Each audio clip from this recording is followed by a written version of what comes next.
Today's the day, ladies and gentlemen, that the quarterbacks, the tight ends, and the wide receivers get measured and perform workouts on the field. The bench press is tomorrow for these guys. The running backs tomorrow, measurements and workouts, and then bench press on Monday. Get ready for it. Get ready for it. We're covering it here. I don't know if we're going live through the whole thing. I don't know if I'm going to go on and off here on the YouTube channel. I'm not sure yet, but file on in. Hit that like button. The Fantasy Football Show NFL Live Combine QBs, tight ends, wide receivers edition of the show. It begins right now. From the FantasyFootballShow.com studios, it's the Fantasy Football Show live Monday through Friday, 7 p.m. Eastern.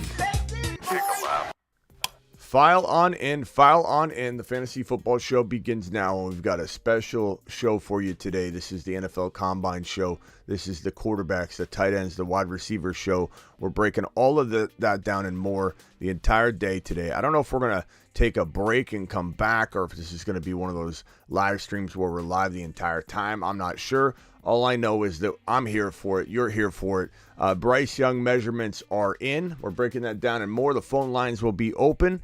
And let's get to it. Bryce Young coming in, measuring in at Kyler Murray size. Let's break that down. I got a tweet right here that's going to explain it all. This one right here, this guy right here, this Kyler Murray character came in at 5. Let's see here. Kyler Murray's measurements in the 2019 Combine: 5'10", and 1/8 inch, 207 pounds. Hands were 9.5. Okay. Bryce Young, 5'10" and 1/8 inch, 204 pounds. So, concern about the height, yes. And we were hoping he came in at 5'11". We were hoping he was taller than Kyler Murray, but clearly he is the exact same height as Kyler Murray. Kyler Murray's been successful. Kyler Murray's injured right now. Doesn't relate to his height. Kyler Murray has been knocked around in the league, but been able to stay pretty much healthy for a big portion of his career so far. So there is concern with the height, but the weight is impressive. The 204 pounds. This guy's essentially the size of Kyler Murray. So we have a case study, so to speak, where Kyler Murray and Bryce Young are very, very comparable. And I think NFL teams will look at that and pretty much be okay with the size and weight of Bryce Young. 204 pounds was nice. Maybe he stuffed himself beforehand. Who knows? A lot of water weight. Who knows? But the measurements make sense for me to not have any crazy concerns about this kid staying healthy at the NFL level. Look, we had concerns about across all sports about players' size. And there are players that defy the odds, and when the talent and ability overshadow, or when the height and weight overshadow the ability, it can make for diamond in the rough situation. And I'm not saying that Bryce Young falls too far in this draft, but maybe instead of going 1 as the number 1 QB or 1 overall, instead of going number 2 overall as the number 2 QB, this guy could slide to the number 3 quarterback selected. And in a sense, that's a magnificent steal for a team like the Indianapolis Colts, or a team that trades into a high draft pick. So if we look at the NFL draft board here and we say to ourselves, who's got the cojones to trade up into this number 1 pick and take Bryce Young? Maybe that doesn't need to happen anymore. Maybe the team's at 4, or maybe the Cardinals trade down. So maybe the Colts are worried about this number 4 pick because, hey, let's be honest. We don't know if even Bryce Young will be there. Someone could trade up into this number 3 pick, take Bryce Young, and then the Colts are left trying to take Levis to Beaver. But Levis is pretty good too. These are 4 pretty good quarterbacks. None of them are Patrick Mahomes. None of them are Jalen Hurts or Joe Burrow or Josh Allen. But one of these guys, I predict one of them will be capable of being that 5 to 6 to 10 range in the NFL and for fantasy football, because those traditionally now in the current state of the fantasy football world and NFL go hand in hand. You rarely ever have a QB that ranks top 5 or 6 in fantasy, but he's not even top 5 or 6 in NFL standards. It's pretty much hand in hand at this point.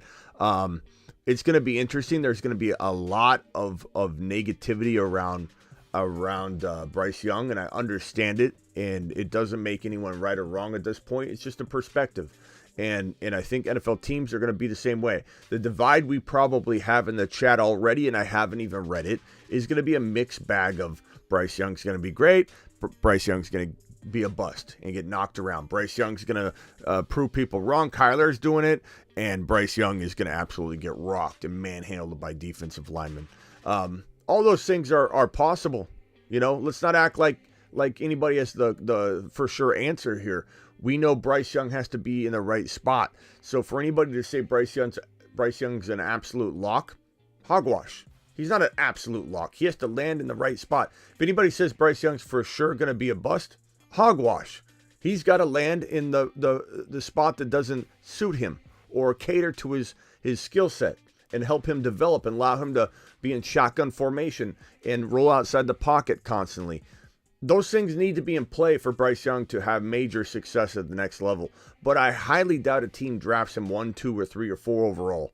And they don't understand what time it is when it comes to usage of Bryce Young and keeping Bryce Young healthy, upright, and enabled. And so we'll see. It'll be a fun debate for the times. It will be a fun debate all offseason long. It'll be exciting to see him on the field for the first time. I do think 2 or 3 of these guys will start right away, these rookie QBs. So we're breaking it all down right now and more. So if you'd like to call in and discuss this, call in. But Bryce Young's measurements are in 5'10" and 1/8, the exact same height as Kyler Murray, 204 pounds, which is a few pounds, just a few lbs off of Kyler, and Kyler's hands were 9.5. This is an exciting moment right now. Mixed bag with the Bryce Young measurements because the height was a little lower than we wanted, but the weight was perfect. So it's going to be an exciting day, and kicked off with some of the biggest news we've been waiting for, the most anticipated news, pretty much all combine long. How big is Bryce Young, or how small is Bryce Young? Again, if you missed the beginning of the show, QBs, tight ends, wide receivers are today, Saturday, March 4.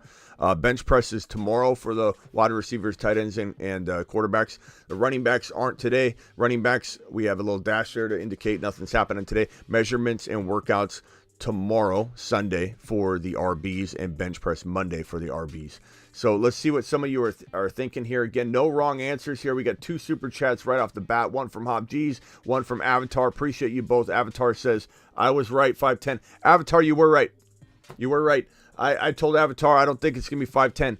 Now, technically, it's a little above 5'10", but you were right. It was in the 5'10" mark, and it wasn't like it was 5'10", and it just a smidge. It was more on the direction of 5'10" flat. So Avatar was correct. I didn't want to believe it, to be honest with you. Avatar nailed that, and appreciate you, Avatar. Hob G's, it's all about the Fantasy Football Show live. What's up, the community? Appreciate you being here. Hob G's with the moon shot. The moon. Same to Avatar for dropping the 2 first super chats of the day. It's exciting. I'm excited. I don't know how long I'm going to be here. It could be an 8-hour live stream. It could be a 2-hour and then a break and then another hour or 2. I don't know. I haven't quite decided how I'm going to do this, but we will roll through at least the first hour or 2 of this combine and talk about everything we're seeing over to the right of my face. And I will describe what I'm seeing. You'll probably describe what you're seeing. Drop in here. Phone calls, predictions. Maybe we'll do a little rookie mock draft at some point.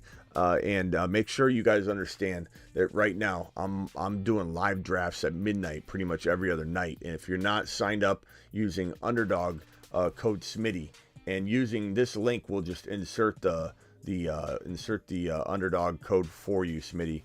So click that link right there. I'm going to pin that link right now, and that will allow you to get into these mock drafts speedy quick. So nobody think, oh, I'm going to sign up later. You won't get into the live drafts, or not mock drafts, live drafts on Underdog Fantasy, promo code SMITTY. Avatar dropping another one. He's still an elite tier prospect though, bro. I agree. I didn't want to believe the height thing. You're right, Avatar. But I still defend the man. I still think, look at all the other players in the past that have been short and have had major success. Kyler's the best example though, because while he's short, and I do often comment about it, being a Cardinal fan, like you can't see over the offensive line. The guy's been electric when he's been enabled properly. The problem is his attitude. The problem is his work ethic. The problem is everything Kyler Murray, problematic-wise, is nothing to do with his size. Maybe a size complex created the complaining juice box Kyler that we've come to not love here in Arizona, to be honest. But the comparables physically, though, I say that Bryce Young's got magic. And I say Bryce Young's, like, look at Stephen Curry. Look at Curry. Stephen Curry, came into the NBA at 6'3", so much shorter than everybody else. And there was so much concern at his little skinny weight and lack of size that how is he going to dominate the NBA and become one of the better shooters in the NBA at his size? We heard it all the time. And now nobody mentions that. His size has no correlation at all to his success. The guy's an absolute monster. So I think it's something that Nida Rick says, Smitty, best example isn't Kyler, it's Breeze. Both are good examples. Nida Rick, I don't think either one of them are bad or right or wrong over the other. Kyler's got the measurables and the mobility of Bryce Young, so I think it's actually the exact perfect example and the exact size. They're both the exact same height, so I'm not sure what you mean, Nida Rick. But I don't disagree that Breeze is another great example. I haven't touched on that yet because I haven't got there yet. But I appreciate you. I think you look at Steph Curry at 6'3". You look at Drew Brees at 6'0", which was what I was about to say next. Niner Rick stealing my show.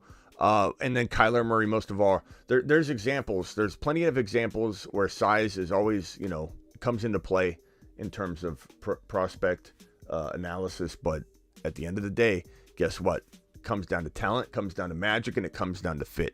And if he gets drafted into a horrible spot where his coach doesn't allow him to roll out in the shotgun or roll out of the pocket and he tries to keep him as a pocket passer, then he's going to fail. But I don't think any coach is stupid enough to draft him in the top 3 or 4, top 5 overall, because he's probably not slipping past 5. The height situation we got Malik Cunningham, 4.54. Attaboy, Malik. We got Sean Payton up there on his phone, not even looking down. He's like, I don't need Malik on this squad. I've got Mr. Unlimited. I don't need anybody running a 4.54 Malik Cunningham. He's texting. He's getting his Uber set up to go home. He's ordering some Papa John's on DoorDash right now. Sean Payton's not even paying attention. Maxi Boy, 6'1", 207 TCU. I got this right here. I'm gonna be talking and listening at the same time. Okay, Maxi Duggan. Let's go, Duggan. Maxi Duggan, baby. Here he goes. Looking like Josh Allen. Remember Josh Allen running like this?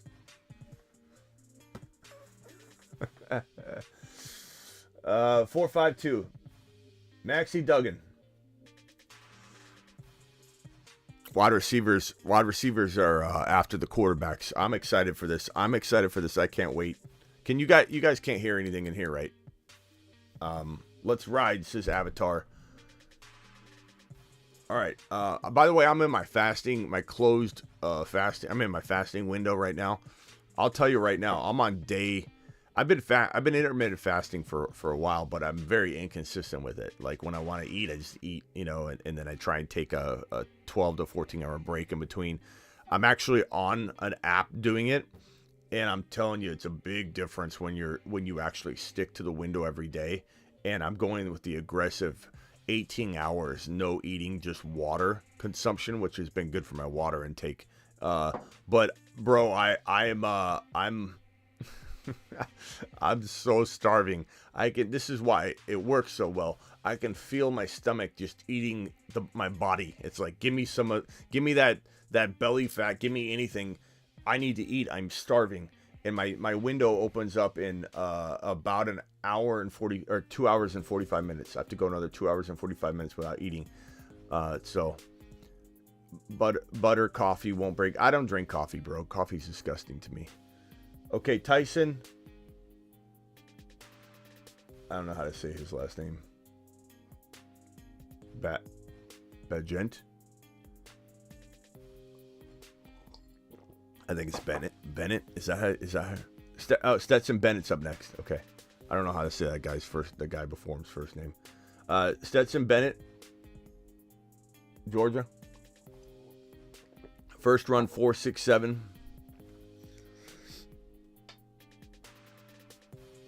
I can't wait to see. Does anybody know? Is Bryce Young's not throwing? Is Bryce Young running? Avocado toast, balsamic vinegar glaze, and a splash of organic lime juice. Delicious. Well, that doesn't help me during my fasting window, Hazelnut. But I appreciate you teasing me with some nice sounding food, bro. Don't trade D-Hop. That's dumb. The Cardinals are probably trading D-Hop, unfortunately. I didn't want it. I don't want to. I'd rather keep D-Hop. But the fact that Kyler is going to be out probably half a season, I guess they want to move on and not lose him next year. And they just want to get something and keep the rebuild process in motion. Grubhub, a dozen donuts to Smitty's house. Look, it doesn't matter what I eat. I don't have to worry about what I eat. The intermittent fasting allows me to eat pretty much twice during my eating window. I have a 6-hour eating window, and it doesn't matter what I eat in the eating window. Of course, I don't want to eat a bunch of BS. Yeah, Bryce Young isn't throwing. Is he running though? I don't think he's doing much, which is weak. I'll be honest. When a player doesn't run or throw or do certain parts of the combine, I see it as a weakness. And this is coming from a guy that loves Bryce Young. I've been supporting him the whole day and yesterday. But I will tell you, I think it's weak. I think if you got an injury, you got an injury. But if you're not running, if you're going to go do cone drills, but you're not going to run the 40, if you're going to not throw the ball, but you're going to run and work out and do all the drills, that's weak to me. Like, if you're injured, you're injured, but that's weak to me. It's weak. I think that Jackson Smith-Njigba not running the 40 is weak to me. Now, the one thing I will say is that if anybody thinks that the weakness that you create by not participating can't be wiped out immediately with an amazing pro day, you're also kidding yourself. Because if, let's say, a QB like Bryce Young or Jackson Smith-Njigba with his 40 end up like blowing up and having an amazing pro day. Let's say Jackson Smith-Njigba goes and runs a 4.4 flat at his pro day. All is forgiven. Let's say Bryce Young goes out and lights up his pro day, and he's sitting because he's worried about an elbow issue, whatever, then an arm issue. Then as long as he explodes at his pro day, all is forgiven. There's no penalty in the eyes of a scout when you go out and explode in your workout, your one and only workout, or if he does 2 pro days or whatever. But Bryce Young's going to have a lot of pressure on his pro day now, and so will Jackson Smith-Njigba. They're not going to get an opportunity to use the pro day as a backup plan. You could go out here and you could have trained properly, Jackson Smith-Njigba, run your 40 time, and if you messed up, you could have a redemption pro day experience that could wipe clean your mistake. But instead, you're putting all the pressure on one run, putting all the pressure on one workout. If you're Bryce Young, I think it's a weakness. And it is not a good look for me. But it can be wiped out with a very, very good pro day. If you get invited to the combine, you should participate in the drills. If not, give a kid from a smaller school a shot, says Code Plays. Appreciate Code Plays being here. Avatar's dropping some more super chats. We got Feather dropping a super chat. Feather says, you heard of Mitchell? I like Mitchell.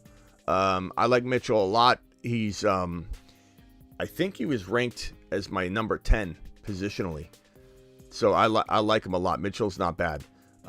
There's some things he's got to prove, but I like him a lot.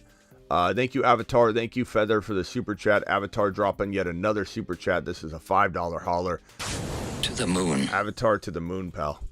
Avatar says, JSN not running, strictly a business decision. He's going to take the extra few weeks to train the 40, give him the best possible outcome equals more money.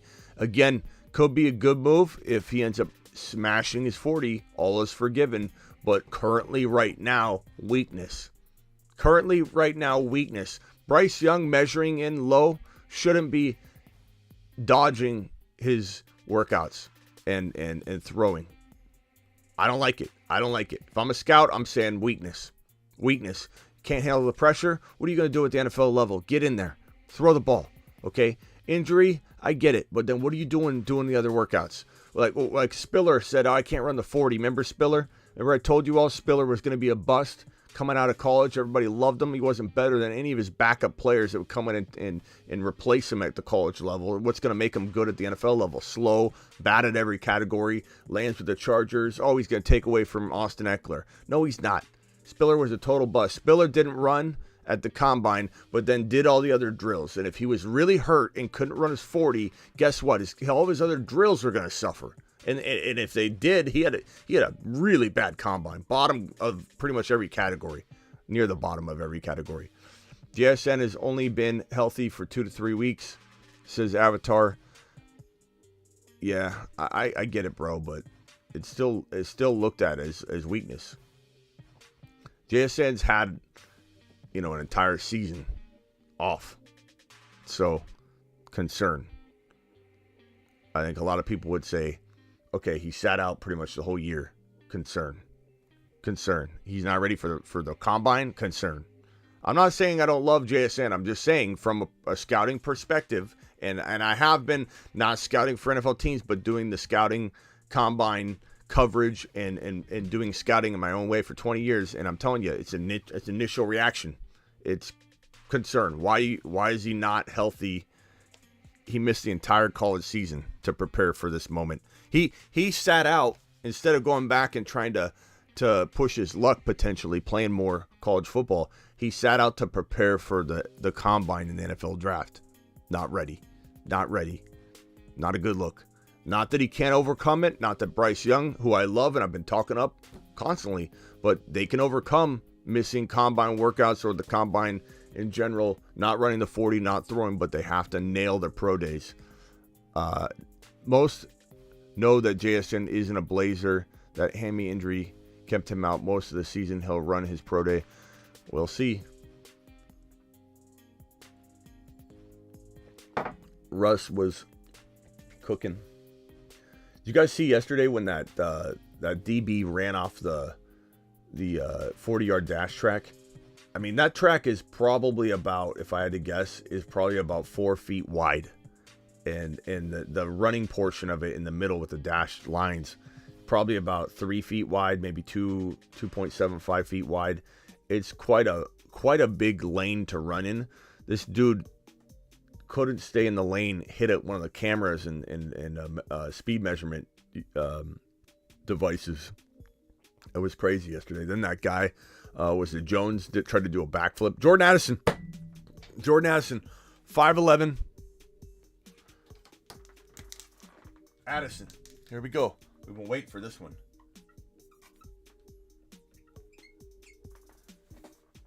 $40. Addison, 40. Okay, let's go, boy. I'm excited about this guy. Slender looking.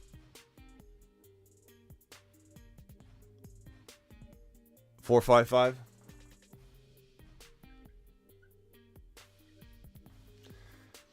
He doesn't look small. Like Devontae Smith was a very, very big concern for people. Thanks again, Avatar, for the super chats. Big concern for people that he was slender, that he was skinny looking, and he looks skinny. He looks like a twig. But Addison, even though he's 173 pounds, he came in at 173 pounds. Ronnie Bell, 4.54. He doesn't look it. It looks like maybe he's about $195, 200. He doesn't look 170 at all. Addison looks really, really, really solid for 173 pounds. I don't even get it. Keishawn Butte. Okay, so 4.55 for Addison.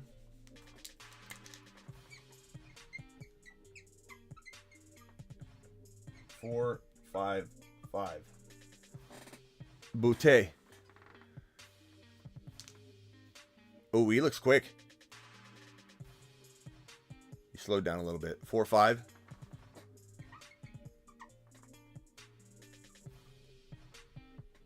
Four, 5 flat.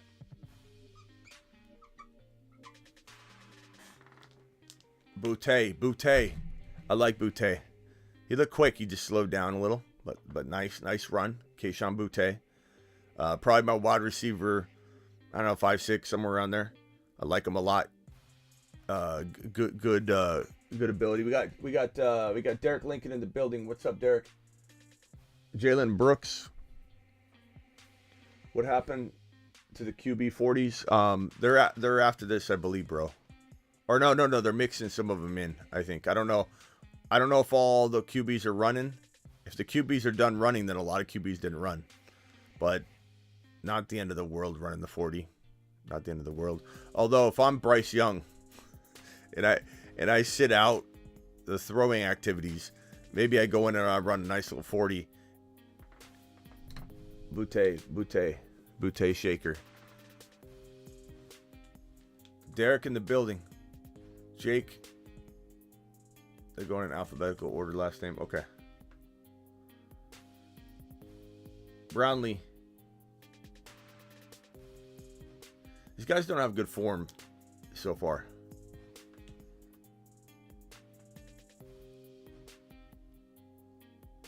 Four, 6. Jacob Copeland. 201 pounds, 5'11 and 1/4.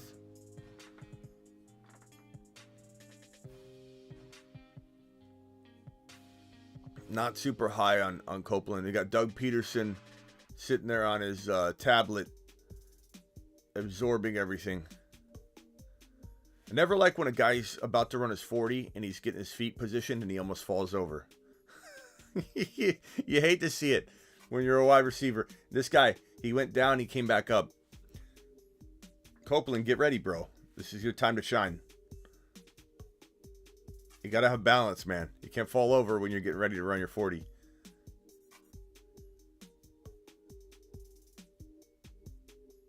He's taking his sweet time.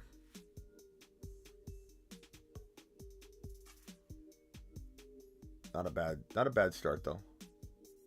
4.42. Nice job, Copeland. Paid off, baby. 4.42, Copeland. Okay. Not bad. I'm excited to see.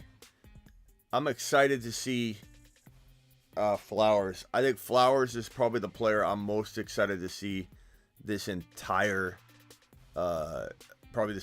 day. Is I want to see Flowers doing things. Okay, here we go. He's quick. 4.4. 4.4 flat. Jalen. Nice, bro.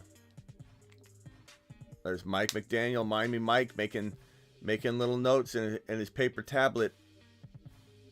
He looks like someone's child that they brought with them to the combine. I bet you they're like, sir, are your parents here? Miami Mike. I love Miami Mike.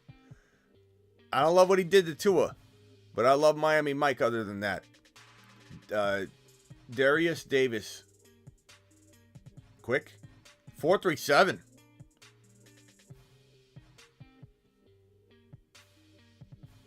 Man, he looked quick. That's a guy who knows how to run. You can tell with his form. That's a smooth 40 time.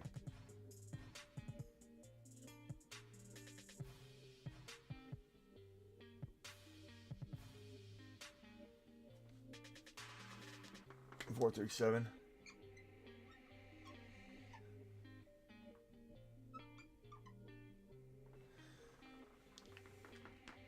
Tank Dell. I like Tank Dell. There we go, Tank Dell. Looking quick. 4.5. Man, he looked quicker than 4.5. He looked quicker than 4.5. This one's from Avatar. Avatar dropping a super. Who do you think runs faster, Hyatt or A-Chain? I'd probably say A-Chain, bro. A-Chain's going to run faster than Hyatt. Hyatt does that thing with his head, though. Maybe he gets a little edge on that. He goes like that when he runs. Catches the ball and goes.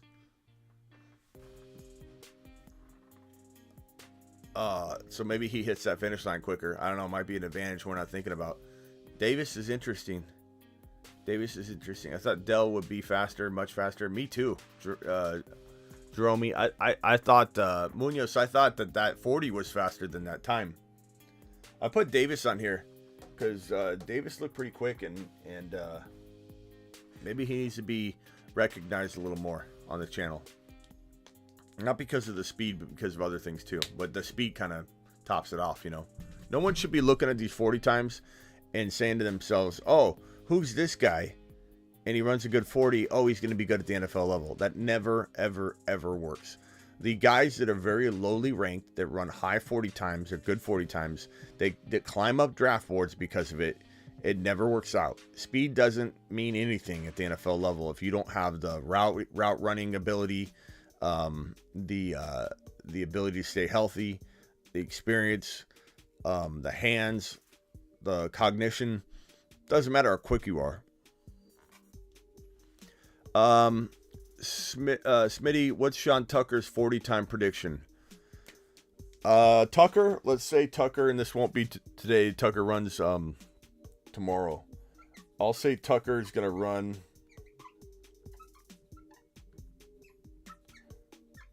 I say Tucker runs a 4.39. 4.39. I know he's a track guy. We'll see what he does on the 40. 4.39, hopefully. There's a lot of projections of Tucker being in the 4.4 to 4.5s, and I'm like, okay, he's a track star, you know, but there's a lot of low projections for him, so it's weird. It's weird that a lot of people aren't projecting like 4.3s for him. And he ran the 55-yard dash, I believe, is what is, you know. So I don't know.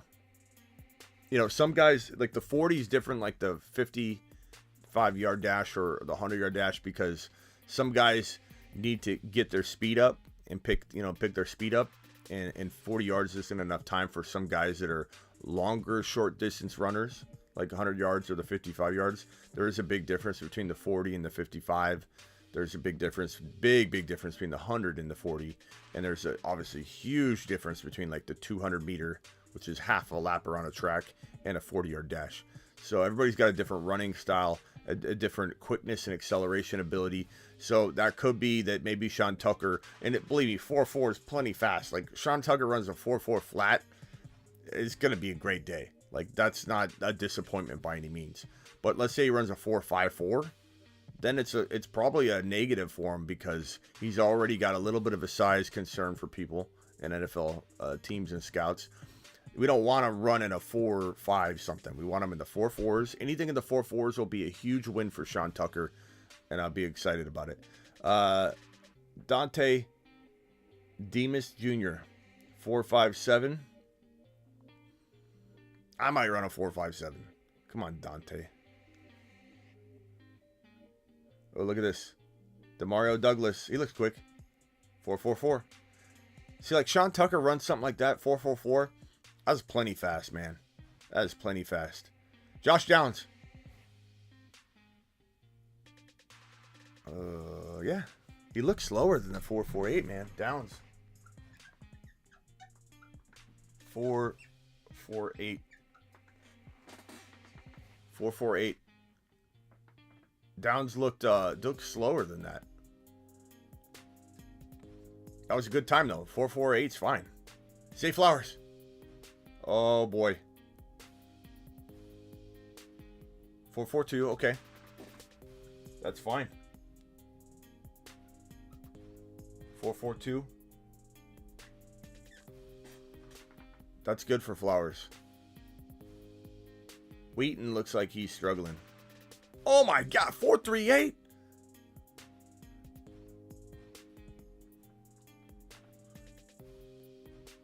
Did anybody else just see that? How did Wheaton run a 4.38? He looked like he was dragging a sled. Does anybody feel like something's off there? There's no way Wheaton was running a 4.38. Did anybody else just see what I just saw? That guy did not run a 4.38. This guy and Antoine Green looks like he's running faster. That's a 4.48. It felt like Wheaton ran a 4.48. How is that a 4.38?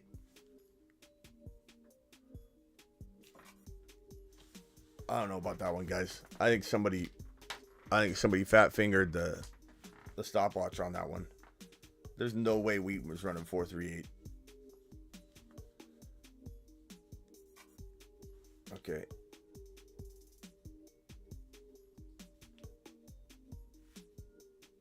You gotta lift your head. You gotta lift your head, dude. 4.67. You're dragging your head down low. Somebody needs to work with him on his form. That was awful form. Malik Heath, 6'2", 213.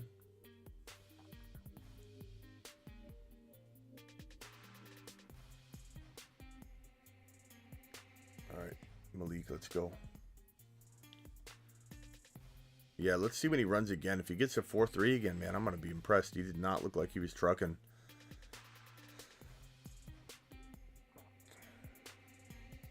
.464 for Malik Heath. I'm telling you, Wheaton didn't look like he was much faster than that. That was crazy.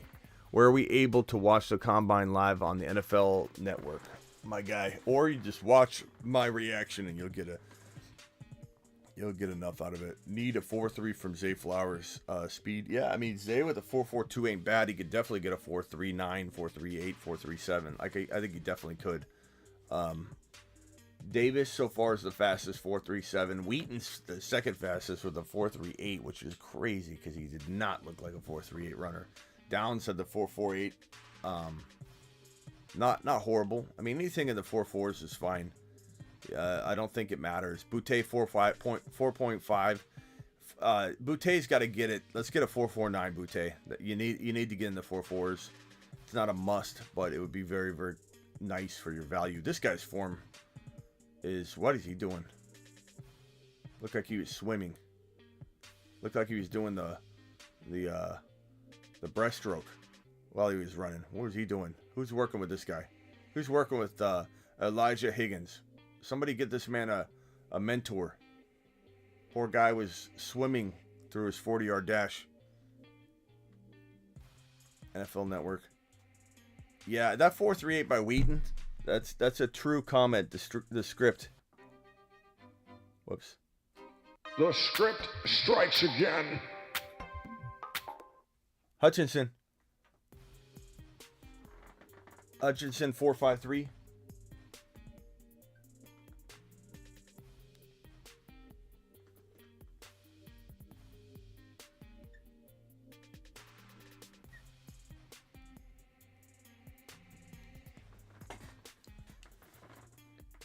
Six foot, 176 pounds. Hyatt's a slender man as well.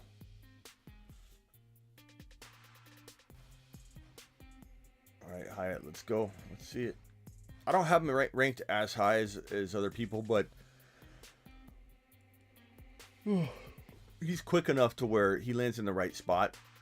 I'm going to like him. I'm going to like him if he lands in the right spot. I know some of you are about 10. We got a little bit of a 10, 12 second delay. Looks quick. 4.41. Nice. He lands in the right spot. I can get on board. I just don't have him like in my top 4, but lands in the right spot. I could get behind him.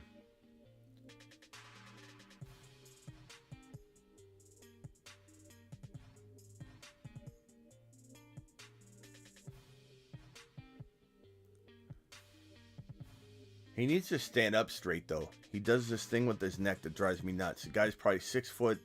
What is he? 6 foot, 6'1".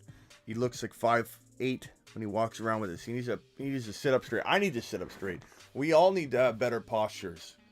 Better posture equals a better, healthier life. So I need to do that.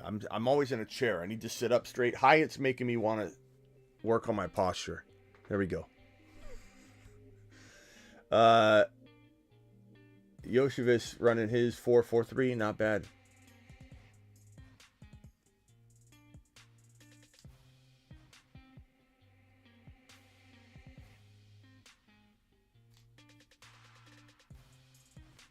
Jackson. Here we go. 5'11", 196. I'm not huge on Jackson, but a lot of these guys, the right spot could mean, it could be amazing for anybody to land in the right spot. Anybody can become good, go from good to great, or great to elite, or anybody that could go from elite to good, or good to not good, depending on landing spot. Landing spot's so critical. Look at N'Keal Harry going to New England and just getting destroyed and wasting away. Look at Denzel Mims not being used and just getting wasted away. There are definitely wide receivers that we've liked on the channel a lot that have busted. Obviously we've landed a lot of great stuff, but they're always busts. They're always going to be busts, and situation is so important and critical. Would Tom Brady have become Tom Brady if he didn't go to New England? No. You probably never even heard of Tom Brady. That's the craziest part about chance and luck and hard work and doors opening, doors closing. It's like unbelievable when you think about it. What could happen if Arian Foster doesn't make the Houston Texans? Probably never plays in the NFL. Kurt Warner doesn't land with Dick Vermeil, who knows what he has, and everyone else, including the offensive coordinator for the Rams, didn't even want Kurt Warner on the team, let alone to go in there when Trent Green went down. Just so many things that need to happen. So many doors need to open at just the right time. And so a guy like this Jackson character right here running this 40, we don't even see him on our radar, and he comes out and runs let's see what he does. Here he goes. There he goes. I know you guys are going to see this before I do, but Jackson.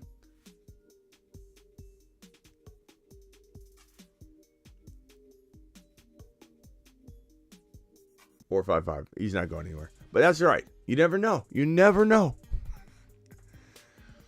Yeah, Hyatt looks lanky, but he needs to stretch out like him and show off his length, man. This whole leaning over like this thing, especially when he runs, he does that with his neck when he's running the ball. He catches the ball and just goes like this and starts running. He's got to straighten out. Someone's got to work on his posture. Garrett.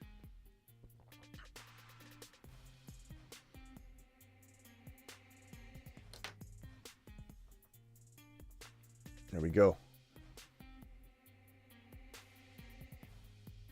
4.45, not bad. Not bad, Jarrett.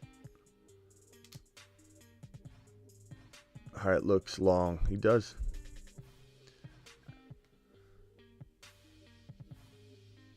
Hyatt don't have that elite stop and go like Daryl Jackson, says Travis.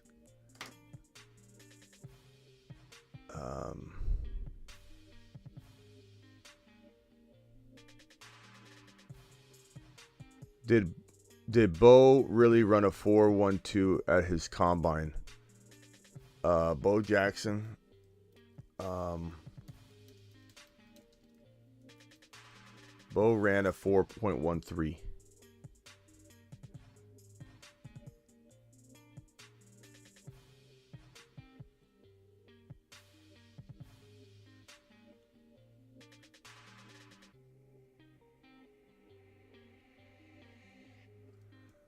Yeah, 4.13.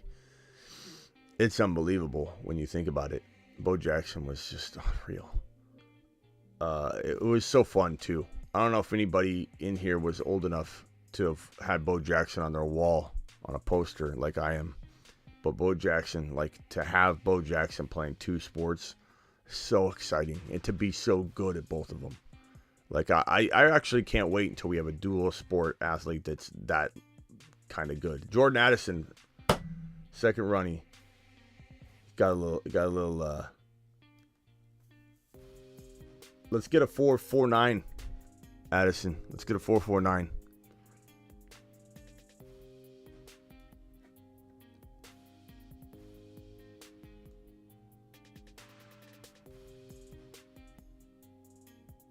Let's go. Let's go, Jordan.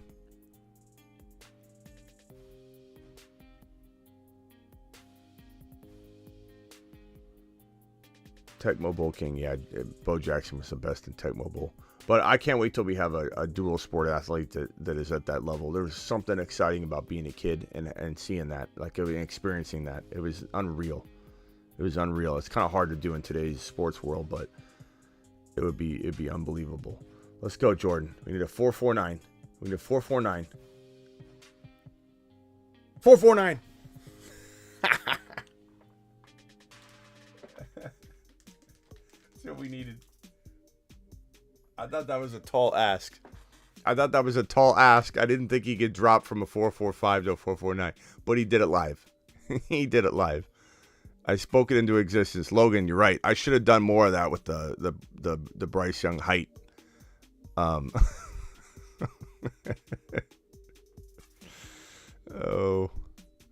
Hold on one second, guys.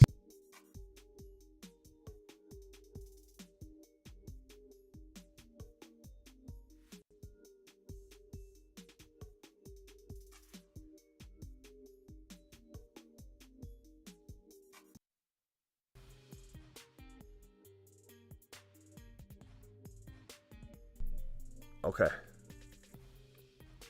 Does this raise Addison stock? Absolutely. Because you got to think to yourself, like, you're worried about size. What can compensate for that concern? Speed. If he goes and runs a 4.55, he's not in the 4.4s. Guess what? You have two potential concerns. Not big ones, but just, hey, you don't have you want to alleviate one of the concerns through another trait. So while in itself, on its face, by itself, 40 time doesn't necessarily mean anything. But when you can alleviate one size concern by running a 4.49 and you're in the 4.4s, fantastic. Zay Flowers looking like a monster already. Can't wait until he gets in the NFL. Bro, this is my number one wide receiver from this class. I think people are going to realize real quickly this is the next Antonio Brown meets Steve Smith meets Tyreek Hill, really. Like, when you watch him play and you watch footage of him, go watch any YouTube footage of Zay Flowers. You see Tyreek Hill. There's a twitch to him. There's an ability to gain separation that I think at the NFL level, he's going to explode, because you're not going to be able to contain this guy. Doesn't matter if he's a little smaller. Tyreek Hill's proving that in the slot, no one can contain you, and you've got this twitch and ability to separate real quick. It's like he's running a route, pushes off, and he's like 8 yards with no one around him just by running a route, just by running like a 10-yard hook.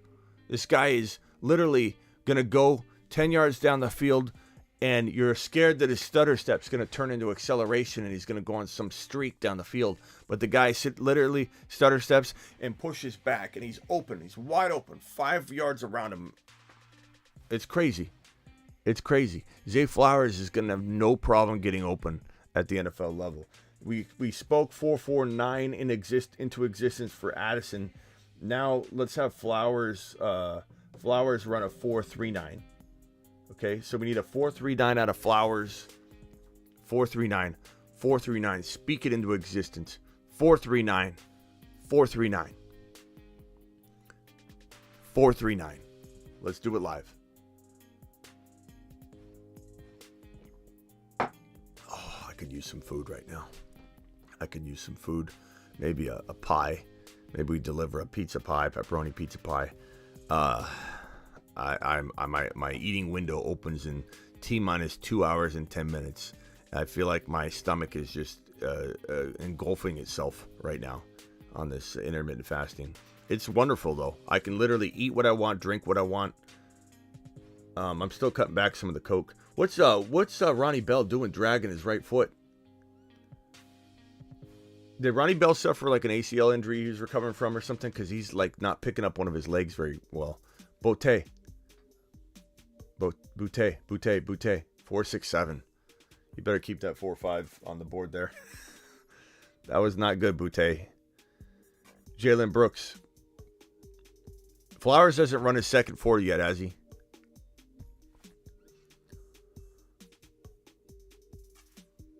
Jalen Brooks.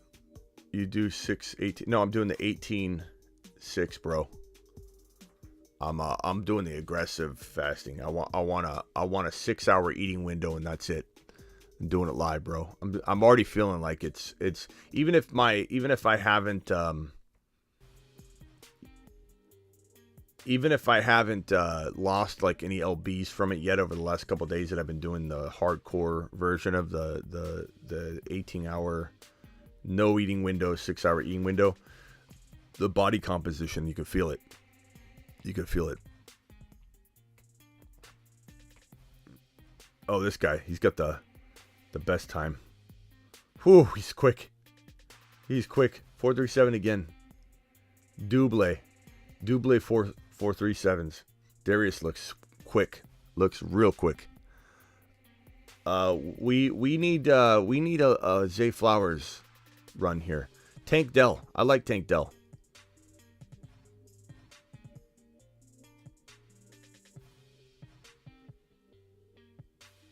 Let's see.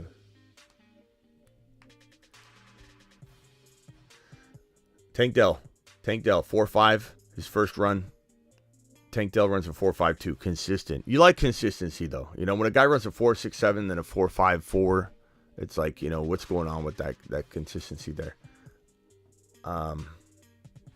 This is Kevin O'Connell talking about what he's looking for. By the way, the Vikings got raving scores, report card scores by the team. Unbelievable scores. So kudos to the Vikings for having the to the moon. You know, having everything on point there in Minnesota. Dante. Okay. 4.66. Those are not good times for somebody that claims to run a 4.3.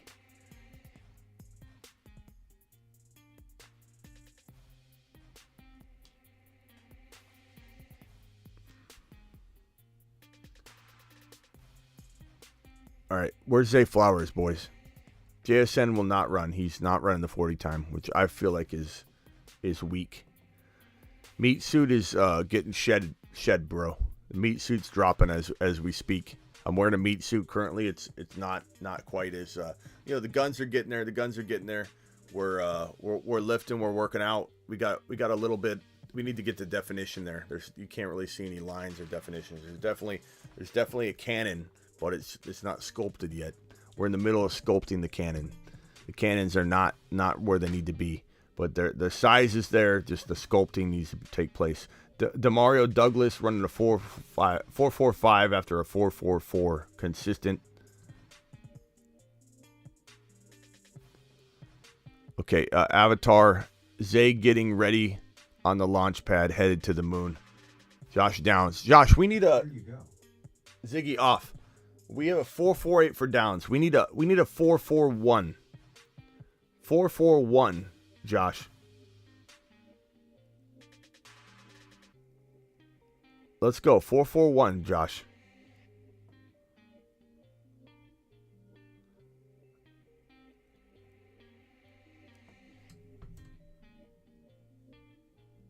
Let's go, man. 4.5. That's not what you needed to do. That was not what you needed there, Josh Downs. I'm a little down on your run, Josh Downs. You guys posting the times early, says Hod. Well, maybe just don't look at it. They're having fun with it, bro. Downs is a lock at 2.0. I could see that. Same situation, bro. All right, hey, hang tight real quick.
445 Zay.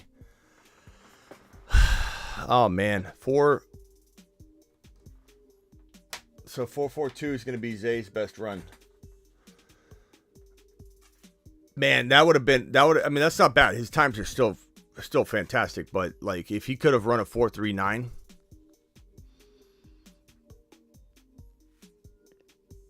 that would have been real nice.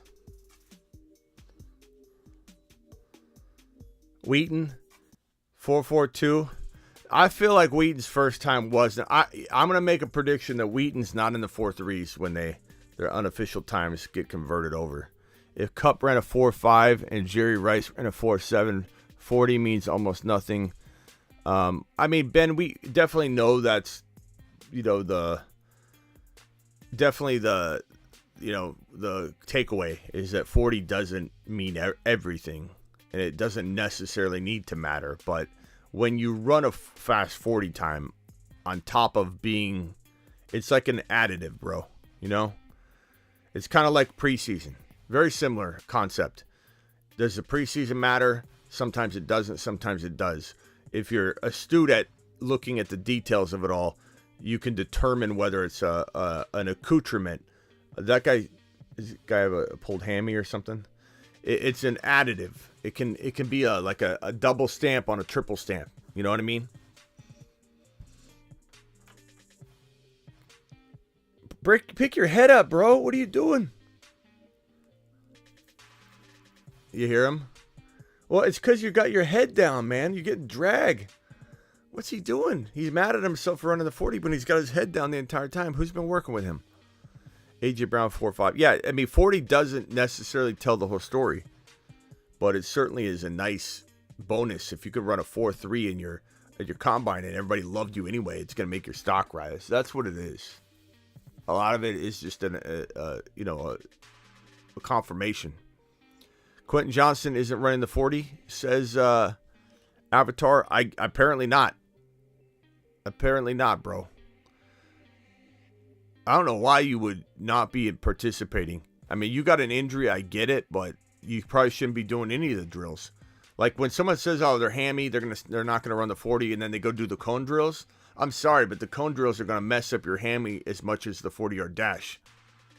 The cutting and stopping and starting, like that's not a good. That's something that's gonna definitely, hamper you one way or the other, unless you're a wide receiver. 40 is important for an RB though too. It's not all that matters. You can run a 4.5 and still be a good running back, but there's breakaway speed. If you don't run a good 40, I'll put it this way: for Ben, what Ben said about 40 almost means nothing. I don't think it means nothing. I think that if you're a certain type of wide receiver like Jerry Rice, Cooper Kupp, Jackson Smith-Njigba, these are not burners, which means they have to be good at certain things that other wide receivers aren't. They have to be good possession wide receivers. They have to be amazing, crisp route runners. 40 time is very important if you don't have all those things locked down and on point. Cooper Kupp wasn't going to come out and be a burner. Cooper Kupp does what he does. He does it fantastic. So if you're a scout and a coach in a club and you're looking at these wide receivers and someone runs a slow 40 time like Jackson Smith-Njigba, let's say he runs a 4.5, you got to understand who he is, and who he is, it doesn't matter. If Zay Flowers goes out, runs a 4.5, that's a problem, because Zay Flowers, a lot of his game is going to be that quickness, that separation, acceleration. So absolutely love that Flowers ran what he ran. There's just different things that matter. Jackson Smith-Njigba doesn't need to have a fast 40 time, and everyone knows he's not going to run a fast 40 time. But you're supposed to be fast, and you're not fast. That's a problem. Addison running a 4.49 was fantastic. That helped his draft stock. Whether it's irrelevant or not, it helps his draft stock.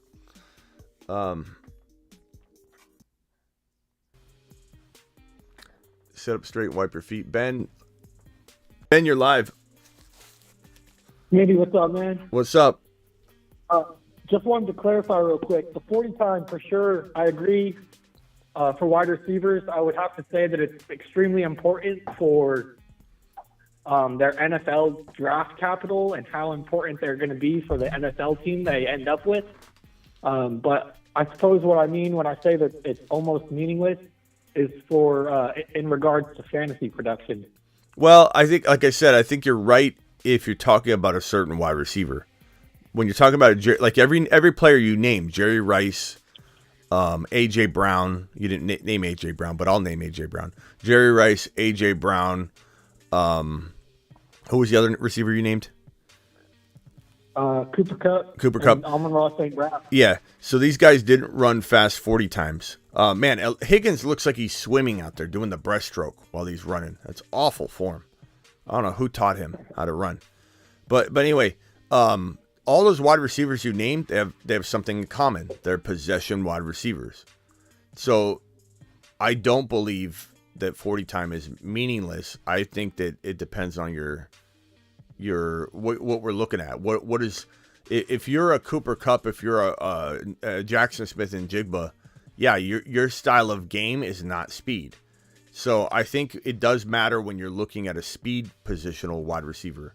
Like when you look at a player like Zay Flowers, or you look at a player like, Zay Flowers is the best example. Even Addison, you look at Addison, the faster they are, the more likely they're going to succeed at the NFL level if speed is a big part of their game. But Cooper Kupp is never going to be a burner. Cooper Kupp's in the slot. Cooper Kupp's a possession receiver. So I agree with you for certain players, but if you're looking at Zay Flowers, you need to have him fast. And especially, I think when you have other deficiencies, when you're smaller, and you get that confirmation, it's good. It's translatable. To say Zay Flowers runs a 4.5 at his size, it would be a big red flag, and it would translate into probably a negative. I don't think it's just combine related. It's actually applicable. But I hear what you're saying. With certain players, it doesn't matter.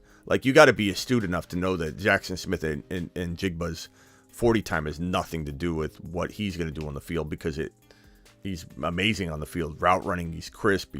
His awareness of where his feet and hands are. Jackson Smith and Jigba is going to be fine. But Zay Flowers needed a good 40 time, and that was pretty good. Zay Flowers having a 4.42. I'm pretty impressed with that. Hyatt's 4.41 was nice. That's really good for him. Boutte ran a 4.5, a little disappointing. Addison getting a 4.49 was nice. Hyatt running a 4.42 on his second, so Hyatt didn't improve, but was consistent. I like Hyatt a little more, but I think I'm not as high on him as other people, though. Right, he's going to be a burner at the next level, not a possession guy. Yeah, he looks quick. He looks quick. I just don't know if I have him. I'm not saying he's going to bust. I just don't know if I have him as a potential competitive guy for the number one wide receiver spot from this draft class. Could he be a really good number 2 wide receiver for a team in the NFL? Sure. Could he be somebody's number one? This guy looks like he's going to fall over at the start here. I do kind of like how best ball is rewiring our brain in the way that, previously, before playing best ball, I would shy away from maybe someone that has a low floor but a really high ceiling. But now you're just looking for that high upside, and it's really interesting because you don't have to set your lineup, of course. Yeah, best ball is fun because you're the reason I love best ball is similar to what you're just saying, that sometimes I'm right on a player eventually, and if I'm too excited about somebody early on, best ball takes care of that. To where you don't swing and miss in week 1, 2, 3, 4, and then he blows up. Think of I'm sorry I missed a call. Dial in if you were just trying to call. Kenneth Walker didn't get going as fast as I would have liked. But once he got going, he's amazing. If you had him in best ball and you supported him with other players that were, drafted, that were able to carry the weight until he was ready, that was awesome. Damian Pierce had a slow start, and people were cutting him. Kenneth Walker got cut in a lot of grandma leagues out there. So best ball is fun because, like you just said, sometimes you just have to be right. You don't have to predict when you're going to be right on some of these breakouts, but it does make best ball a little bit different. The strategy's different. Like Amari Cooper's whole career. Amari Cooper has burned everyone since they've been playing fantasy because he's in their starting lineup when he does nothing, and he's on the bench when he scores 30. But you grab him in best ball. I mean, I don't know if he's still that guy, but you know what I mean? Yeah. Yes, sir. All right, I'm gonna keep watching the show, but I got to bounce. So all right, later, Smitty. Later, Ben. Appreciate it. Catch you later. Whoever called in, you can call in. I missed your call. I'm sorry. Yeah, we're gonna go. I don't know how long we're gonna go live. We're definitely gonna go live during this whole part right here, and then if there's a break or during some of the drills, we might jump on and off. I might do another video. I might do a best ball live stream in a little while. I don't know. I'm not sure how I'm gonna work today's show. But anybody here that just found us, please subscribe if you're new. Wow, Zay Flowers. I'm excited about Zay's time. Zay's time was nice. Zay running that 4.42. If he would have run a 4.39, it would have been crazy. But a 4.42 was perfect. Addison 4.49, perfect. Quentin Johnston, Jackson Smith-Njigba, obviously not running today. Kind of disappointing.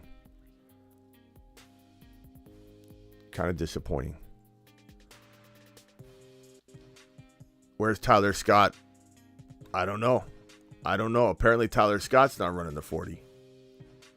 That's going to really make Ron Navy mad. I don't know if Ron Navy's watching right now. Ron Navy, you can dial in if you want to discuss that. But I'm going to pull up the combine times and take a look at, see if there's some names that weren't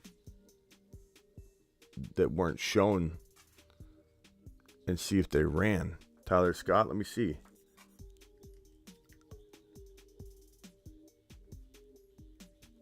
I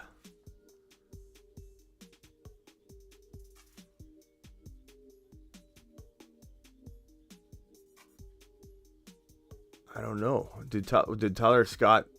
I mean, we didn't see him run. Live results: 40-yard dash, wide receivers. Darius Davis was the top wide receiver with the 4.37. Let me go ahead and put this on screen here.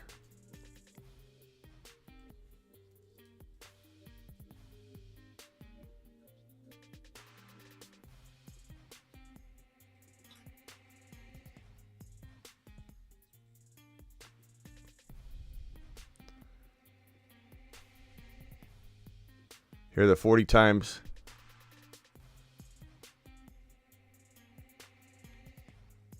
Tank Dell. I believe these are all of them. I don't know where Tyler Scott is. Here's the other list here. So we've got Davis 4.37. We got Wheaton, Jalen Hyatt 4.41. Zay Flowers 4.42. Josh Downs 4.48 right here. Addison 4.49. Tank Dell 4.5.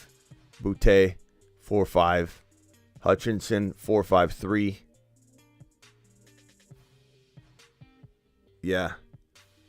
I don't know why he didn't run. Ron's going to be pissed, man. Tyler Scott was supposed to make Ron famous on this day. Running a 4.3 something. Where is he? Where are you, Tyler Scott? Smitty, how often do you use the bathroom when live? Very rarely. Once every maybe month. Maybe once every, once a month maybe. Do I actually say? Hold on. If this time I didn't go to the bathroom. I was letting someone in. We had someone at the door. I'm ordering food soon, but I can't eat yet. So that was not my food order. I'm an hour and 50 minutes away from my food order. So we'll be doing that live. I'm all in on Addison, says John Brock. I don't blame you, pal. I don't blame you at all. Addison looks fantastic. He doesn't look slender to me. Hod's laughing over something.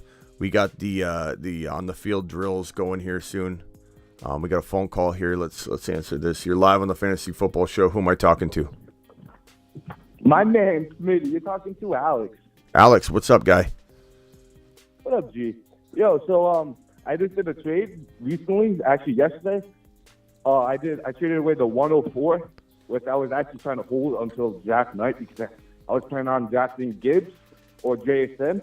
Okay. But I ended up trading the 104 to get Deontay Johnson, the 111 and 112 in a Superflex 12-man Dynasty League, PPR. Wait, you traded the 104? Yes. For Deontay Johnson? The 111 and 112. Don't get mad at me, bro, but I can't stand Deontay Johnson. Why? What? I felt like he's a sleeper for this year because last year a lot of people were very disappointed on how he had performed. Yeah. I am disappointed on how he performed. Pickens is the number one wide receiver there. And that's what I said in the offseason. I had an Instagram post up that says the new wide receiver one in Pittsburgh is Pickens. And I got ripped to shreds in the comments. So do you even watch football? This guy doesn't even watch football. Deontay Johnson's the man. Pickett and Pickens have a rapport that Deontay and Pickett don't have. Number two, Deontay can't hold on to the football. And he needs to be peppered with targets, and that's not happening with Pickett in there. Trubisky kind of did pepper him with targets in a similar, lesser but similar fashion as Big Ben. But without Big Ben, it's a whole different ball game, and the guy's not either focused or he just doesn't have the ability to pulling passes on a consistent enough level that I think he can be an elite player. I think he's a wide receiver 2 for the Steelers. He's not the wide receiver 1, and that to me, I'd rather have that 1.4 by a mile. I hate to tell you that, man. I know that you're going to be disappointed, but no, I'm not very disappointed because I actually I was very high on the 104, but then I started looking at my team. I'm still trying to compete while building my dynasty team. So yeah, I lost the 104, but I still have the 101 with Bijan. And then if I tell you my team, you're gonna be all right. I see what you did over there. But hold on. I do want to hear your team, but I'm not gonna see what you did, in my opinion, because I don't want Deontay. Like, you had a chance to get the number one wide receiver in this draft class. Like, you could get Zay Flowers or Jackson Smith-Njigba, or if somebody took a wide receiver early, you could have had Charbonnet. I'm high on Zay Flowers as well. But the thing is, my league, people are sleepers, as in like they don't pay attention to the rookie draft. So Zay Flowers, people are thinking he's gonna fall in round 2. A lot of people are not high on him. So he's one of my sleepers. I'm actually trying to get at the 111, 112. That's why I actually kind of traded the 1-4 because there's people that I wanted because I know they were not going to get drafted pretty much. That's what I was trying to get at.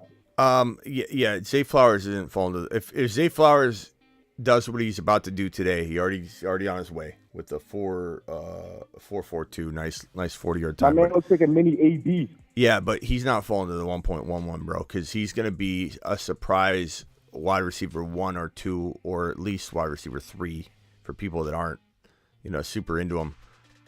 He's not falling to the 1.11. I don't think so.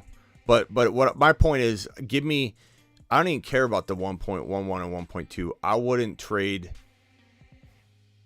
I wouldn't make that trade just because that 1.4 is so valuable. That's Charbonnet, or it's the top wide receiver. So I take that all day. The crazy part is, I'm high on Charbonnet as well, but my league doesn't know about him. My league, I don't know what's up with my league, but everyone in this league they're sleeping right now, dude. Well, everyone's just focused on Gibbs and JSN, like the 2 big names. I know, but do you think that won't change? I mean, if Charbonnet, ends up exploding at the combine or his pro days on top of that, or like everyone's going to know what's going on with him. He's going to climb everybody's draft board, bro. Charbonnet's going to get there. No, I agree, but from my take for running backs, I'm not a crazy running back guy. I like running backs, don't get me wrong, but I usually tend to have them for a year and then sell them. I sell them for their high peak. And then I try to find a running back that has for for underrated running back. For example, J.K. Dobbins. He's underrated right now. People are sleeping on him. So I went out and traded for him. I traded away DK Metcalf to get J.K. Dobbins, Traylon Burks, and the 205. TMT with a $10 holler. TMT. To the moon. To the moon, TMT. Appreciate you. Let's ask the chat. Chat, did he make a mistake trading away the 1.4 for the 1.11 and the 1.12? And Deontay, was that the deal? Yeah, the 112, the 1-1, the 111, the 112, and Deontay Johnson. Yeah. You have I mean, to give up the 104.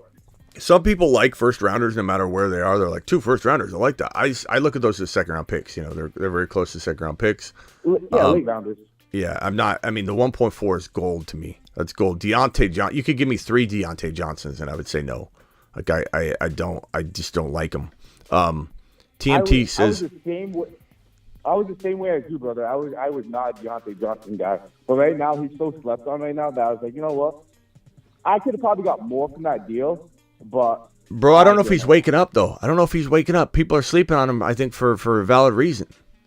You know? No, but even that, another thing I like is the Steelers, they brought back their offensive coordinator. So he's back there. I can't figure what's his name now. But he likes Deontay, so I could see Deontay getting peppered another 140 targets again this year. Mm-hmm. Don't get me wrong, Pickens is going to be the wide receiver 1. I love Pickens. I was high on him. I had him in my league, but I ended up trading him away to get Jamar Chase. Well, here's my question for you. I guess this is why I'm not liking this trade at all, bro. Like at all. Not even a little bit. Like I'm not even. Oh, that's fine.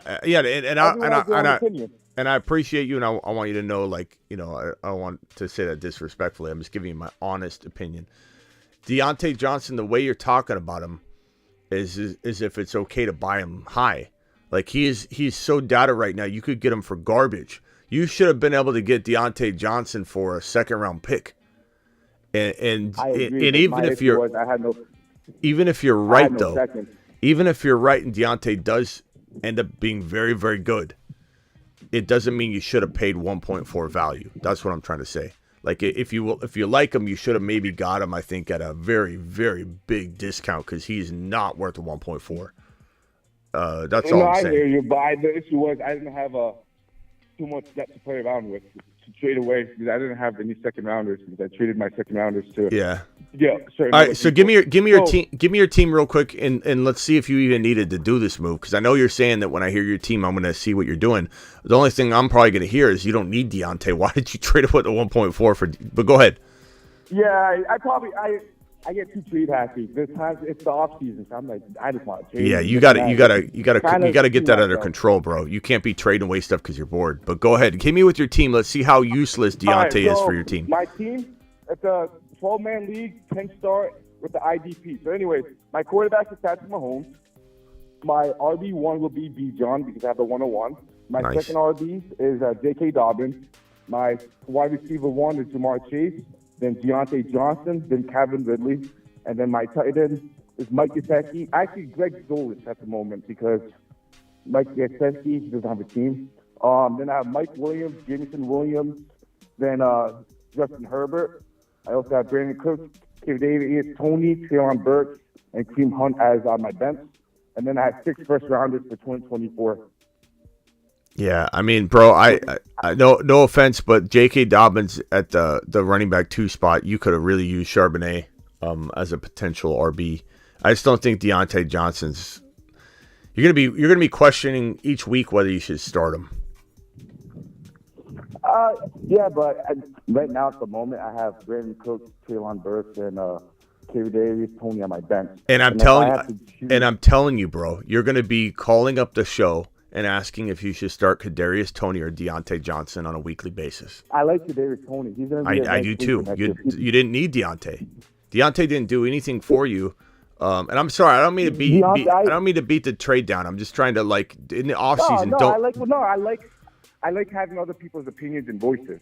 Bro, I'm starting Calvin Ridley and Kadarius Toney all day long over trading away an option to get Charbonnet and now having to decide between Deontay, Kadarius, and Ridley. You know? No, I see what you're saying, but what I said earlier, at least that people don't even know about Charbonnet. He might get talked about more, and then people start figuring out who he is. But even I'm looking at teams need who's ahead of me. I think I'll be okay as in people falling to me because some people are just in my league. They're not the greatest people. If so you get lucky. if you get Charbonnet at 1.11, then you escaped a disaster and you did really good. But I just don't see that happening because if Charbonnet's not like climbing boards to anybody's top 5, like I don't care if they're grandma leagues or not, if they're not an educated group of fantasy football, prospecting, owners. Like they don't prospect well, they don't look at the stuff, they don't understand what's going on, and they don't even know that Charbonnet is going to be a top 5 overall player in rookie drafts. Then hats off to you. But I highly doubt that Charbonnet, what he does today, what he does during his pro day, when he gets drafted to a team, recognized for sure. And let's say Charbonnet goes to a horrible landing spot, it could be Sean Tucker, like whatever the case may be. That 1.4 was pretty nice because if someone took the number 1 wide receiver, you were left with Sean Tucker or Charbonnet or whoever was that running back 3. And even if, let's say, you wanted to go wide receiver because that was what you needed, I mean, you had your chance at Zay Flowers or Jackson Smith-Njigba. You were getting one of them, or Quentin Johnson if he comes in. I just love that. That was a really good pick. I would, if you say these guys don't know what they're doing, trade the 1.1 and 1.2 and get the 1.5. Get back into the top 5. Get back into the top 5, and then have Deontay, and then you made up for everything. One question: how do you feel if I change the do the 111, 112 to get like the 106, 107? Because the 105 might be tough. I still take the 106 over the 111, 112. All right, without hesitation. I like this. Which class do you like better, the 2023 or the 2024? The 2023 running back class is straight fire. It's going to be unbelievable. It's going to feed the fantasy football running back rankings across the board, redraft dynasty, with potentially 3 top 10 to 12 running backs. That means that's why 30% go ahead. Keep going. 30 to 25% of the top 12 running backs will come from this draft class. That is a big number. 3 top 10 running backs potentially from this class is huge. What? That's why I did that 104 trade just so I could get. Yeah, I'm ready. That's why I did that 104 trade just so I could get more depth. See if I can land one of those running backs and see if I can hit both those running backs. All right, broski, go get the 1.3 or 1.5 or 1.6. Maybe you could get the 1.3 using those picks. Give up a really late 2024 with the 1.11 and get the 1.3. Then you'll have the 1.1 and or go get the 1.2. Like try and get the 1.2, 1.3 using a 2024 late first rounder and the 1.11. All right, I see what you're saying. All right, bro. All right, homie. Later, Alex. All right, man. Peace.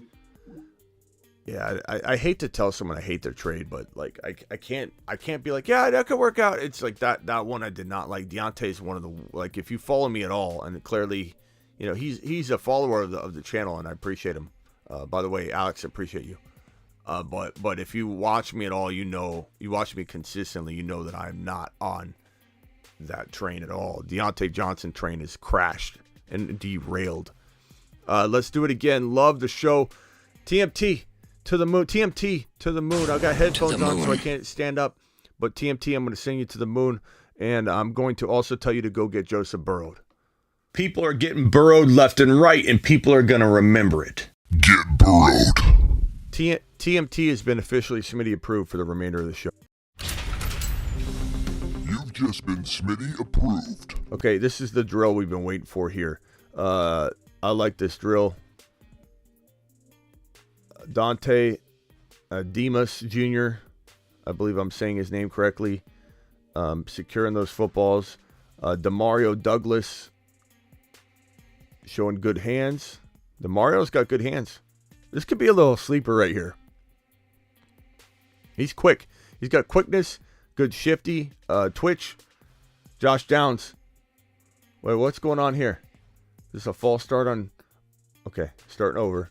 Josh Downs showing good hands, good speed, good quickness. Nice catch, good extension. Could have done a smoother cut and run there at the end there. I'll just be honest. Grant. Dubose? How do you say his name? Oh, God, he just tumbled. Grant the tumble. Zay Flowers. Let's go, Zay. Don't drop the ball. Look at those hands. Look at this Tyreek Hill-esque guy. Okay, he slipped. He touched the out of bounds line. That wasn't good, but looks smooth and quick. I'm fine with it. Wheaton. This guy's not running a 4.3. I'm sorry. He looks like he's galloping and smooth. He looks like a gazelle. You know, just smooth. Running style is very smooth, but that guy's not running a 4.3 and 8. They're going to correct that. He's going to run a 4.45 or something. There's no way he's running a 4.38. This guy, Antoine Green, looks like he's out playing catch with my grandma. Jaden Hesselwood. Okay.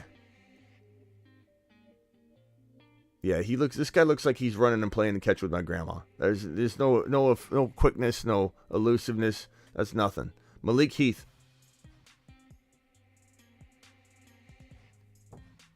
I could run that fast. I could run and catch that fast. Zay Flowers looked fast, smooth, quick, agile. These guys look like they're running at like 40%. Elijah Higgins, this is that guy that looks like he's swimming when he's running. No, he almost fell. No, get out of here. Xavier Hutchinson, let's go. I like this kid. Nice. I like how he's securing the ball a little bit longer than the other guys. Running on the sideline. You guys got to stop stepping on the sideline. This is rookie mistakes. Even Flowers stepped on the sideline. I mean, you got to show you can stop and oh, God. Jalen Hyatt just got... That wasn't good. That was bad by Jalen Hyatt. That was a really bad sesh. That's right. He's got another one to come.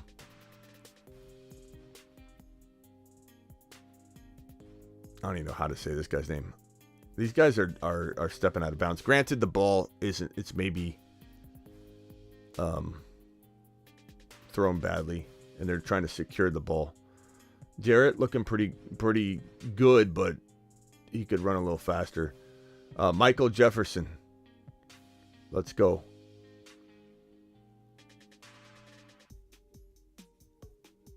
Oh, horrible. Dropped the ball. Bad job. Bad job.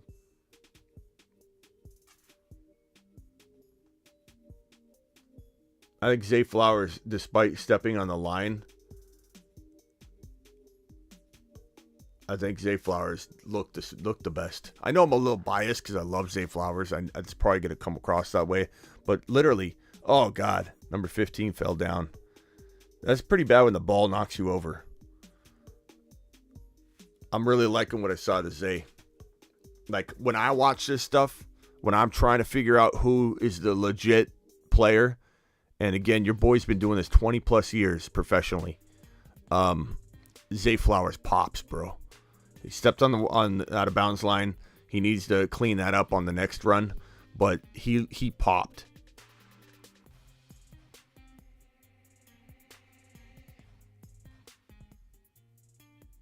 AJ Brown looks smooth. They're playing replays of AJ Brown. You could just tell. There's a certain like it factor when you're watching a player on the field. And the smoothness, the fluidity of the player. Zay looked unbelievable. Frank says, come on, I want the running backs there tomorrow, bro. I've got the schedule right here. I want to take this stuff off the screen, the 40 times. This is Bobo. Super chat from Caden. Caden to the moon. Here's Butte. Here's Butte. Okay. Not bad. Not bad. Not as good as Zay's, but what would you give up for the 1.3, Jalen Brooks, or 1.4 out of Chubb, Swift, Saquon, Kittle, Jamal Williams, Rashad White, Ayuk? For the 1.3, 1.4, I'd give up anything but Saquon. Ooh. Brownlee dropping footballs. He's fumbling footballs, dropping footballs. Goes out of bounds. Horrible by Brownlee. Copeland. Oh, drops the ball. Keep your focus. Barely stays in bounds. Moreno.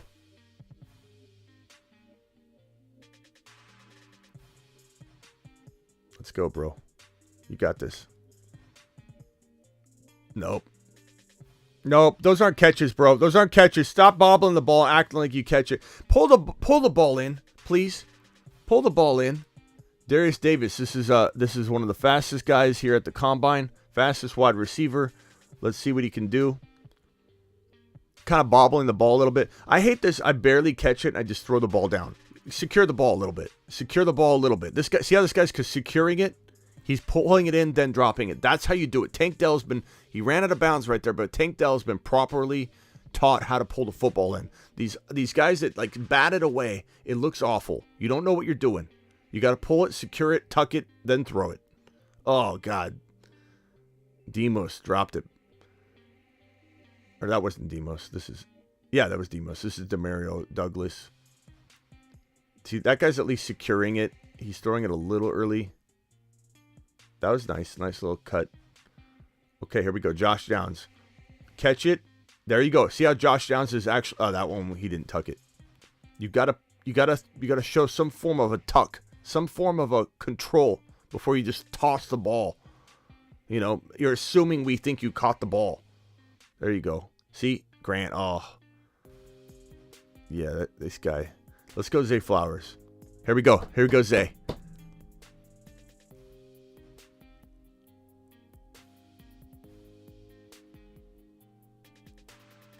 No! He dropped it.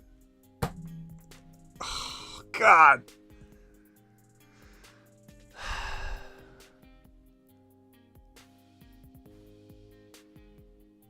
That sucks.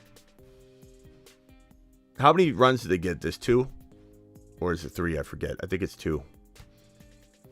God, Zay, you needed to catch that ball. That was ridiculous. This is probably not going to affect him. I think people like me, I know what I'm looking at. But like you'd like to see a pristine, smooth, fluid.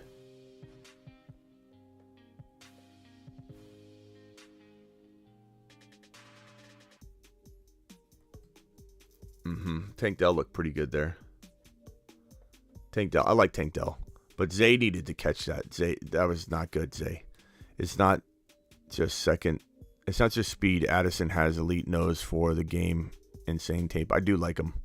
Addison's really good, Frank. I'm sorry. So, on this one, bro.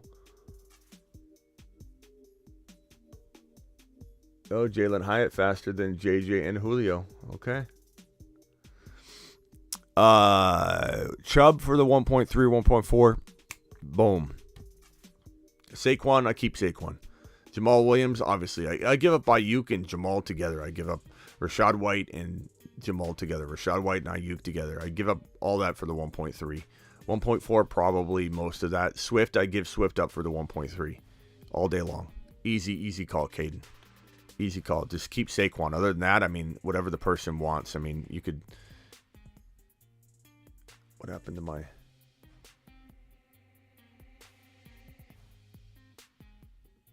There we go. I get the feeling that Addison is slipping. Obviously, could be smokescreen this time of year. The fact that he ran a 4.49 though, bro, I think he probably is not in a position of slippage. But we'll see. We'll see. You never know. Every prospect has their weakness, not a possession receiver. This is TM42. Appreciate you, TM, being here. Coaches watching know the catches and drops. I think Zay Flowers, he definitely should have caught that pass. I mean, this is a high pressure situation, but you know what? I feel like you've been preparing for this. You shouldn't be dropping the ball during just 2 little sessions, man. I mean, how long you practice for this? Nerves, doesn't matter. You got to pull that ball in. Zay needed to pull that in. But I still feel like Zay is by far the most electric player, electric wide receiver, smoothest, most fluid, quickest, best twitch in this wide receiver draft class. I love Zay. Zay could be a top 12 wide receiver at the fantasy and NFL levels. Both of them.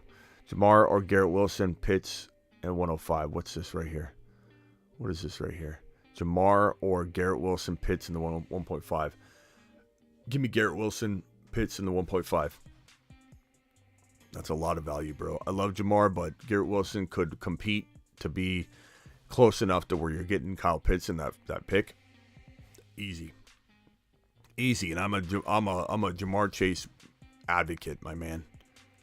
Previous days, times were faster officially than unofficially, says Mitchell. Sometimes you get a 4.39 and it becomes a 4.48. You know, so you got. That's what I'm saying with that Wheaton guy. I don't think he ran a 4.38 or whatever it was. Zay will go to the Chargers, which I hope happens. TM, that's what we're rooting for. If he goes to the Chargers at what was that pick 21, that'll be a exciting day for Justin Herbert. Herbert to the moon at that point if he gets Zay Flowers. So we're hoping for it. Zay to the Chargers is definitely the top option when we look at this board. It's what we've been wanting. We've been talking about it for about a month now. Zay Flowers to this 21 overall pick would be what we'd all dream and hope for and drool over. So we're trying to speak it into existence. So keep it going. Keep it going, TM42. Keep throwing it out there. We're trying to will it into existence, and we could use your help. And you're doing a great job. Zay to the Chargers. Drop a lightning bolt emoji.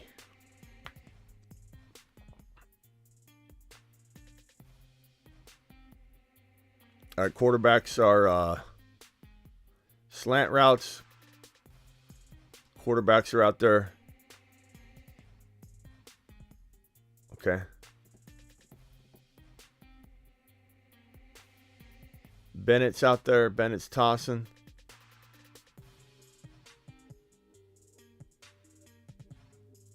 What number is Zay Flowers? The number on the combine.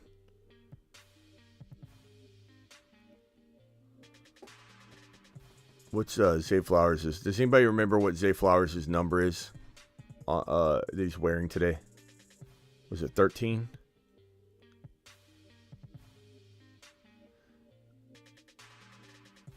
Malik Cunningham.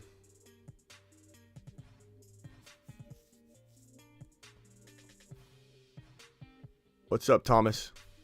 Late to the party. How it goes at Smitty? Goes good, bro. Appreciate you. Is this Zay right here?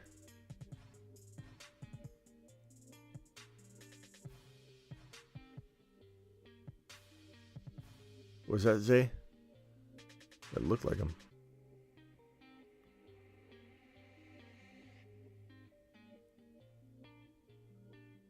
What's up, Mitch?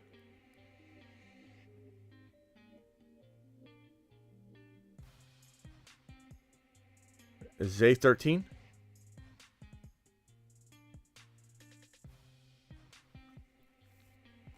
They're not identifying the wide receivers, and it's kind of making me angry here.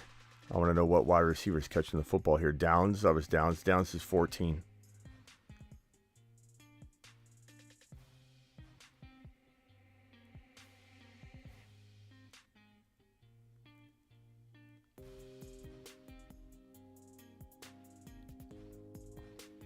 There's Flowers. 16? Was it 16?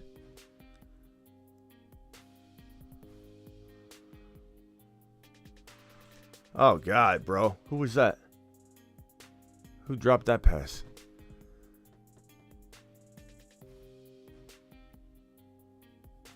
I'm really liking the way Flowers moves on the field. I think if you're an NFL scout, NFL club, they're going to look at Zay and just say, look, this guy's fluid. He's fluid on the field. So smooth. Precise movements. I just wish he would have caught that ball. It's really aggravating me.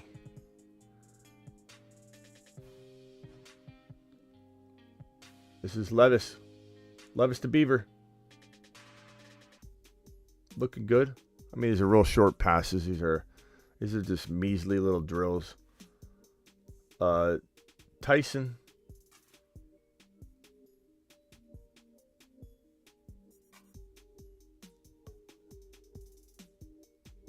Yeah, Levis does have a good arm. It's just so disappointing that we're not seeing. Okay, so we heard that We heard that Bryce Young wasn't going to throw, but where are the other quarterbacks? Levis is out here.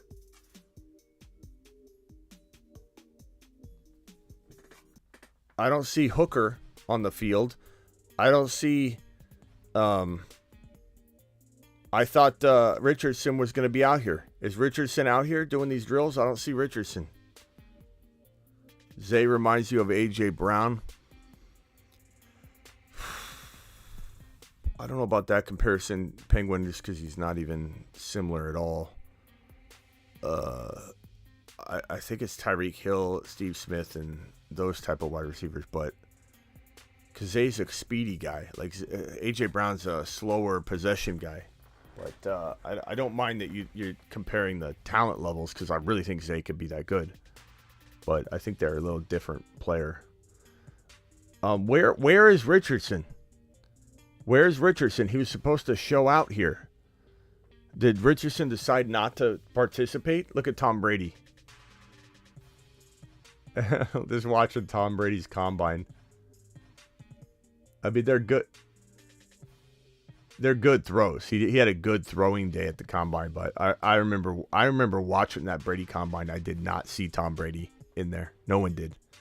I mean, the Patriots saw something, obviously, but no one knew this is going to become the greatest of all time. His 40 time looked awful. His body, he didn't look like a pristine athlete. And his throws were good, but he didn't look like he was going to become the greatest quarterback of all time. It's quite funny when you look back at how different. Stetson Bennett. Okay, so these are a little bit tougher throws. So this is going to, I think, show us a little bit more than that other drill.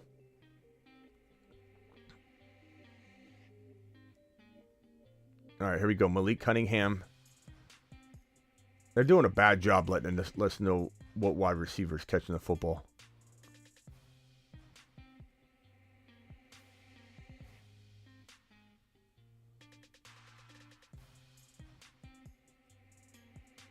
Was that Hyatt? I can't even tell. I wish I had the numbers in front of me. Zay Flowers more like Amon-Ra St. Brown, contested catcher. I don't know if that's a good comparison. I mean, I'm sorry to... Oh, God. Who was that fell down? Copeland? Copeland took a tumble, bro.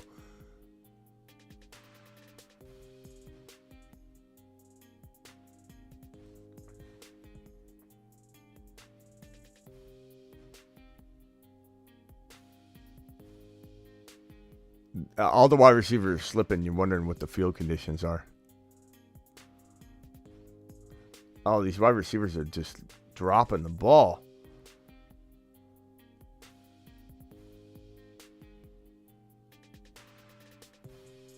These are not good catches. What's up, Danger?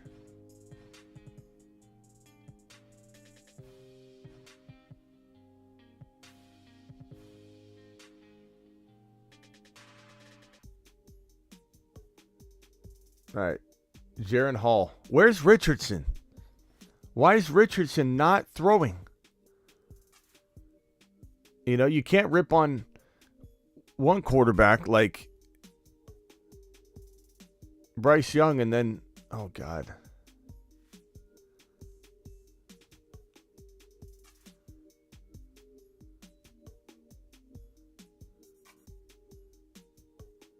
Is that Flowers? All right, Levis. Show us that arm, baby. Show us that cannon.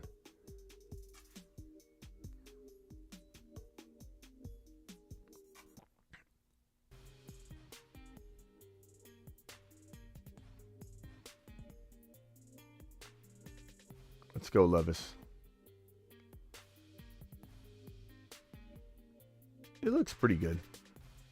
I don't love Levis, but I think in the right spot he could be a good player.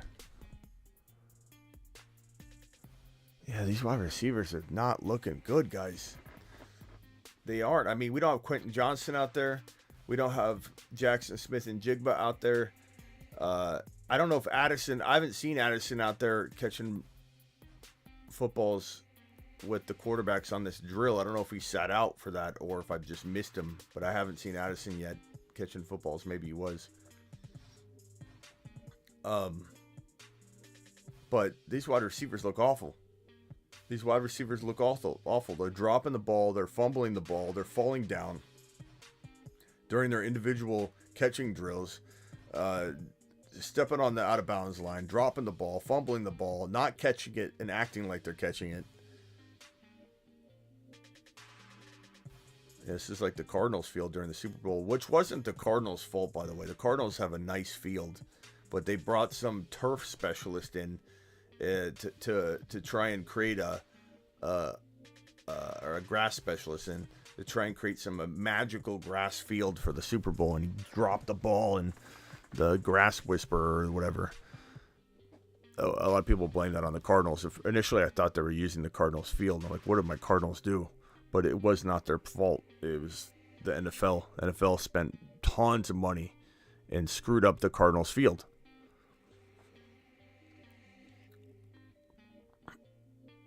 There's more QBs and wide receivers coming up. Okay.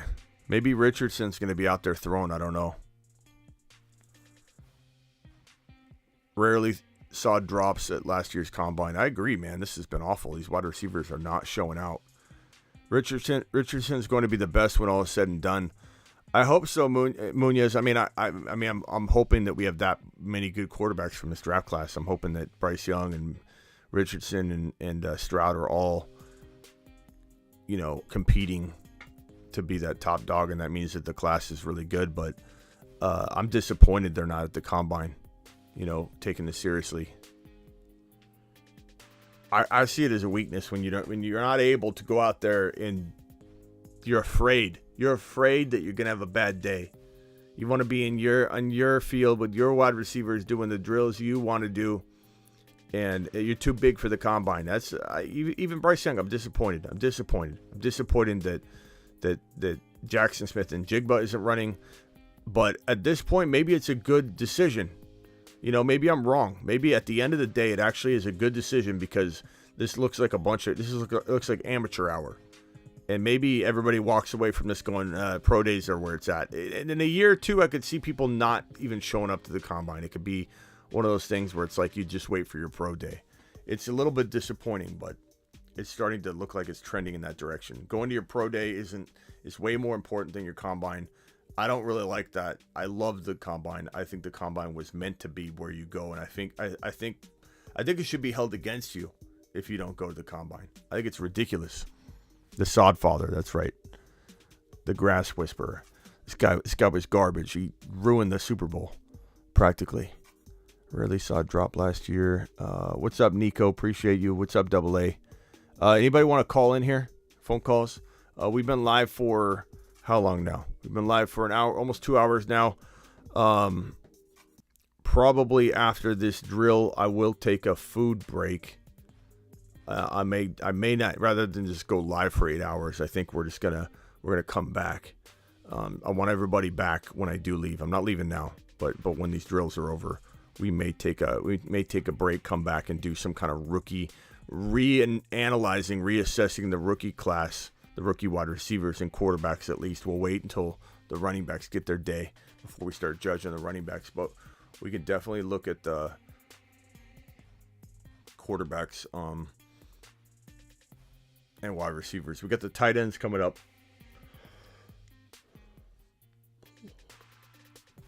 Oh, 4.36 for Darius Davis.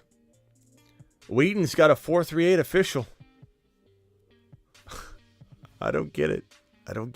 Dial in again. I missed the call. I'm sorry. All right, these are longer routes here. These are like 20-yard slants.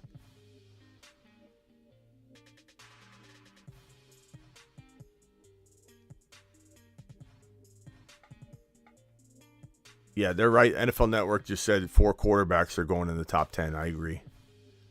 4 quarterbacks going in the top 10. Hooker is going to go a lot higher than people think too. But Richardson, Levis, Stroud, and Bryce Young are all going top 10. Did we confirm what number Zay Flowers is wearing? Was it 10 or was it 15? I forget. Nice catch. Bad throw, nice catch. Who was that? Someone tell me who that receiver was that caught that. Hob G calling in. What's up, Hob G? Yo, what up, Smitty? Hey, do you know who just caught that? Are you watching or are you not watching? Nah, I'm not watching. Okay, there's a wide receiver just laid out for a ball, caught a nice pass from a very bad throw. I want to know what wide receiver that was. And I want to know what number is. What number is this? Flowers? Is he 16? That looks like Flowers running the ball. Was that Flowers? God, why don't they do a better job? 16. Yeah, I think that was Flowers. That looked good. Flowers look so smooth. What's up, Hob G? What can I do for you? Nah, yo, what up, chat? Yo, I missed out on them drafts last night, the private ones. Yeah. Did you announced that in the 7 o'clock show? Announce what? You were doing those private chats. No, Oh well, yeah. Well, I do those. I do those at midnight, pretty much every other night. So it's pretty well known that. But yeah, I announced it, and then I also put it on my Instagram. But I mean, just know that we do live drafts and mock drafts during the graveyard shift at midnight, pretty much every other night.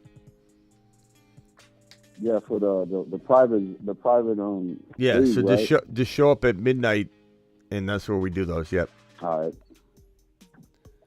Yeah, I want in on some of that action right Yeah, there. we'll probably do a private draft and a bigger $10 the big board best ball drafter. If anybody doesn't know what I'm talking about, on Underdog Fantasy, promo code Smitty, the link that I pinned in the live chat and the link that's in the description inserts the promo code for you, but Underdog will get you up to $100 bonus match, dollar for dollar on your first deposit. So make sure you go ahead and do that on Underdog Fantasy, promo code Smitty. Link is in the live chat. Link is in the description. If you're not signed up and ready to, you won't make it in because they go quick. But yeah, we did a private league on Underdog where I sent a link out in the live chat and I said first 9, we did a 10-man. First 9 people to accept this invite can get in the league. It was on Underdog. It'll be a best ball, so there's no lineups or waivers, but it's private draft. It goes 17 weeks. It's just us. There's no one else involved. We'll do a couple of those every week. We'll do one probably, I would guess, tonight because it'll be the midnight show. There's a chance I don't go live tonight just because I'm going to be doing so much today with the combine, but there's still a shot we do it. So. All right, cool. We'll be looking for the notification. Who do you like in the wide receiver group? I'll tell you how they're doing, but man, these wide receivers are cheeks, bro. They're cheeks, man. They're looking really, really bad. Zay Flowers, I love. He can't disappoint me today. I don't care if Zay Flowers dropped three balls in a row. I think Zay's 16. Yeah, he's 16. I don't care if Zay drops 3 straight balls. Zay is my guy. But these other wide receivers are dropping it. They're falling down. They're bobbling the ball. They're not securing it. This looks bad. Jackson Smith-Njigba isn't here. Quentin Johnson's not doing anything. He's not here. That's disappointing that they're not participating. But it looks cheeks because the only guy out there that's doing well is Zay Flowers. Butte and Hyatt obviously doing well in terms of other categories, but.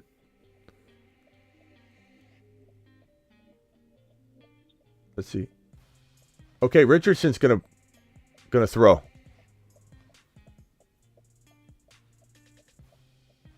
So Stroud is not doing the tossing of the pigskin, but Richardson is. So there is another group. Whoever said that was correct. So hold on, let's watch this guy Richardson throw the ball. I'm excited.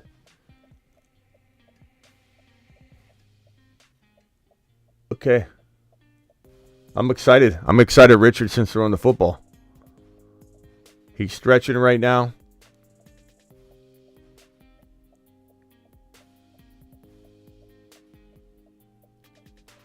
Oh, that was a horrible throw by Max Dugan or whatever his name is. He threw that ball out of bounds. What else you got, bro? Hob G, hit me with some questions while I'm waiting for Richardson to play here. Play a little catch. All I got, man. You what? No, I'm not. No, that's all I got because I'm at work, so I'm gonna hop off of here.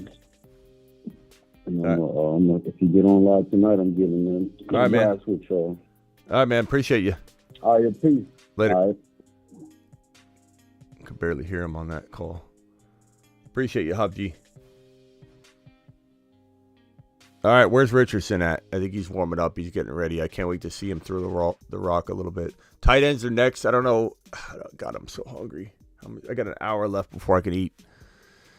For anybody who doesn't know, QBs, tight ends, and wide receivers, their measurements and workouts are today. We've got the measurements in for Bryce Young. He is almost the exact same size as Kyler Murray, like to the like exact inch and almost exact poundage. Jaron Hall throwing the ball, not good. These quarterbacks are doing bad. Everybody's cheeks today, bro. It's Zay Flowers and it's Hyatt running his 40 was great. Hyatt, who dropped that ball? Number 10. They're dropping everything. Okay, Levis looks okay. Levis looks good. Hyatt ran well. Boutte did okay. Running the ball. Flowers looks fine to me. And past that, every wide receiver's looking cheeks, man. I'm sorry. Dial in again. I missed your call. I apologize. Dial in one more time, bro. But Bryce Young came in at 5'10" and 1/8, exact same height as Kyler Murray. Try one more time, bro. I don't know why your call keeps getting declined. Kyler weighed 207. Bryce Young weighed 204. So there's a little bit of weight difference, but not much at all. They were the exact same height at 5'10", 1/8 inch. So not anything close to 5'11". What's up, Tristan? You're live on the Fantasy Football Show. Hey, Smitty. Hope you're doing well today, man. Yeah. A couple things. So Bryce Young didn't measure in all that hot out here. Well, as I was saying, I mean, it's Kyler Murray size, and Kyler Murray's it hasn't held Kyler Murray back too much if you put him in the right system.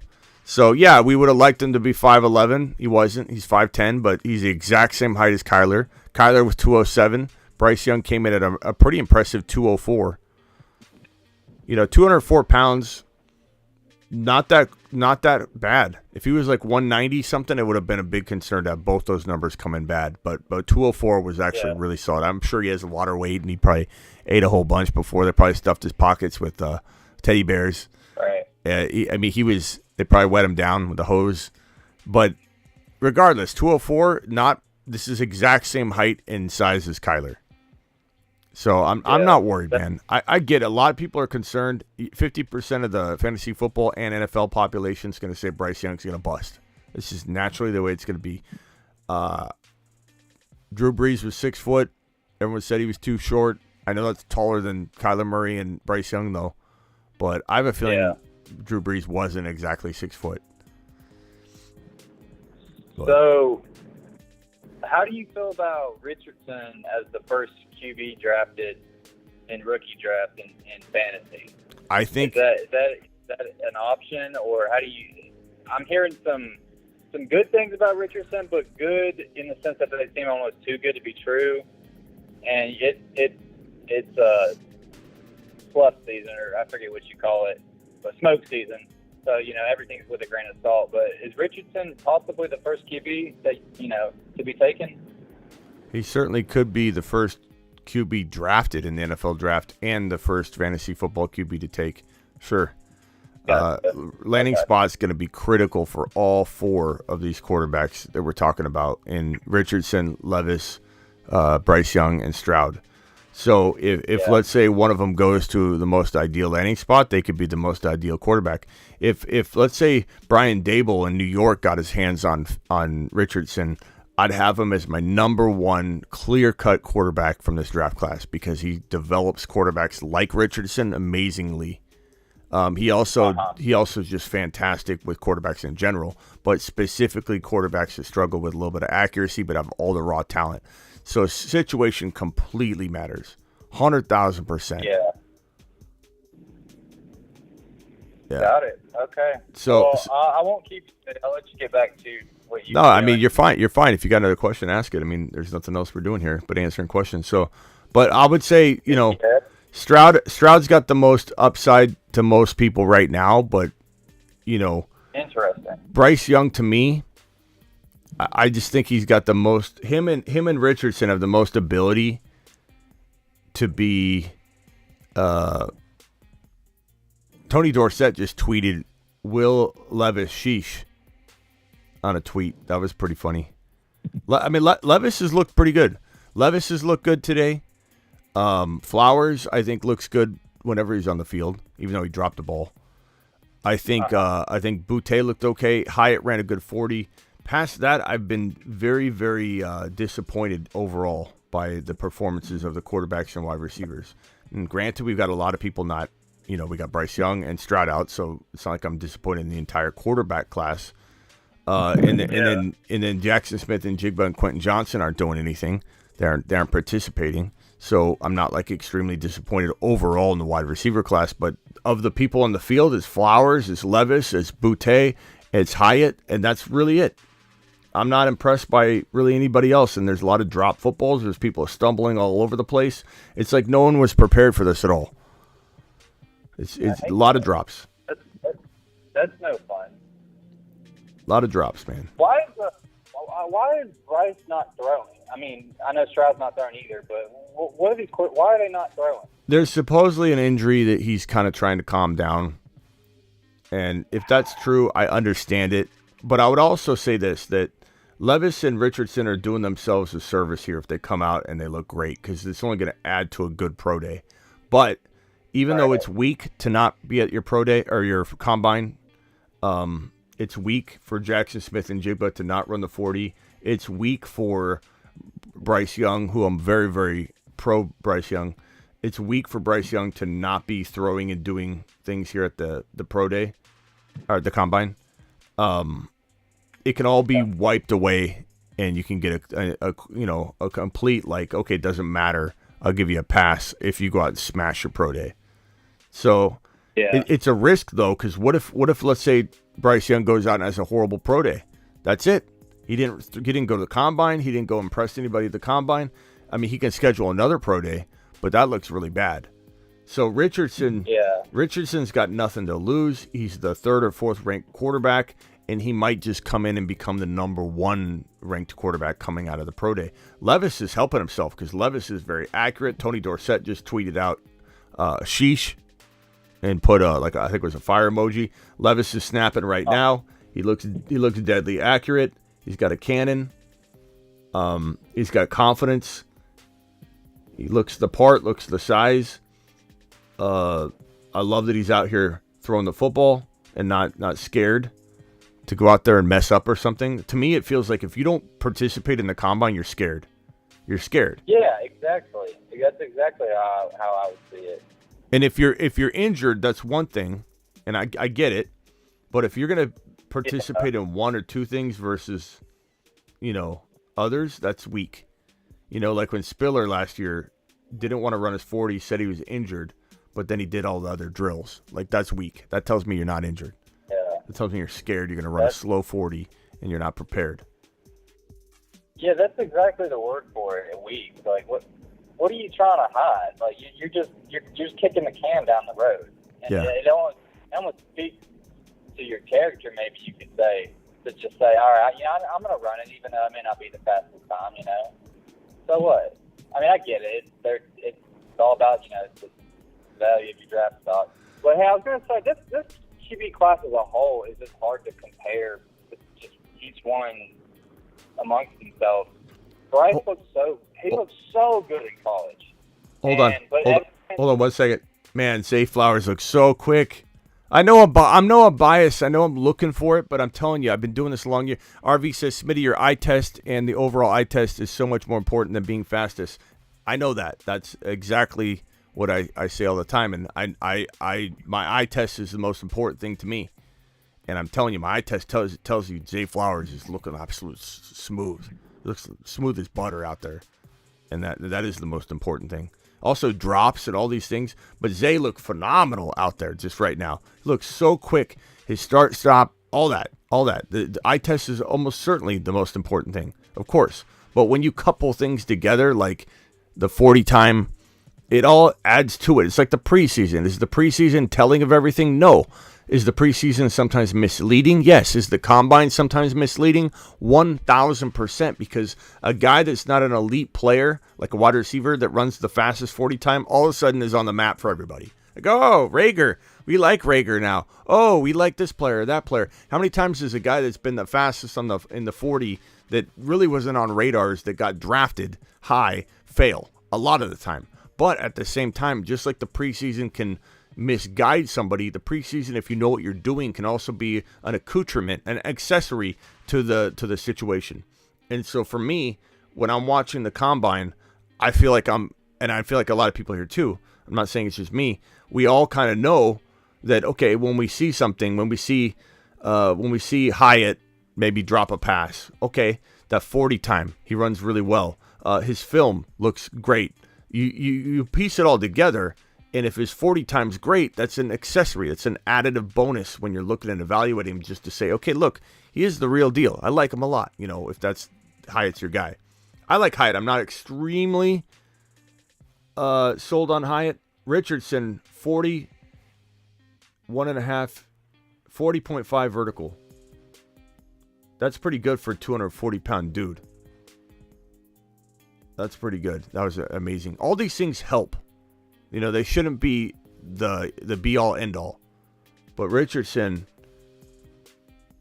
I'm sorry, I didn't mean to interrupt you. Richardson got hops for his size. He's a big boy. Okay, I'm sorry. What were you saying, bro? No, you're totally good, Smitty. I was just kind of saying, it's just hard to compare these top four quarterbacks. One day I think it's Young is the best, has the most upside. Next day I think it's Stroud. Then I think it's Levis, and then I think it's Richardson. And it's just really hard for me to figure out who has the most value here. If Bryce's physicals, if he was a little bigger, I wouldn't even question it. And that's a lot of people have the same opinion I've read, because he just looked so good throwing the ball in college. It's just disappointing that he's little, and I don't assume someone's going to do poorly just because they don't have the size metrics, but man, the odds are against you. Yeah. Here's this tweet just from Ian Rappaport right now. Richardson, like this. So this is what I'm trying to tell everybody. Richardson just set the QB record for vertical jump here at the combine with a 40.5 inch leap. And so, wow. Yeah. So here's when you somebody say, oh, the 40 time doesn't matter. The combine doesn't matter. The eye test only matters. The eye test matters most of all. But when you have things like this happening for Richardson, his value is going to increase. Like I said before this started, you could very well have Richardson vault to the number one quarterback at the end of the combine, because he's going to come out and show up and show out. We didn't know if he was going to throw because he was in that second group, but Richardson's going to throw. He's doing the combine. He's setting records, and Levis is out here doing his thing. Bryce Young isn't. Stroud isn't. And these two guys, Levis and Richardson, have a chance to raise their stock. Now, again, the pro days are going to also help. Who fell there? Number 5. Who was that? A wide receiver just fell flat on his face. These guys are falling all over the place, dropping the ball all over the place. Levis is trying to throw a missile, and his receiver's not getting there. Anyway, what was Richardson's 40 time? I don't know that. That's out yet. Let me see. Richardson. Okay, it may not. Yeah, sure. I'll look for it. But anyways, my point is this: things like this could vault Richardson into the number one quarterback spot.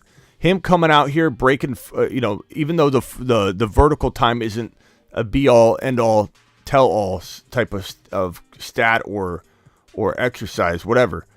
It 100% can vault his value. And when you get vaulted in value, sometimes you have a better landing spot. You have better draft capital. You have everything's going for you. You have a better chance of succeeding.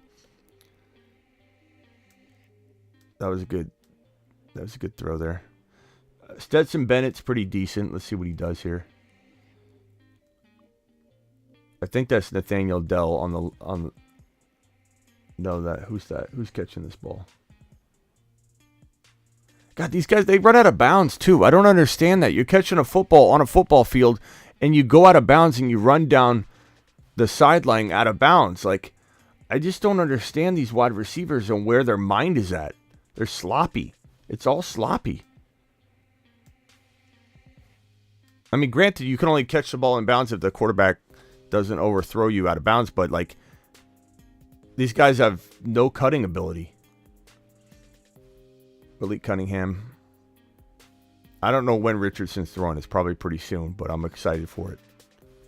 And, it wouldn't, like I said from the beginning, wouldn't surprise me if Richardson was the number 1 overall pick. And that's what happens when you show up and show out. That's what happens when you got the balls to go to the combine. Oh, look at that catch by... Woo! That was Flowers. Oh, that was a great catch. I got to see that again. I got to rewind this. That Flowers catch was unreal. I don't know who was throwing the football on that. On that one.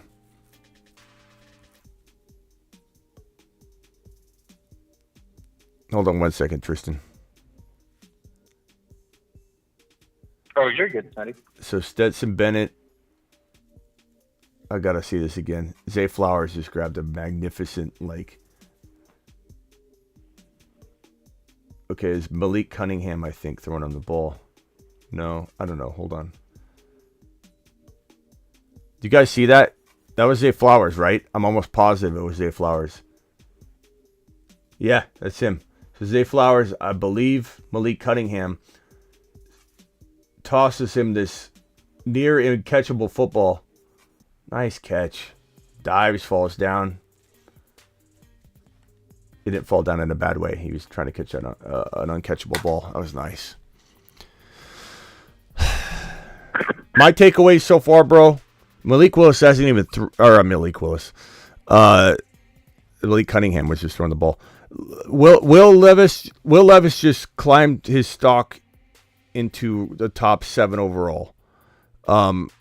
Anthony Richardson might be the number 1 overall pick. And Zay Flowers is probably a top 15 overall pick. And granted, pro days could also increase or decrease this thinking, but that's my takeaway. My takeaway is Levis looks amazing. Richardson hasn't even thrown yet, and he looks amazing. Zay Flowers looks unreal. And Hyatt impressed me a little bit, just overall. But those are my takeaways. That's it. This combine is not impressing me much.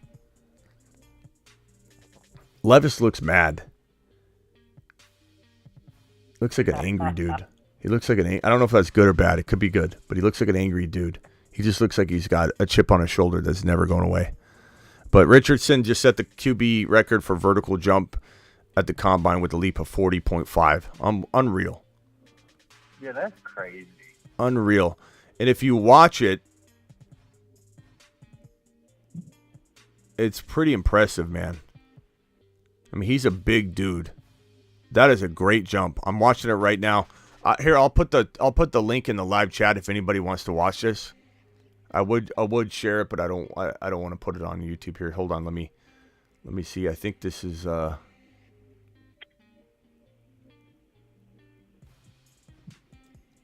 there it is. Go watch that real quickly and make sure you come back. But that is the Anthony Richardson record-breaking vertical jump or a broad jump. 40.5.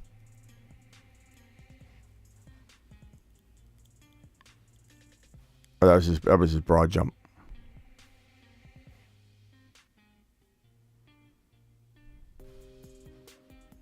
He's a 40.5 vertical. This is his broad jump right here. 40 was his vertical though. They're putting both those in the same tweet. Okay. So anyway, what else you got, Tristan? I Nothing else, Smitty. I just wanted to ask about Young and Richardson. Yeah. And these QBs in general.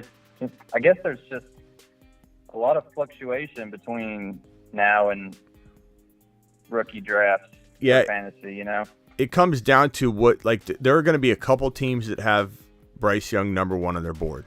And if those teams are drafted at 1, if they're the ones that get the Bears pick, then Bryce Young's going number 1. But I think if I had to predict, Anthony Richardson or Stroud goes 1 overall. I think Richardson's the 1 or the 2 quarterback off the board. He's doing himself a favor. I mean, he's, helping his case to be that. Yeah. Who drafts Flowers, says Joseph. I don't know, bro. Prime, I don't know why that tweet that I sent you, and Adam Schefter or Ian Rappaport retweeted it. They say vertical record, but they're showing the broad jump. I don't know why. I don't know if they're confused on which one's which, but I don't know if he ended up breaking both records or not. But the video shows him broad jumping instead of the vertical jump, so I don't know what they're doing. Who drafts Flowers, Smitty? I would say, like, as much as I want him to go to the Chargers at 21, there's a real good shot he goes by 15 overall. So if we look at the draft board and we say what team's going to need a wide receiver, what team's capable of drafting Flowers early, I would say that hopefully it doesn't go somewhere like Tennessee where there's no quarterback. Hopefully it doesn't go somewhere like New York where we don't want him necessarily there for Garrett Wilson, honestly. Like that, as much as that'd be great for the Jets and be great for whatever quarterback's there, it would be pretty tough. I don't want Garrett Wilson to have to compete with that because I think he's a massive talent. Washington, I don't see it. Green Bay, I mean, what if Green Bay took him if Aaron Rodgers stayed? That would be crazy. Detroit at 18, I don't think they're selecting him. Tampa Bay, I don't think so. Seattle could take Zay Flowers. Chargers could take him at 21 for sure.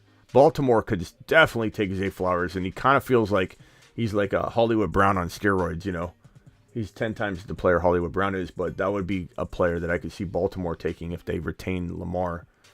So maybe he does fall through the 11, 12. Houston could take him. What if Houston takes Richardson at 2 and Zay Flowers at 12?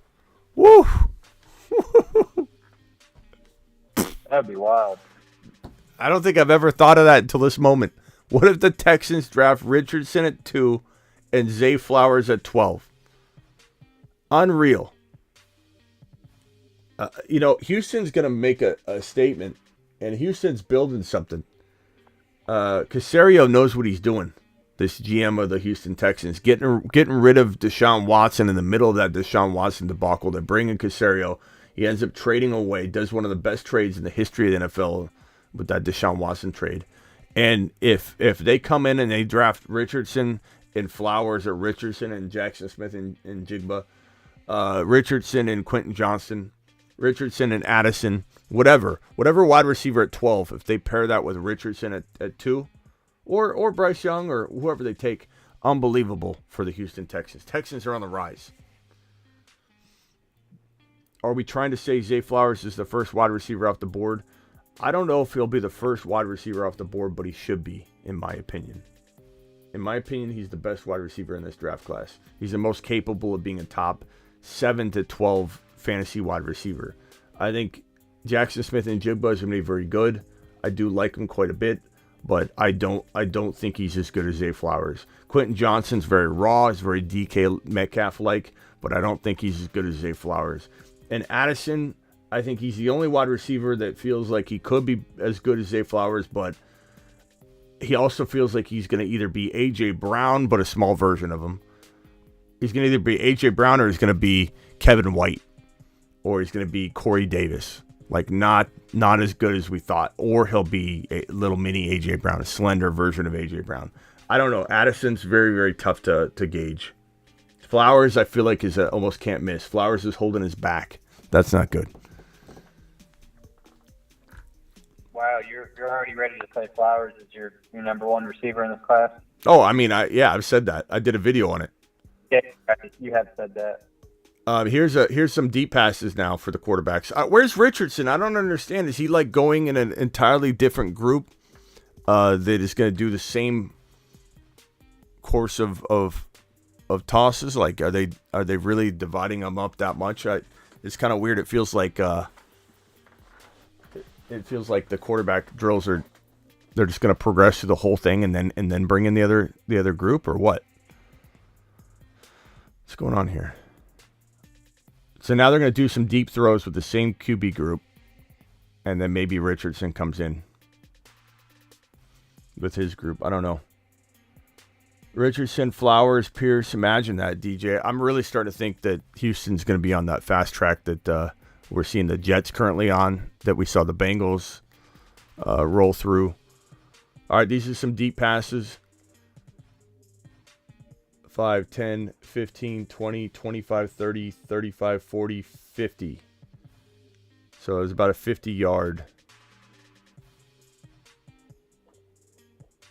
Okay. 5, 10, 15, 20, 25, 30, 35, 40. 40-yarder. Okay. Do I think the Texans draft a running back one early? They could, but I think they're better suited to draft a quarterback and a wide receiver. Because, thinking that out, Dameon Pierce, Richardson, Flowers, unbelievable offense. 5, 10, 15, 20, 25, 30, 35, 40, 45, 51 yards. 51-yard toss. And he's tossing it a couple yards behind the line of scrimmage, but 5, 10, 15, 20, 25, 30, 35, 40, 45, 50, 3 yards. Not bad.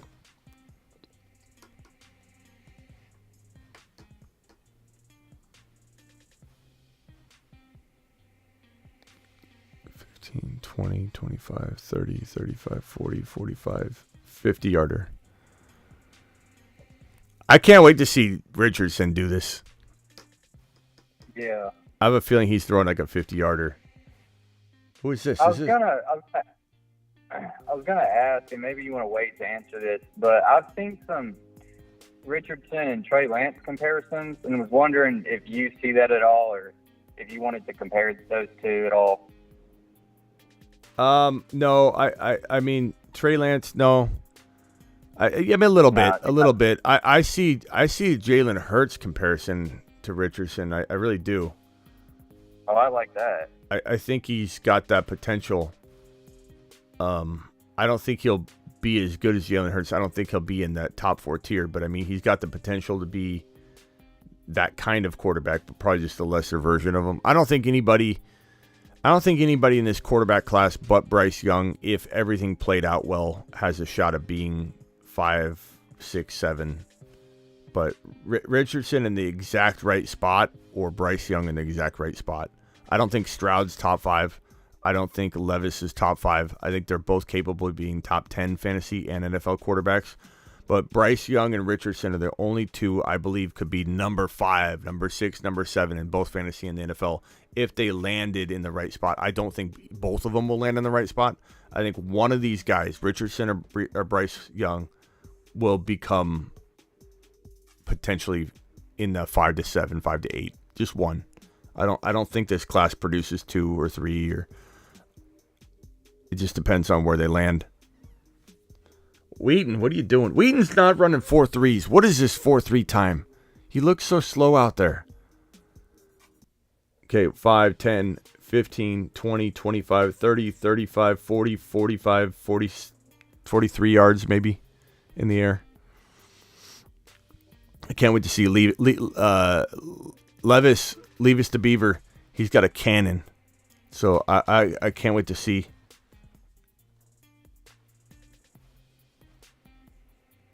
Yeah, Flowers is number 16.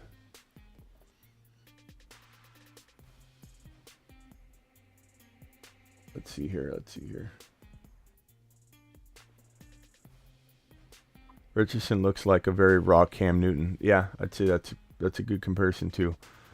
Hurts was very doubted too, though. Hurts needed to be developed. The problem with Richardson is if he doesn't go somewhere where like there's a Dable or some quarterback guru, I don't know that you fix everything that needs to be fixed. All right, here comes Levis. Will Levis to Beaver.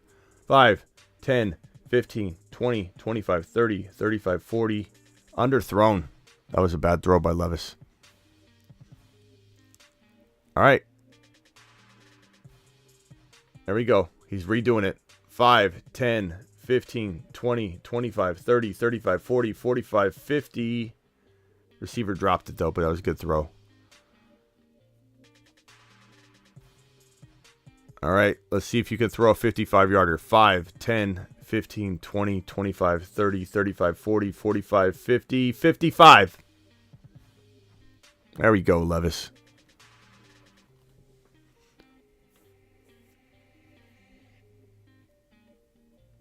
That was a nice cannon.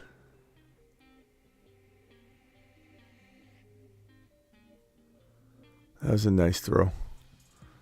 But I don't know. Levis didn't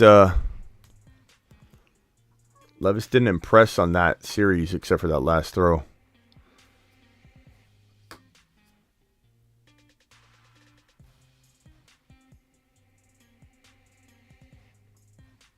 right, I'm going to be right back, guys. Tristan, I'm gonna let you go for now, but feel free to call back, okay?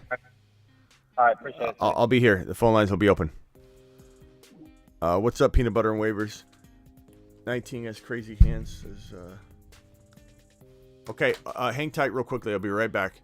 We got 83 in here. Hit that thumb up button. Let me put up a note here in case anybody comes stumbling in.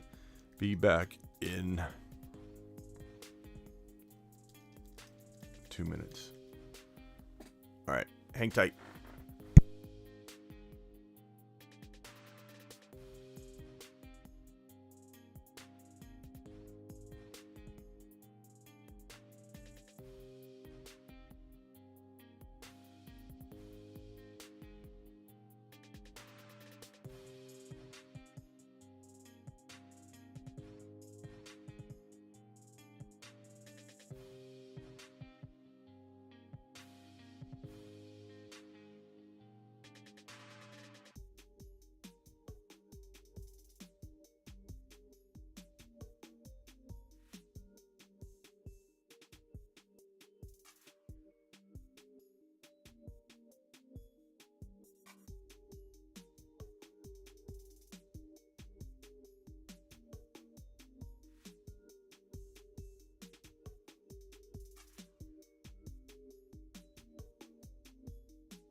All right.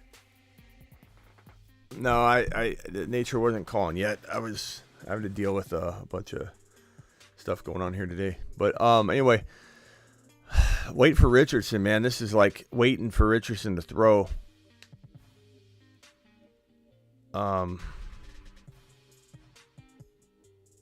Hit that thumb up button on your way in the door. Also, guys, make sure you subscribe to the Dynasty channel. We're going live on the Dynasty channel or uploading a Dynasty video every single day. And the Dynasty channel is right here. So subscribe to that Dynasty channel. I'm going to pin the link right now.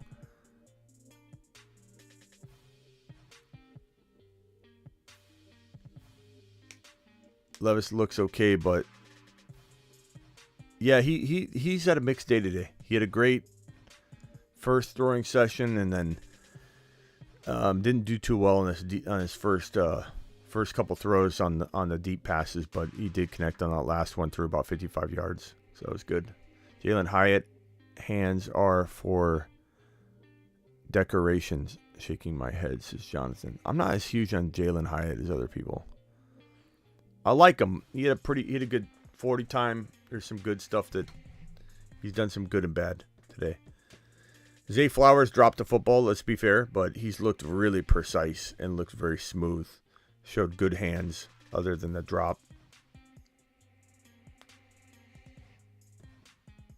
Haven't checked.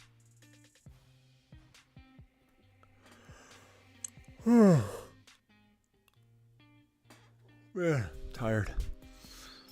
Smitty, would you rather trade down and get Flowers and Bijan or take Bryce Young at 3? What does that mean, though, Logan? In what context? Would I rather trade down and get Flowers and Bijan or take Bryce Young at 3? Like if I was a team, I'd rather have Bijan and Flowers, but you do need a quarterback. Like it depends on the quarterback situation. You know what I mean? Like you can't do anything without a quarterback. So would I rather have Bijan and Flowers in general? Yeah. Okay, here goes Levis again. Levis the Beaver. 5, 10, 15. Oh, these are not. These are like 10-yard outs.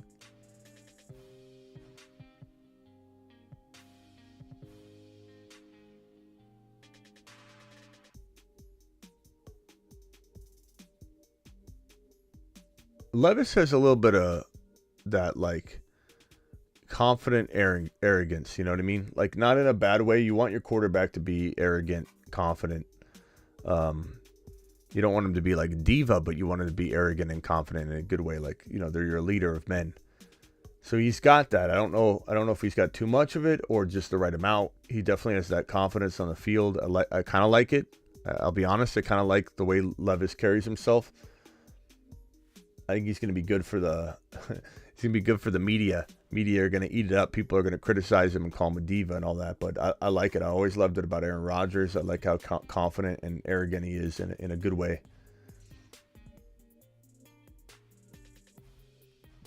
Stetson Bennett's looking decent. He looks decent today.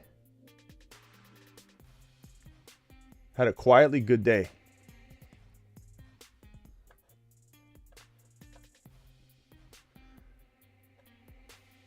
Xavier Hutchinson is the next Michael Thomas, says Hector. How the quarterbacks looking? They look pretty cheeks, bro. But Richardson hasn't done anything yet. He's still going to throw. Levis has looked okay. Stetson Bennett's looked pretty good. Flowers has looked phenomenal. They're saying Stetson Bennett has been one of the biggest winners today at the quarterback position, and I agree. He looks pretty good.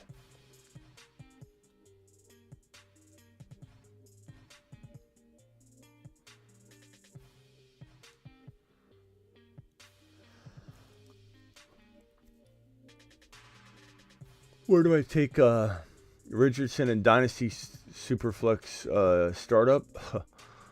Bro, I don't know yet. I don't know. I have no clue where his ADP is going to be. I don't think we have good data on that, especially given that the landing spots haven't been handed out. His value's been climbing by the day. I don't think I would venture to guess at this point because we don't know. Someone could give you a number, or they could lie and just spit out an ADP data point, but I don't think there is one.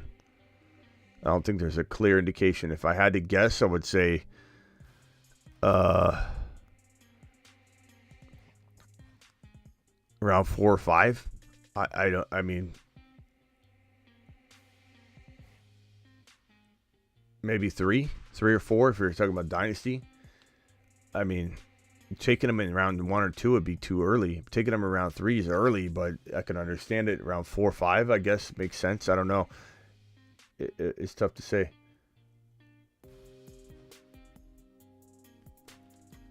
All right, let me get out of here and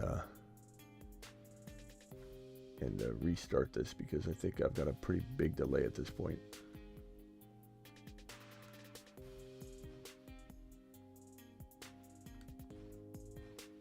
I'm streaming, so I've got a little bit of a delay.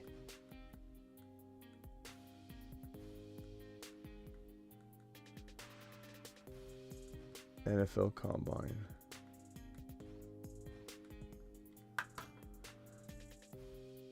Zay Flowers, possible Moon Man. Thomas, where have you been, bro? The Moon Men, dropping loads in outer space. He's right here, pal. Thomas, appreciate you. Thank you for the super chat. Space Monsters. But he's possible Moon Man. He is a Moon Man. Thank you for the super chat, guy. Appreciate you. Who's number 10? Wide receiver.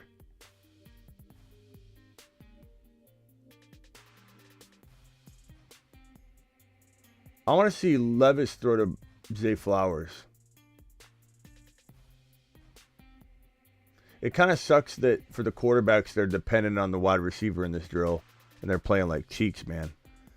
And then if you're the wide receiver, you're relying on the quarterback who, if you're not Stetson Bennett or Levis, you're not throwing exactly that well.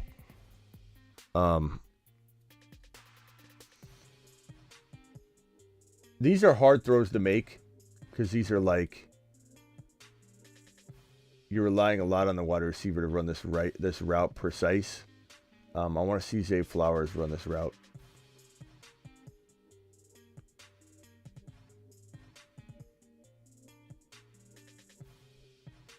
$93 of you in here. Punch that thumb up button. Appreciate you being here. These are some hard throws. All right, where's Zay at? Number 16. Is this Zay?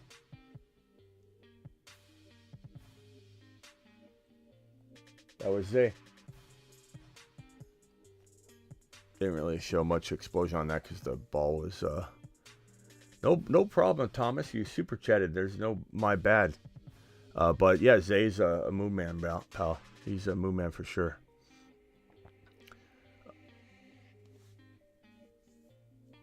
You don't have to take a lap when you super chat, Thomas. That was a nice little throw there by Will Levis. Receiver dropped it, number 18.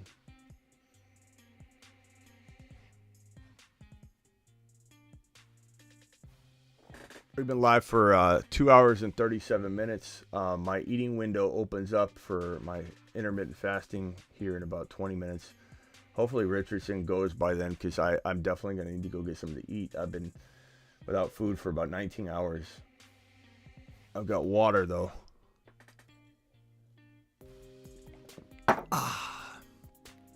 My body hasn't known what water is. It's getting to know water pretty well.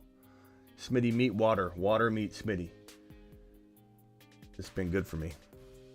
I also feel like my body is completely consuming itself. And I can see why this intermittent fasting works so well when you do it on a very consistent level like I'm doing it now. Like 18 hours for sure, not eating. Water only, and then boom. Leaner in the face a little bit. I'm a little bit leaner and meaner. I think in like 2 months, this intermittent fasting should have me about 200 pounds, which I look like a slender man. I look like Devontae Smith when I'm at 200 pounds. Like now I'm at 219. I fluctuate between 218 and like 222. But I look like night and day different. But I'm gonna drop the LBs. The intermittent fasting is gonna work. I know it on April 1st. I'm gonna be where I need to be. I'm gonna have my meat suit off. I'm gonna take it off permanently. And then once I get down, I stay whatever weight I'm at. So I just can't get down. It's hard. But why did you drink like that? How did I drink, bro? Well, I guess.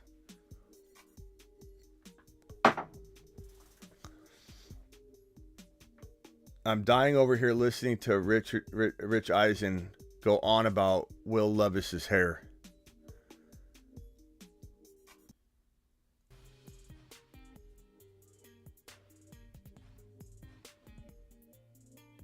Yeah, even the composition of your body feels differently when you intermittent fast. It's just like you look in the mirror and you're like really slender in the morning. And I can eat a couple times during the 6 hour window. How long have you been fasting? I've been trying it for a while.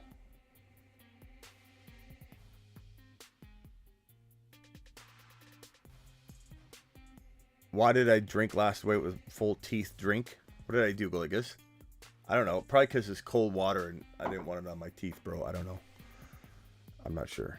Addison to the moon. Is Addison a moon man? Probably not. Capable, but right now he's not scheduled to be a moon man. Could I put him on the satellite man list?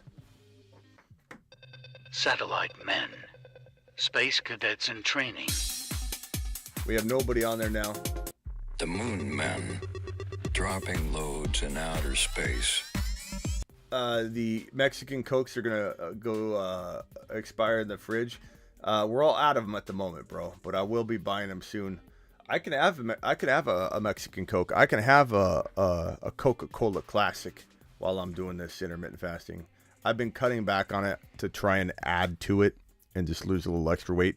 Once I get down to weight, though, I'm gonna eat and drink whatever I want during my fasting, my fasting window, my eating window. But right now I'm trying to get there quicker, and I usually maintain. Like once I'm 200, I could drink 5 Cokes a day, have, eggs, bacon, and potatoes twice a day during my open window. It's not gonna matter. I'm gonna keep the LBs off. It's just getting down to weight's hard. Smitty drinks like Donald Trump. Donald Trump is the best bottled water drinker on the planet, if you've seen him do it.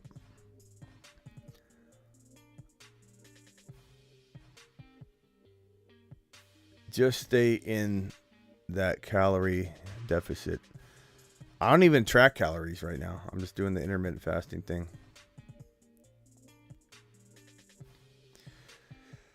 When is Richardson going to throw? When is Richardson going to throw? I'm waiting for it. I'm tired of waiting, Richardson. Get out there and throw the football. I just stay in the calorie deficit. Smitty is on the prime drink later. I'll be drinking primes like crazy during my 6-hour window, bro. I'll be busting them open left and right, sucking them down. I haven't had a prime in 18 hours. I haven't had a Coke in 18 hours. I haven't had a breadcrumb in 18 hours. I'm starving.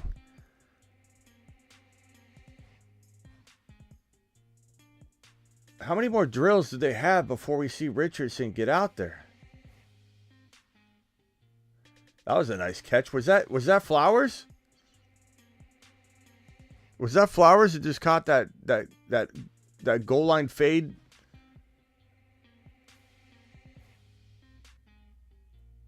Or is this Flowers? This looks like Flowers right here.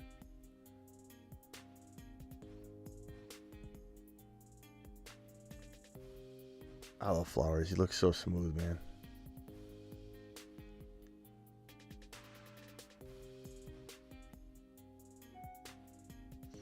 The only thing I don't understand is why did they do the fade not in the end zone? They're doing a goal line, an end zone fade, and they're doing it at the 20-yard line. Why? I don't understand. Why wouldn't you use the end zone?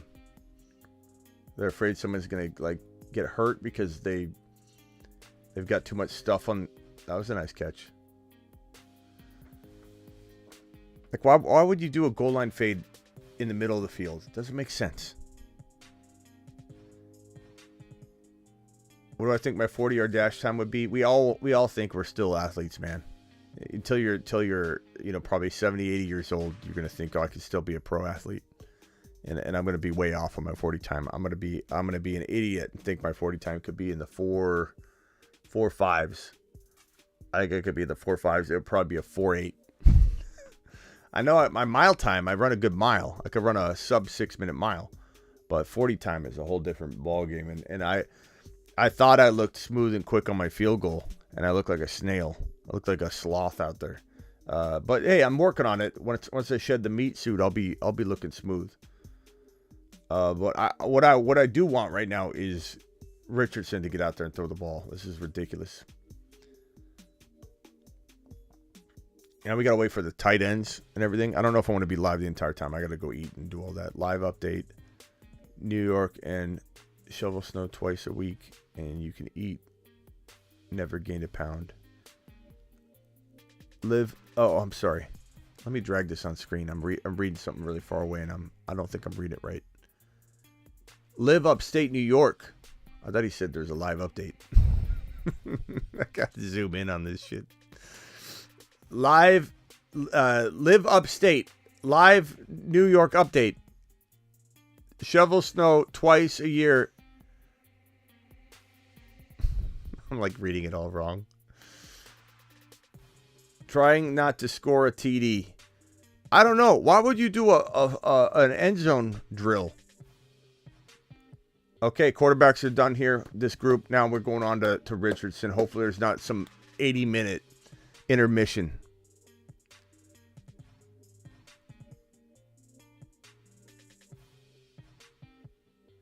Do I have a limit in my eating window? I mean, I try not to eat what would constitute like 3 meals because, you know, I do eat 2 meals a day anyway. Like, I don't eat 3 meals a day. I only eat 2 meals a day no matter what I'm doing. And that keeps me from gaining, you know, weight. But,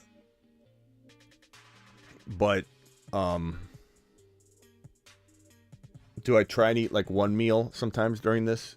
Yeah. But I'd say I eat like a full meal and then I eat like either another full meal or I eat like a nice couple snacks. And then once my window closes, I wish I ate the full meal, like a second full meal. But like I eat 2 full meals, I think, within the 6-hour window. Like right now, it's gonna be 2 o'clock my time, so I'm gonna eat something. And then I imagine right about 7:45, I'm going to be like, I got 1 more shot to eat. Let me eat another meal, you know. Could I see myself opening my eating window to 8 hours instead of the aggressive 6? Maybe, but I'm going to try the 6, man. I feel like I'm going to drop the LBs quick.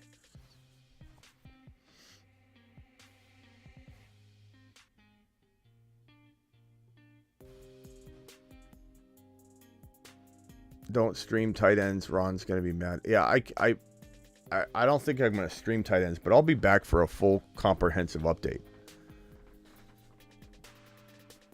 But hopefully Richardson's going to be throwing soon. I don't want this to be a big delay.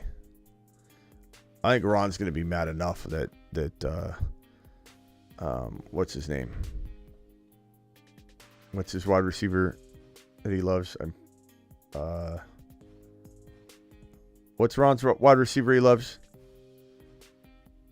I'm blanking out on who he loves. Tony. Who is it?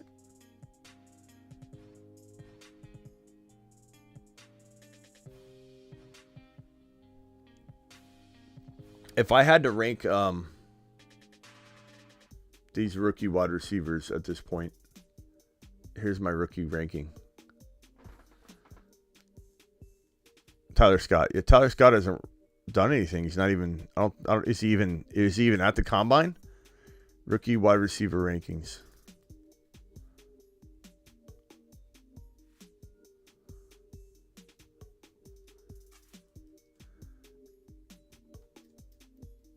One, Flowers.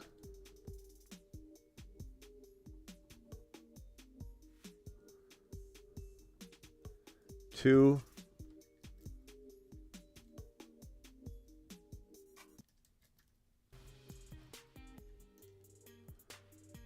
Jackson Smith-Njigba is number 2. Number 3,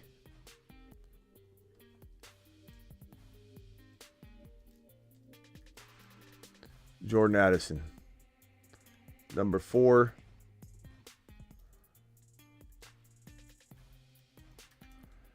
Johnston. That's my top 4 wide receiver rankings as of this moment. Doesn't mean that it can't change. Johnston could have an amazing pro day and be an absolute monster. Addison could go out there and have an amazing pro day and kind of change my mind here. He's done okay today, but he isn't, popped out and shined. Jackson Smith-Njigba, missing. Not a good look. Missing. Zay Flowers looking like the absolute monster I think he's going to become. This is Antonio Brown meets Tyreek Hill meets Steve Smith. I absolutely love him. I have a feeling he's going to fly under the radar still a little bit. probably, climb in some rankings, but I think a lot of people won't have him number one. I'm the only person I've seen, that has Zay Flowers ranked number one out of all the rookie wide receivers. To me, he's the next AB. In a good way. The next AB in a good way. All right, we're going to wait and see if Richardson's going to throw. Richardson's had an amazing combine so far, and he hasn't even thrown.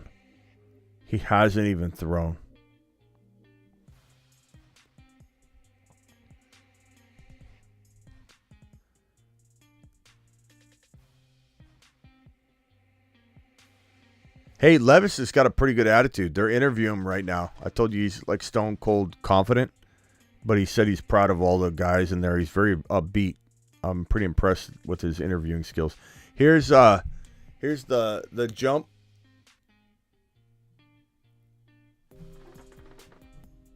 Record-breaking Richardson. Look at that, 240-plus pound dude. Anthony Richardson, 40.5 vertical. Before the link I sent earlier, they were showing the broad jump with his. They don't even know what jump is which jump. I forget who.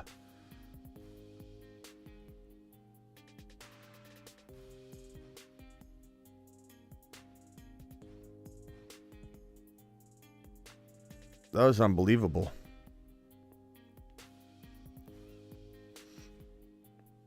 I think Richardson's going to be the number 2 or number 1 quarterback off the board. I truly do.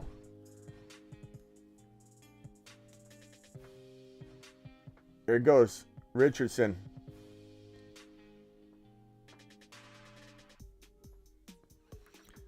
Very solid.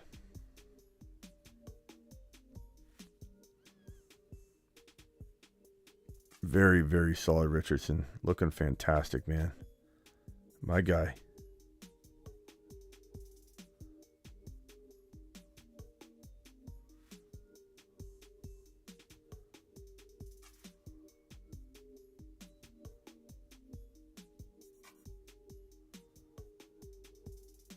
I want to put this on Instagram right now.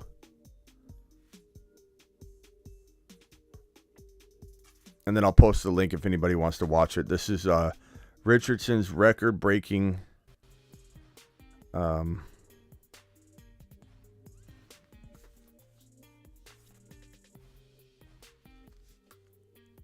Richardson to the Colts.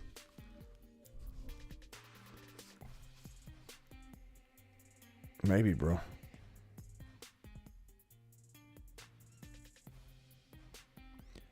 Anybody disagree with my wide receiver rankings here? And it's okay if you do. Call in if you want to discuss it. I'd be very curious to know what your top 4 wide receiver rankings are. Dial in, hit that thumb up button on your way in the door.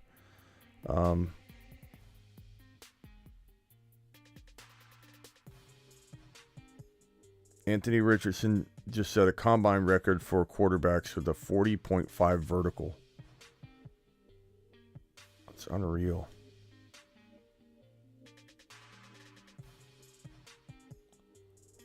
All right, I'm going to post this on IG real quick.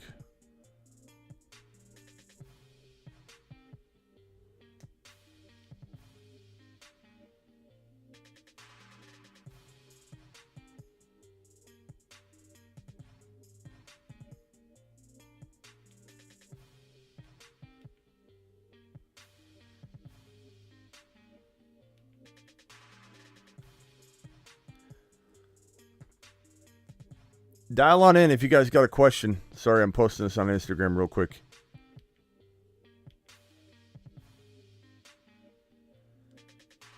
Man, Richardson looks like a beast. Anthony Richardson.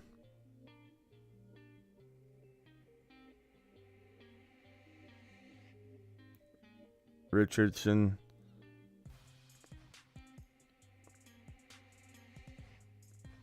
Combine record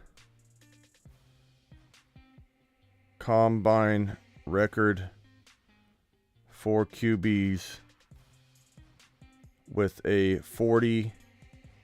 40.5 vertical.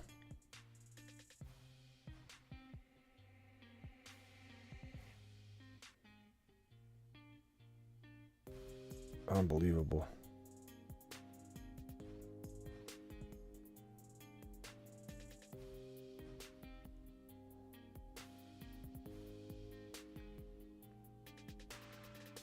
All right, I'm posting this on IG. I'm sorry, guys. 1 second. Dial in.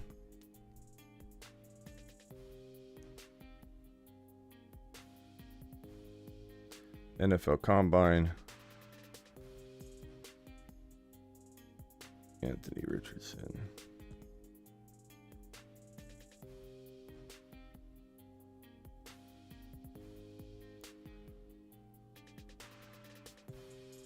Anybody got any predictions for Richardson here in a second?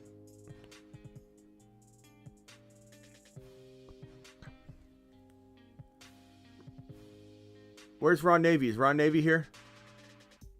What's going on with Tyler Scott, Ron Navy? Richardson is DK Metcalf of QBs. He looks like it, bro. He looks like Cam Newton did, you know, when Cam Newton was coming out. Cam Newton was just like big, special, and he was. Cam Newton was really, really good for his time. I think Richardson could be better than Cam Newton by quite a bit. All right, I posted this on IG. I'm going to give you the link if you want to see Richardson's 40.5 vertical leap. Make sure you check out my Instagram. Link will be dropped right now as soon as I post this bad boy. Looks phenomenal. This guy looks phenomenal. He's going to very, very quickly become, I think, the number one quarterback prospect. Here is that right now. Let's see here. There you go. Check it out.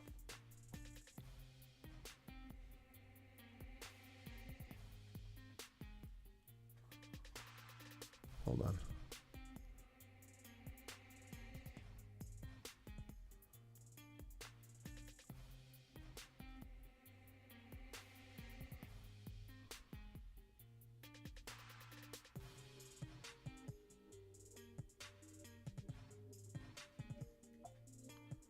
Hold on, I gotta copy this link from my browser. Hold on.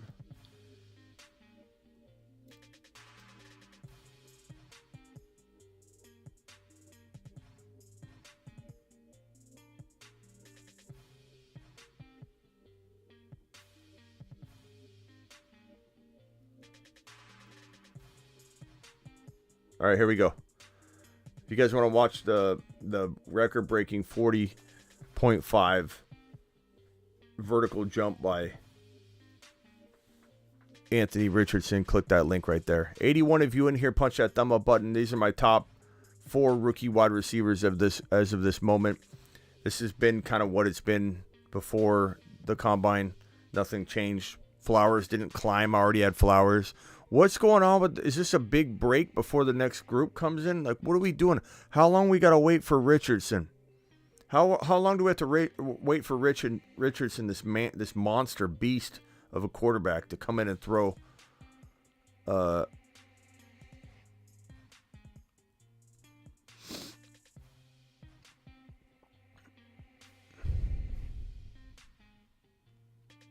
just don't think Stroud's going to be as good as Richardson. I don't think Stroud's going to be as good as Bryce Young. I could be wrong. Stroud could be a really, really good quarterback, but I don't feel it yet. I'm open-minded to it. I'm not closing the door on it. Smitty's going to be confused looking back at the chat later. Why? Smitty, pretty sure we can all agree that the winner of today's combine was Travis Scott. Refer to Tyler Scott as Travis Scott. Did I call him Travis Scott? What did I say? Did I see Travis Scott? Is that why you guys are saying that? They're hyping up Richardson probably for him just to lay goose egg watch. I don't think so, bro. I'm hyping up Richardson. Did I say Travis Scott? Is that why everybody's saying that? I don't know what I said. I'm tired. I haven't had food. My window opens. I can eat right now. I'm waiting on Richardson. I don't want to stop going live the moment Richardson's going to go out there and throw. This is ridiculous. We've been waiting for Richardson this entire time. Richardson's going to run the 40.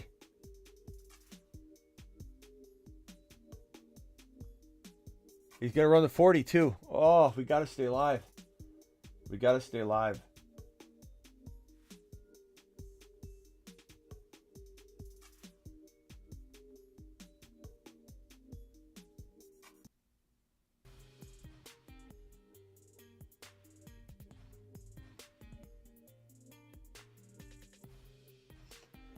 He's warming up. He's running around. Oh, man, I can't wait to watch him run the 40.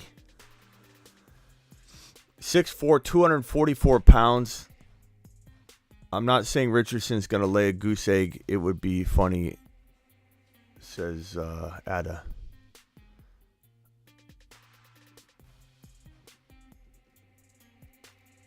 Anthony.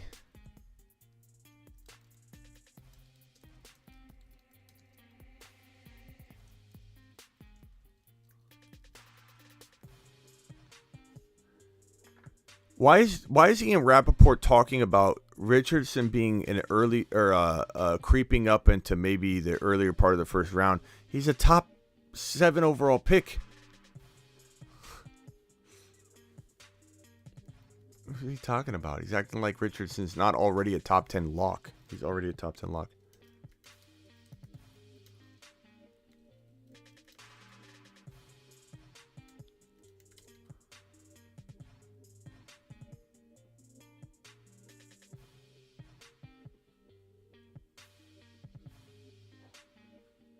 Okay, I want to have this debate right now.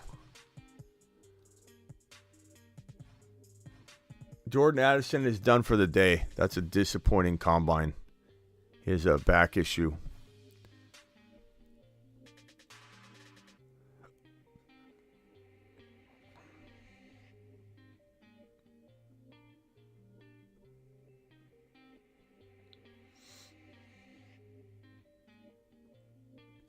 Anthony Richardson, the number 1 overall QB. Let's debate it. Let's talk about it. Dial in to the show. Phone number is on screen. Call into the show. Call into the show.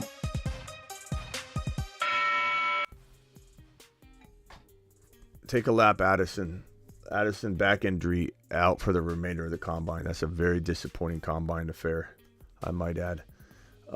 Let's hear somebody debate why Richardson isn't the number 1 QB. Let's hear someone talk about it before he ends up climbing all the way. I love Atlanta. Atlanta would be fantastic for Richardson. If I'm Atlanta and I can't get Lamar Jackson, I go after Anthony Richardson and I trade up. And the Atlanta Falcons have an opportunity to do so because they're sitting in a real nice spot at number 8. The Bears would probably surrender that 1 pick for the 8 pick and be glad to do it if you could surrender a future first rounder. And it would be worth it because you know what you got to give up? You know what you got to give up to get Lamar? 3 first rounders minimum. And so, or at least 2 and a bunch of seconds or whatever the case may be. I'm pretty sure it'd be 3 first rounders. So you're not giving up 2, you're giving up 1. Give up 1 future first rounder to move the 8 to 1. I would do that if I'm the Falcons if I can't land Lamar Jackson. It's a cheaper route anyway. But that would be a phenomenal landing spot to get this guy, Anthony Richardson, in a Falcon uniform to throw footballs to Kyle Pitts. And, Lamar's definitely the guy we hope goes there if we're talking veteran, but I would love to see Richardson. Richardson would be my favorite landing spot for him. Falcons would need to. Maybe they don't even need to trade up. Maybe they could get him. Maybe the Falcons get very lucky. I don't think so because the hype is growing by the second. The guy's breaking combine records. I highly doubt that Richardson falls to number 8. I don't think he does. I think he goes by number 4 or 5. I think trades are made and it goes quarterback, quarterback, quarterback. We might see 4 quarterbacks go by number 6 overall. So I think anybody that's expecting Richardson to fall to number 8, that's a little bit. I don't think it's going to work. I don't think it's going to. Man, that burrito on screen at Chipotle looks so good. I need to go get some food. And I need to do it live.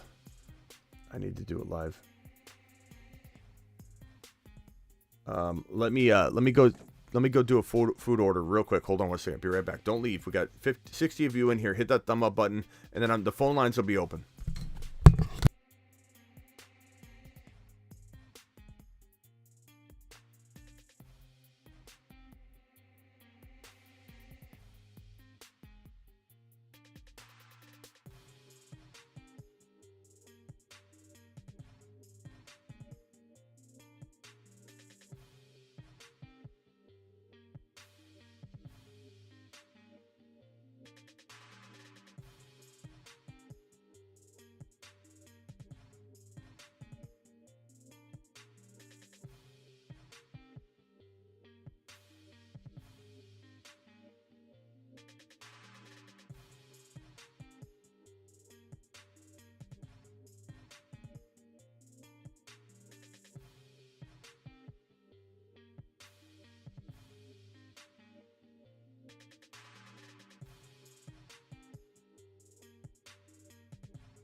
So, I might have to. I'm doing a couple of things here. Trying to take care of. There's the little ones need food. I might have to run to McDonald's. I might actually go live on my phone and go get McDonald's real quickly for the little one. I just hope I get back in time for Richardson. And on top of this, if I do this live, I'm not going to be able to see any of this, and I'm not going to be able to see your comments. But I'm going to do this real quickly, I think. So let's get out of here. Let's go get some McDonald's real quick for the little one. Oh, Richardson's running. I got to look at this now. Hold on. Richardson's running right now.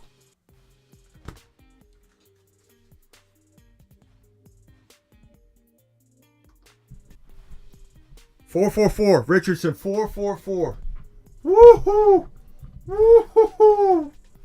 Whoa. Woo, doggy. Sheesh. Sheesh.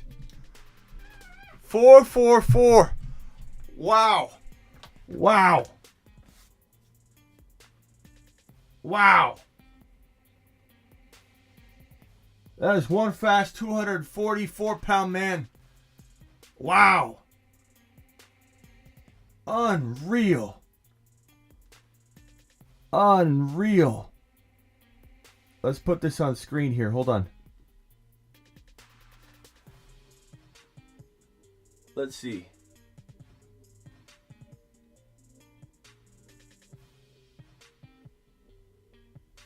Wow.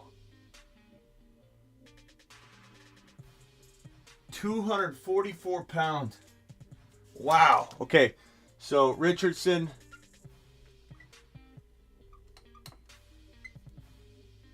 $4.4. What was it? 4.44? Wow. This guy's the number 1 overall quarterback. 4.4. Woo! Yeah, it's not even official. It could be faster.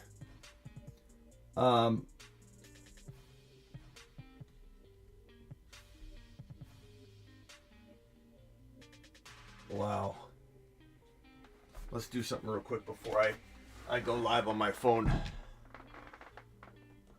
Unbelievable. 4-4. Oh my God. Okay, guys, this is a little unorthodox, but this is how the show goes.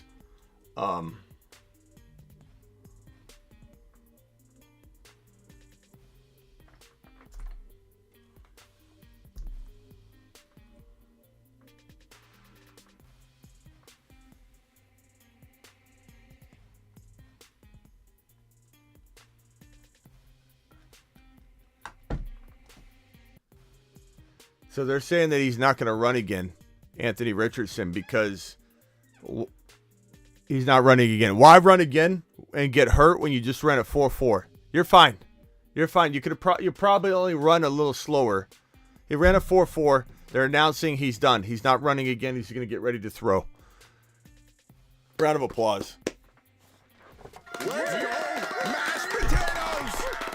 You might just be everyone's 1.1 overall in the 2023 NFL draft. Wow. Wow.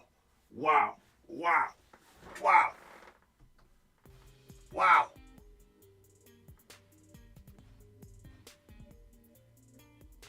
Okay. So, on that note, I've got to go get food, so I'm going to try and load this up. Give me 1 second. Give me 1 second here. Let's see if I can get myself on my own show. And we're going to go to McDonald's live on the show. So give me 1 second. Copy this link. Send it to myself. Mute this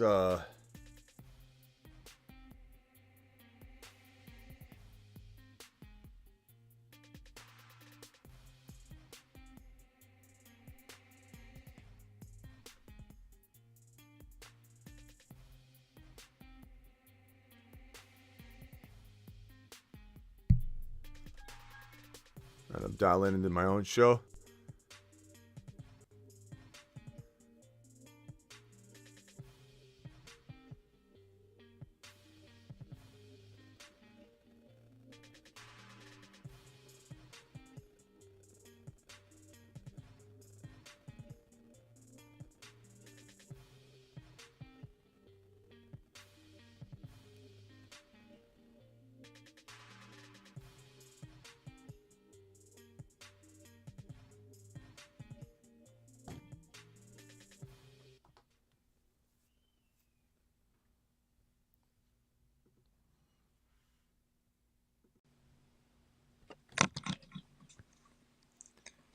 Yellow.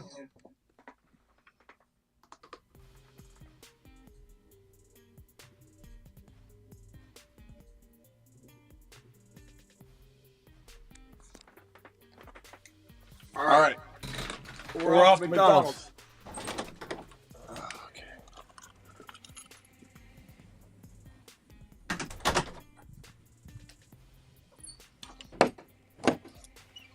You sure you don't want something to eat? Hang on, Jack. Hold on. Bella said she wanted a 6-piece nugget. Okay. Medium. And fries. You want a Big Mac? Okay. Okay, Big Mac. Big Mac it is. All right. What did Molly want? You'll have to ask. I can't remember. Do I get anything from Molly?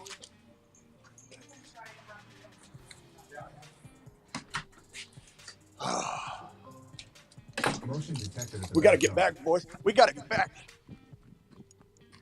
We got Richardson things to do. I'm hoping this stays live the entire time I'm driving. All right, we got to go to McDonald's real quick. This is not for me. This is for the kids. We're doing this for the kids. Miss Smitty's got a bad migraine. Your boy Smitty's trying to get some McDonald's for the kids, for the little ones. We got 70 eyeballs in here. 70 eyeballs. I can't read your chat, but I can see that we're live. I'm pretty sure. I can hear the music. I left the music going. We're going to McDonald's. We're doing it live. And then my food is getting delivered. Miss Smitty ordered me some pasta. The kids don't eat what the adults eat, so I got to go to McDonald's real quick. I live right next to McDonald's. This won't take long, hopefully. And we'll be back to watch Anthony Richardson throw the football. Anthony Richardson potentially becomes the number 1 overall quarterback on today, the combine, the special day where Anthony Richardson shows up and shows out and proves why you need to run and you need to throw and you need to be an absolute monster at the combine. Otherwise, you fall behind. You snooze, you lose. Bryce Young, what are you doing? Get out there, Bryce Young. It's weak. It's weak. I love Bryce Young. I do love Bryce Young. I don't want anybody to think I'm off Bryce Young train. But you got to show up. You got to show up. Richardson's about to take over the number one QB spot because he showed up and he's showing out. And he's a monster. He's a raw talent. He might be the next Jalen Hurts.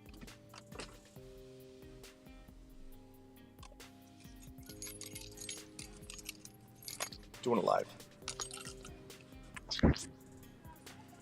Should I order the whole McDonald's menu? You know, they owe me.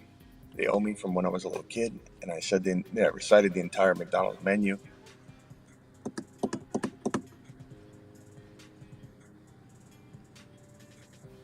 I'm just going to get the little one fries. I'm going to get a Happy Meal. No, I'm going to get a chicken nugget meal for the other little one. And, Grandpappy's there today watching the little one because Miss Smitty's got a migraine and I had a live to do. Good afternoon. Welcome to McDonald's. Will you be using your rewards app today?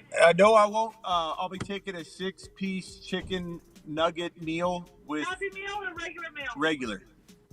Okay, ranch? And what size do you want? Medium or large? Medium. And can I get a Coke as the drink? Okay. Can I get a Big Mac? Just a sandwich? Yes, and then a medium fry. There you go. Thank you. Anything else for you today? That'll do it. Okay, 6-piece nugget medium with Coke, ranch, dressing, Big Mac, and a medium fry. Thank you. We got Richardson's throwing soon. We gotta go. I've no time to hear a readback. I trust you. You're good at your job. Let's do it. Let's roll. We got Richardson throwing to go watch. We don't have time for this. All right, here we go. We're going to pay. We're going to throw the card out the window.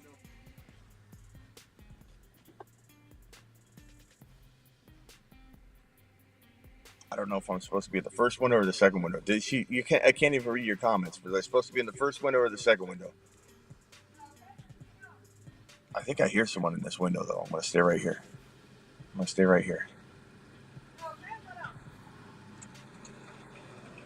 your total comes to 1008. First window, please. 1876. Thank please. you.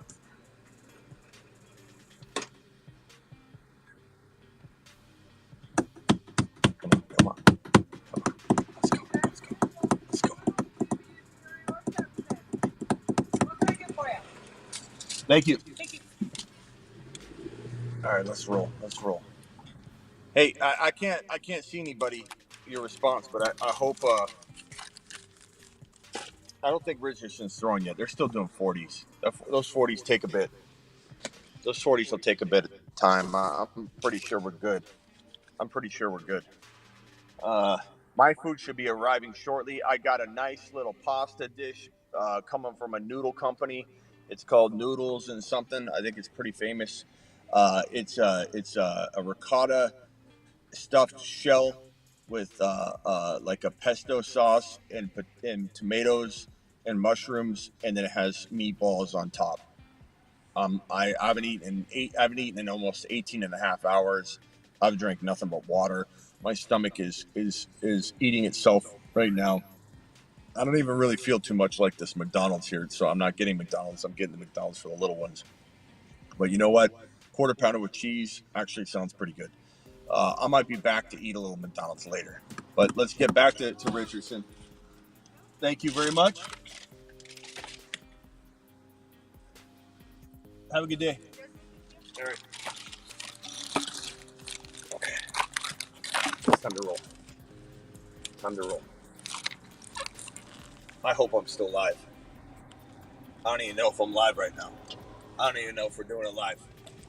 Oh, God. Almost dropped the drink. The drink kind of spilled a little bit. Little spillage. We're live streaming, driving. All side streets. Don't worry. It's safe. All side streets. Oh, boy. Soda's going everywhere. Okay. Little bump. Little road construction here.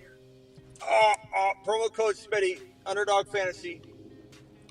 Do it live. Oh, no. Do it live. That soda's going all over. We got soda spilling all over. It's okay. It's leaking out the top. You know when they fill it too high?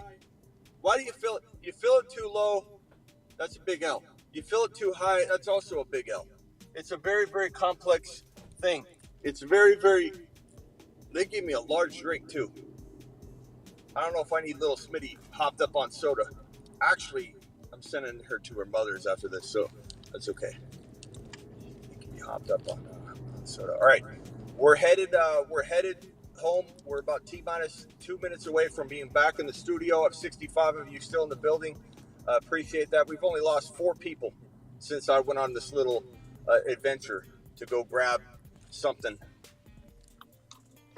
Hang tight, backing in, reverse. Almost hit the car on the side there. This is hard balancing a soda in one hand, reversing in the other, live streaming in the other, backing into the spot. And we got a delivery. We got a food delivery coming.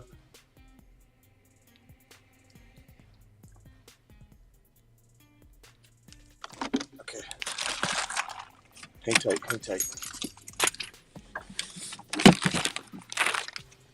All right, I'll be back in the studio in T-minus 2 minutes. Hang tight.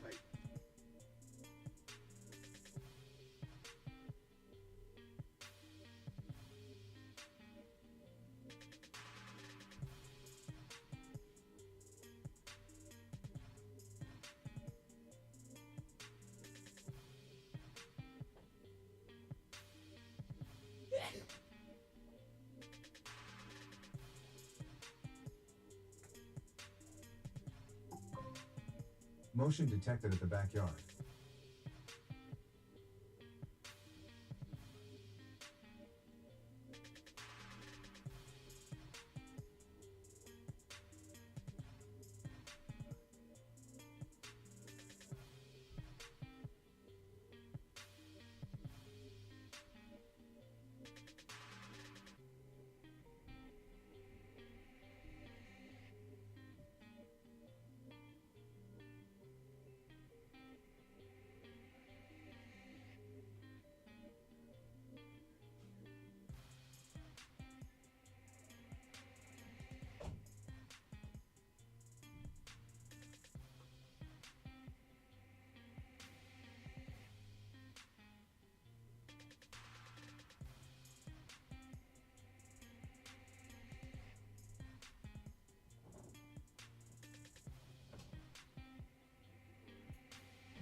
What? No, I got it. You ordered mine.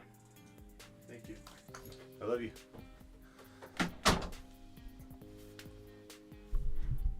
All right. We're back.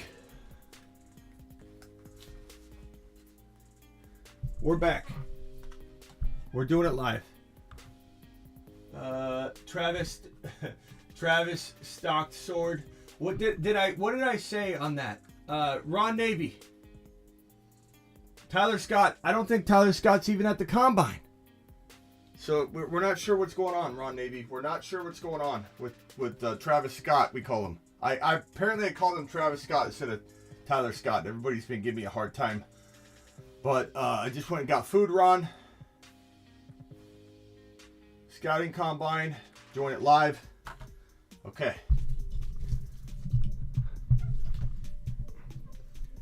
Doing it live.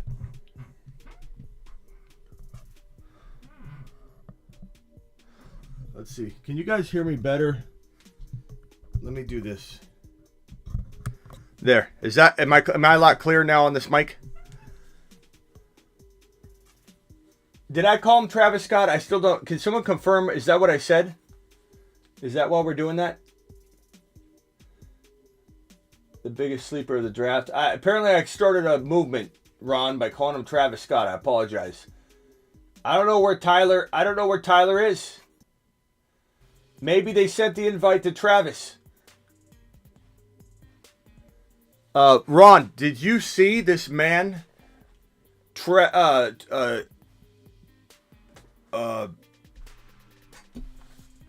we at here? Yeah, apparently I called him Travis. Did you see this man, Anthony Richardson, this 240 4-pound quarterback run a 4.4 and break the quarterback vertical record with a 40.4. There's a lot of fours going on. This guy's a monster. This guy might arguably be the number 1 overall pick. And I said this a couple days ago. Cam Newton climbed up, same type of quarterback in a sense, climbed up in the 11th hour to be the number 1 overall quarterback and number 1 overall player on pretty much everyone's board walking into the NFL draft in the 11th hour. And Richardson's he's doing the same thing. And granted, we're not in the 11th hour. We're well before the NFL draft. But this combine performance he's putting on, and with a bunch of everybody else playing like cheeks, man. This is a bad combine for a lot of people. These wide receivers look like cheeks. Zay Flowers looks phenomenal, other than the one drop. Hyatt ran good, but didn't catch. I wouldn't say he didn't catch well, but he didn't catch great. Nobody looked great other than Zay Flowers. So, hard to say, but it's Anthony Richardson, the number 1 overall QB. Is he the number 1 overall pick in the 2023 NFL draft? There's going to be so much chatter. The buzz is going to be crazy. It's going to be off the hook. Everyone's going to be talking about Anthony Richardson maybe being the number 1 overall pick, maybe being the number 1 overall quarterback. And if the top 3 are going to be QB, he's a top 3 overall lock at this point in this stage in the game, unless he goes out and has a pro day and craps the bed, which I don't think he will, because the guy's a gamer, the guy steps up, the guy's an absolute baller, and he loves pressure. Whereas we got Stroud and we've got Jackson Smith-Njigba and my boy Bryce Young all sitting out and not partaking in the NFL Combine, which it looks weak, regardless of whether I like Bryce Young or not. I can be honest and objective, and Bryce Young not being here is not a good look. Is the mic? Can you guys hear me very well on the mic now? I switched something so it can better, I think, grab my voice. But am I sounding clear? I'm so intrigued by Richardson right now. Stock is through the roof. Yeah, bro, everywhere. Twitter's blowing up on this guy. Adam Schefter, Ian Rappaport are tweeting all kinds of amazing things. 4.440 just it was icing on the cake. Icing on the cake. He could have ran a 4.5, and it would still been a great day for him. Running a 4.440 faster than most of the wide receivers. Look at the board up there. You got a 4.44. That's Addison couldn't run a faster 40 time than a 244-pound Anthony Richardson. And I love Addison, and 4.49 was not bad for Addison. Boutte was Boutte. He was cheeks compared to Richardson in the 40. 4.440 versus 4.5. Davis ran a 4.37, which wasn't all that faster than the 4.4 Richardson just dropped. Flowers ran a 4.42. What was Richardson's exact time? Was it 4.4 even, or was it 4.44? What was his exact time? Let's see if we can pull it up here. Let me see here. NFL. Someone confirm on Richardson's exact 40 time. Was it 4.4 flat? I might be able to find it right here before I even see it, but let's see. Let's go to the tracker. Let's go to the live results. Let's go to the 40 times. Let's go to the QBs. And Richardson 4.44. Okay, so the exact he's 244, runs a 4.44, breaks the record with a 4.05. A lot of fours going on here. A lot of fours going on. 4.4. So Flowers ran a faster 40 time than him. Downs didn't run a faster 40 time than our guy. Davis did. Look at this guy. Richardson running a 4.44. Unreal.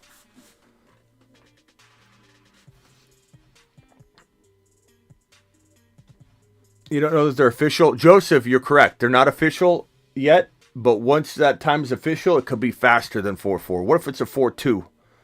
I mean 4.42. 4.4 flat, 4.43, 4.45. I mean, anything in the 4.4s is phenomenal, but 4.4 is unbelievable. 4.44. Unbelievable. 4 7 years ago. 444. He should be number 4 at this point. The triple 440 time. Unreal. I'm excited. I'm glad we stayed live. If leaving before Richardson was gonna ball, that would have been a big mistake. I need to get a drink. I'm gonna go get a prime. 1 sec.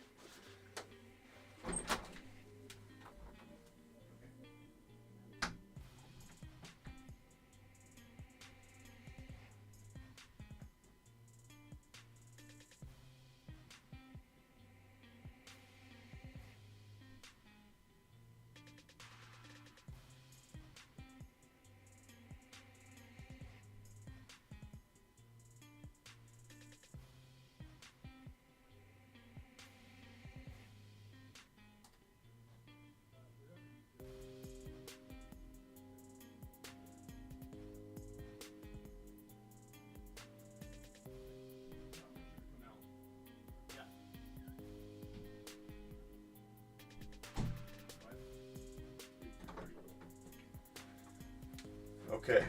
Oh God, I haven't had a drink. I haven't had a prime. I haven't had anything since 8 p.m. Oh, it's gonna taste so good. Should I drink it like Trump?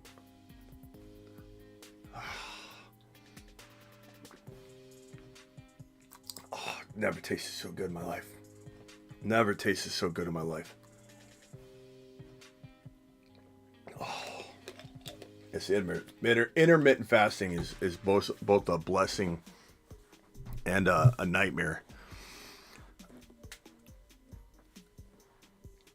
Okay, so we got the wide receivers running. Is it possible? Was I misinformed? Is maybe is Quentin Johnston running the 40?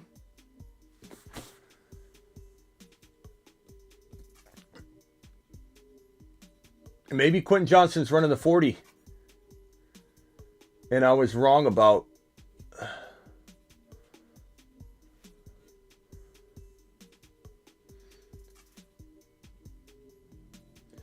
Trey Palmer ran a 4.33. Darius Davis ran a 4.36. Wheaton ran a 4.38, which I still don't buy. It's official, but... Hyatt ran a 4.4 flat. Zay Flowers a 4.42. That's unbelievable. So far, there's still wide receivers running right now. Jeray Jenkins is running 4.6. Nah, I could run a 4.6. Trey Palmer, Darius Davis, Wheaton, Marvin Mims Jr., Matt Landers, Jalen Hyatt, and Cropper and Zay Flowers are the only players, wide receivers, to run a faster time than Anthony Richardson. Unreal. How tall is Fields? I think Fields is 6'3". He's a big boy. Fields is a big boy. I'm sorry, I didn't know if anybody heard me. Can you hear me very clearly on this mic now that I changed it over? I had it on this function right here. So I was right here. Now I'm right here. Am I a lot louder? I should be. Fields is 6'3", 230. He's a big boy. Yeah, he's a big boy, bro. Fields is a big boy. When people compare Fields to like even Hurts is not as big as Fields. Fields is way bigger than Hurts. Hurts seems bigger. Hurts is pretty big upstairs, and he's got a kind of a slender lower body. Looking, he can squat more than most linemen, though. Zay Flowers comp to Tyler Lockett. I like to comp Zay Flowers to Antonio Brown, not Lockett. I like Lockett, but come on. Charlie Jones running his 40 here. Charlie Jones, 4.44. That's the same 40. You're in good company, Charlie Jones. That 4.44 is what Richardson ran. Indiana boy going 4.44. That's a nice run. I don't know much about Charlie Jones, I have to admit. But, wow, what a day. What a day. I mean, we got Anthony Richardson to thank for turning this combine around. Zay Flowers and Anthony Richardson are the only reason we're having a good time right now. Because the rest of this thing's been cheeks, man. It's been bad. 6'4", 200-pound Arkansas player right here. Matt Landers running his 40 time. Oh, false start, Landers. You're not first, you're last, boy.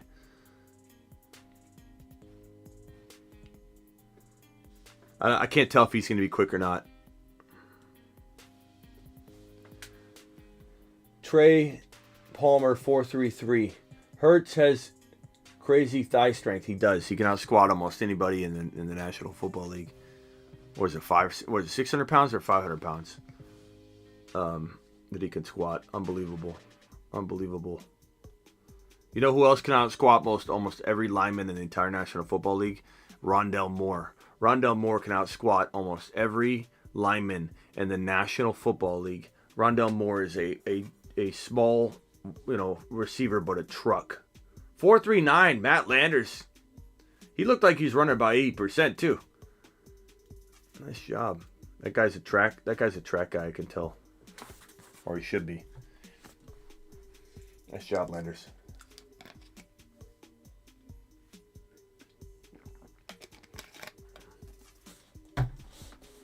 Marvin Mims. Marvin Mims is quick. Marvin Mims already saw his 40 times, so either those 40 times are... This is a very delayed stream. He ran a sub 4.4. He ran like a 4.42 or something like that. 4.38. 4.38. That is the brother of Denzel Mims, who failed because of, I think, the inability to use him. I like Denzel Mims a lot coming out of college. I don't know if his brother will be better, and I don't know that if he's worse that he can't still be better because Denzel was completely misused.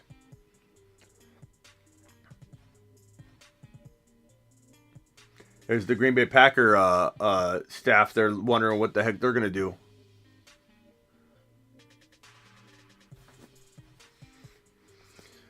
Jonathan Mingo.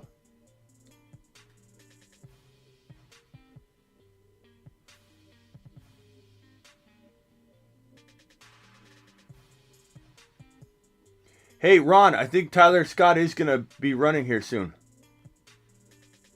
Is Ron still here? I think Tyler Scott's coming up.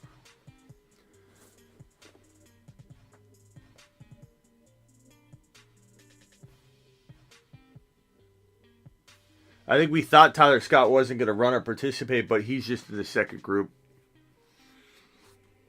Hopefully Quentin Johnson's in the second group. Does anybody know if Quentin Johnson is running or catching the football today? Smitty, you are super delayed. Yeah, well, welcome to the world of living in Arizona where all of our streams are behind everybody's, I guess. I'm also on I'm probably on a 20-second YouTube delay too, though. Keep in mind. Yeah, Smitty, you're like 10 seconds behind, almost 15. Yeah, it's because there's a YouTube delay. There's probably about a 15-second YouTube delay. And I'm probably 5 seconds behind on the stream. So it's probably about a total of 20. 600 pounds, says Joe. Thank you, Joe. Think we get Rodgers news? Yes. I think we get Rodgers news in the next 48 hours. I think I'm doing an Aaron Rodgers live stream in the next 48 hours. Tyler Scott ran. What did Tyler Scott run?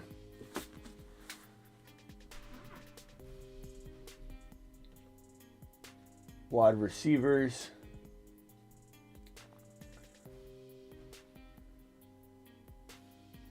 Tyler Scott. A.T. Perry 4.47. Tyler Scott 4.51. Uh-oh. Ron's not going to be happy. Ron, are you going to dial in? Ron's not going to be happy on that one. Hurt 6'1", 223. Still a big boy. Yeah, don't get me wrong. Hurts is a big boy, but yeah, Fields is 6'3", 230 something. Hurts is 6'1", 220 something. So they're a big difference, but it doesn't mean Hurts isn't a big boy. Hurts is still a big boy.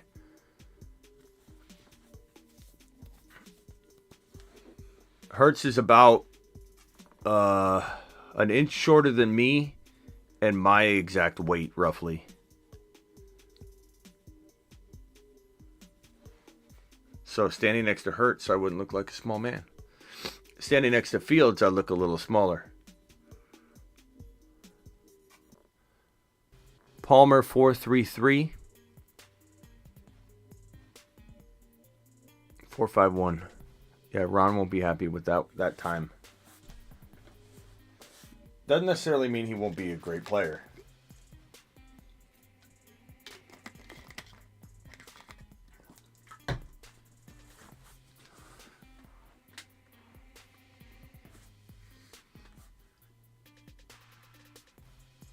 Hurts is Justin Fields light. I don't know if I'd say light, but I'd say they're a little bit bigger, different size. Like Joe Burrow's not as big as Josh Allen, but we don't consider Joe Burrow an inferior size player comparatively.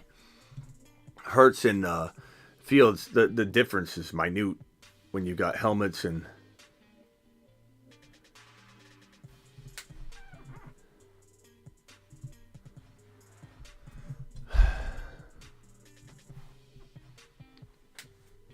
Man, I can't believe Richardson ran a 4.4. So pumped. Forget Tyler Scott. We need Travis Scott. I got to go back and listen to when I said Travis Scott, because clearly I created a monster. Travis Scott's a new thing here. We got 70 people in here. Punch that thumb up button. Appreciate you all filing in. Let's see what how many views does this stream have so far. We got a lot of people in here. I'm excited to have you all here. We have 69 people in here.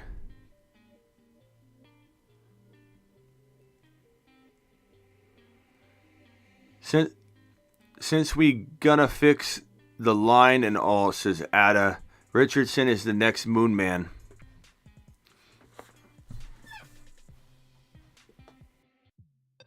Satellite men. Space cadets in training.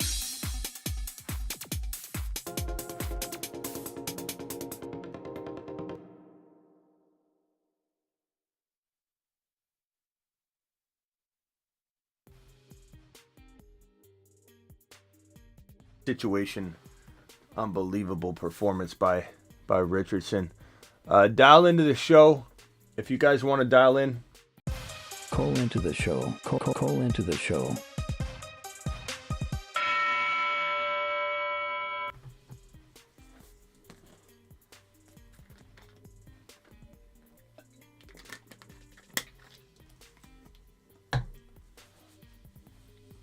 A.T. Perry.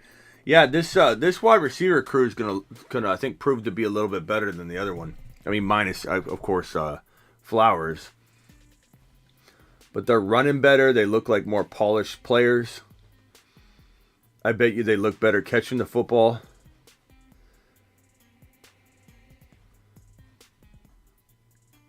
Rashee Rice. 4.5. Yeah, not bad for him. 4.51 for Rashee Rice. Tyler Scott.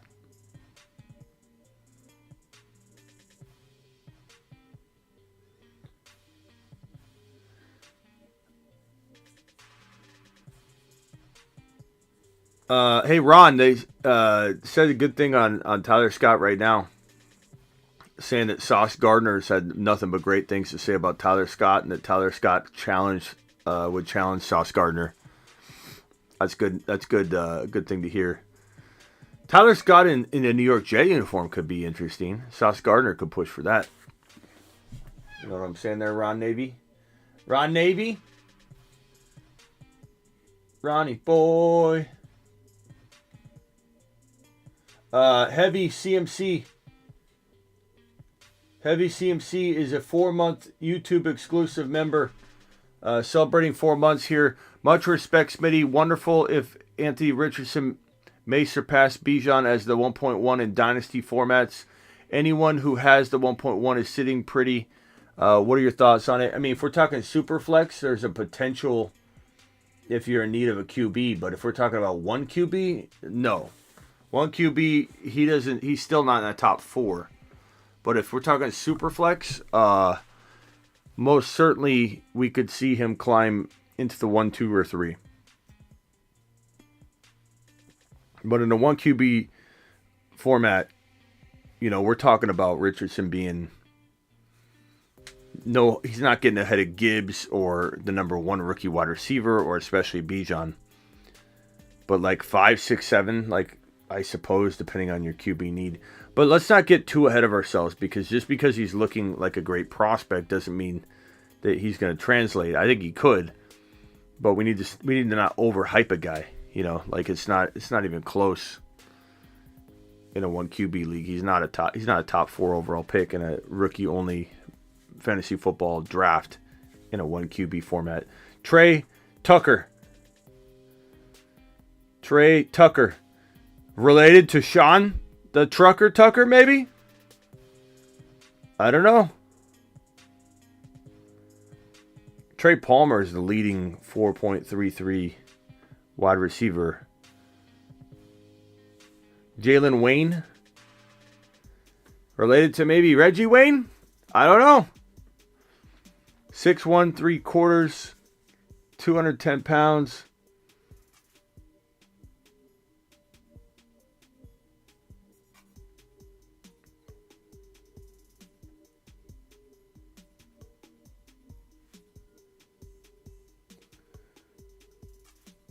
Did he pull something?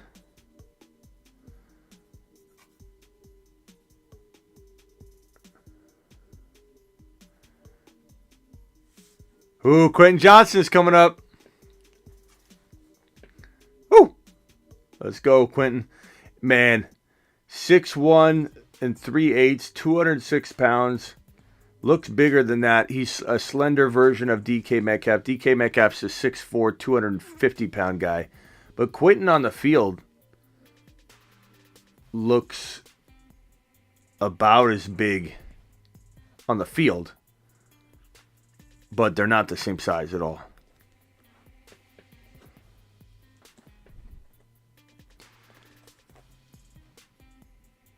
Superflex, yes, and thank you, boss. Still got a lot to learn.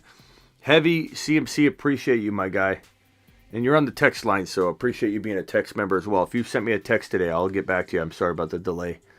But yeah, Superflex, I mean, hey guys, let's talk about it. Like if you're in a Superflex draft, is Quentin, is Anthony Richardson, if you had to, select now, is he a guy you would put in your top 3?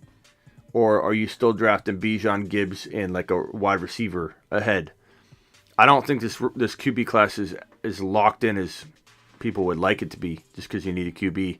Richardson's got a lot to prove. He's a satellite man. We're excited about him, but I mean, he's got to land in the right spot. He's got to go somewhere like where Dable type, staff is sitting there ready to mold him and sculpt him. He goes to a really bad location. He goes to Atlanta. I'm all aboard the Anthony Richardson train. He's not a satellite man almost for that reason alone. This guy lands in Atlanta. Jaray Jenkins.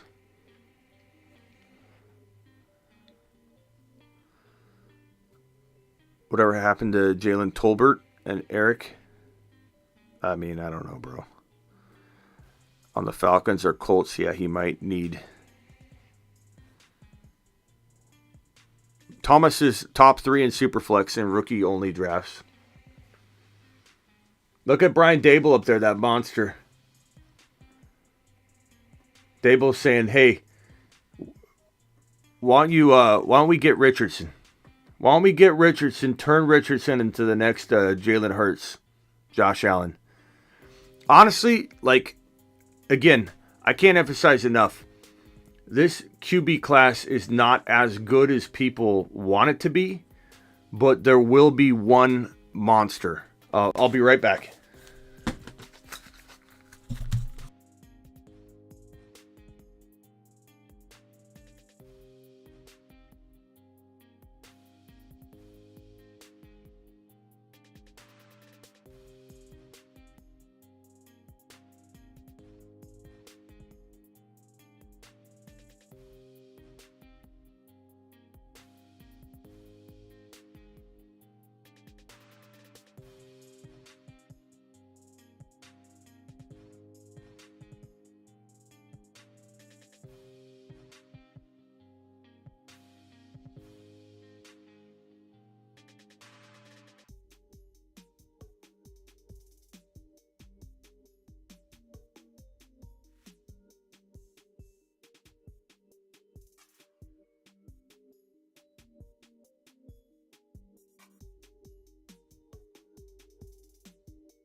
All right, what do we got? What did I miss?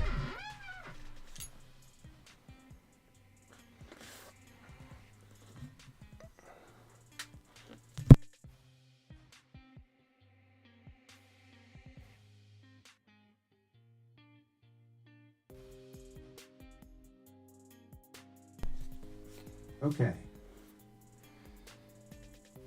What'd I miss? No, I'm not chowing down yet. I'm doing kid things. Ziggy, off. No, I have 2 children that are needing tended to here on and off. I haven't even eaten yet.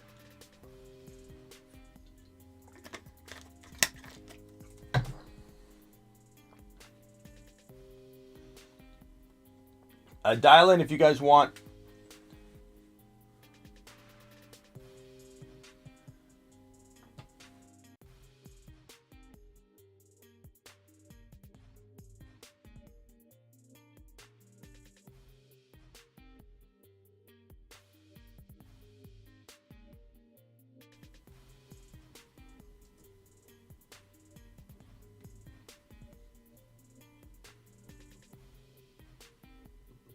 Dial in 602 NFL Dong.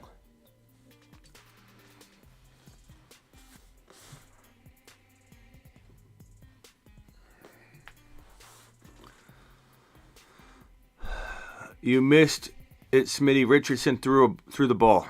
No, he didn't. I've got proof that that's cap.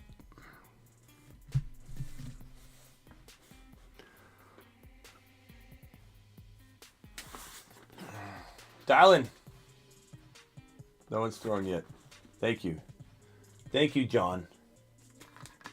Man, this tastes so good.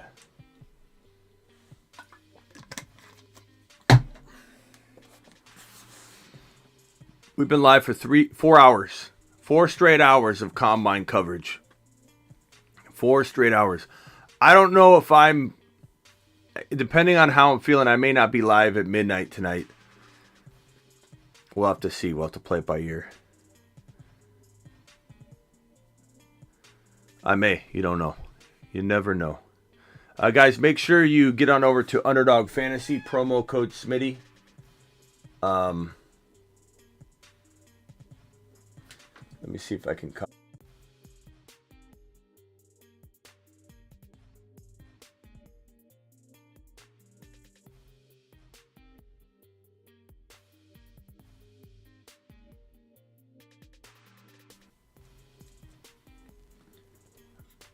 Code Smitty, Underdog Fantasy, promo code Smitty. Make sure you're signed up and ready to go. We're going to be doing live best ball drafts all off season, but we may or may not go live tonight to do it, but we'll certainly try. And if not, we'll do some tomorrow, I imagine. So buckle up for that.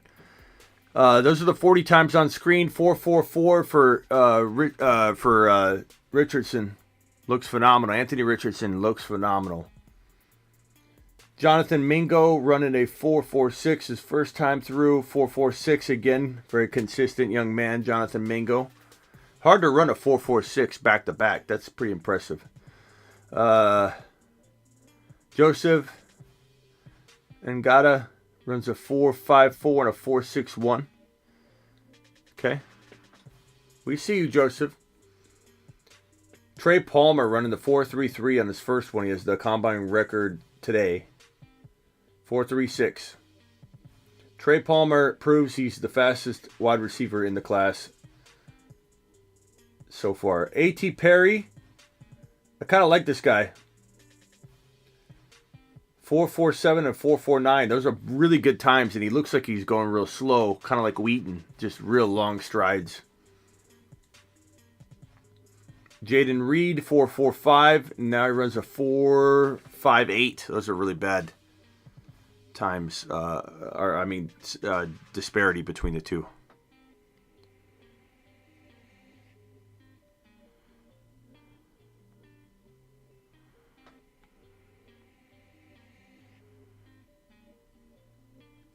Tyler Scott, second time run, 4.51. Tyler Scott. 444. There you go, Ron. 444. He's in good company. That's the same time Anthony Richardson ran. 444. There you go. Travis, a.k.a. Tyler Scott. Motion detected at the backyard.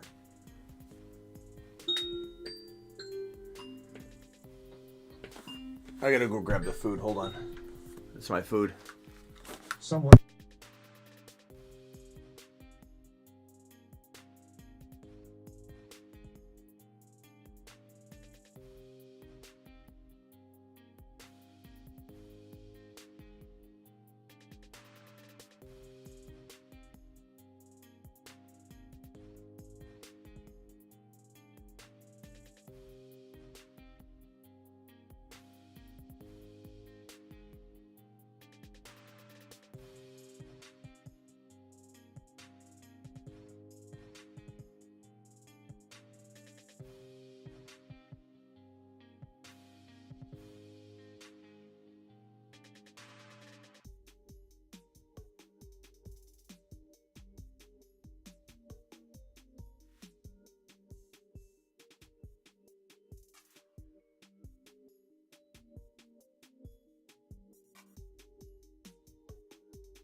Okay.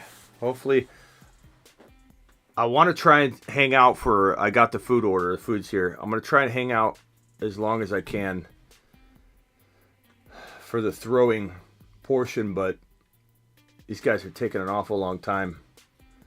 That guy was.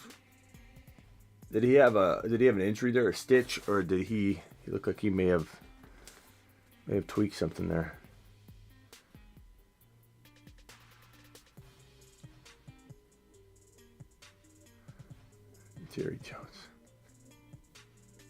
Jerry Jones was like, let's draft all of them. Let's get all these guys. Anybody that ran a 4.3, we're going to go ahead and bring them in. We're going to bring them in. Let's draft Bijan. Let's franchise tag Tony Pollard. Let's draft a quarterback. Let's get everybody. Let's get a bunch of playmakers in here. 460, 466 for Mitchell Tinsley.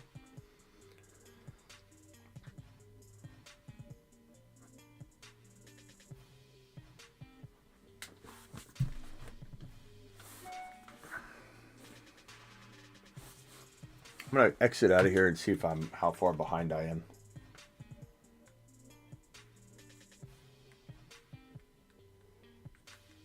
All right, let's come back in.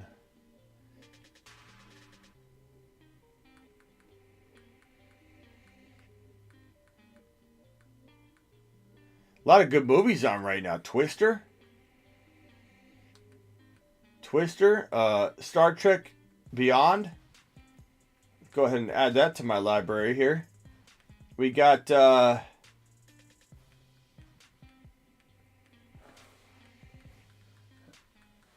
lot of good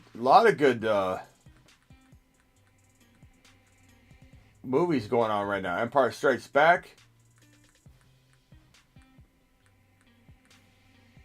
Semi-Pro. There's some good movies that are on right now. Twister is one of my favorites, man. Okay, Combine. Start from live. Hopefully that gets rid of a little delay I have, but I'm probably on a 4-hour live stream. We're probably on about a 20 second delay at this point.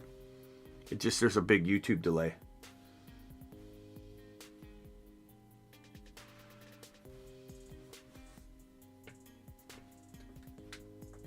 Okay, Mims. Mingo? Bill Paxton died, too, from Twister. It's crazy.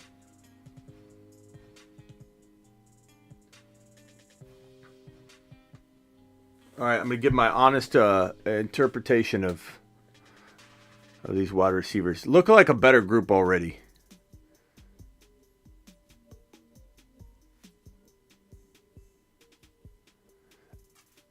Joseph Nagata's pretty good.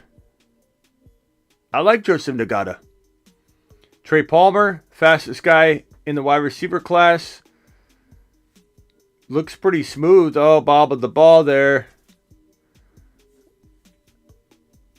Not good, Palmer. A.T. Perry. I like A.T. Keep pulling those footballs in. Tuck them in. Nice job, A.T. Jaden Reed. Looks speedy. He looks quick. I don't like how they don't catch the ball, though. They throw the ball down. You got to tuck it in for a second. It's ridiculous. Rashee Rice. Good hands. Questionable speed, some say. Drops the ball. Oh, come on, bro. Tyler Scott, Ron.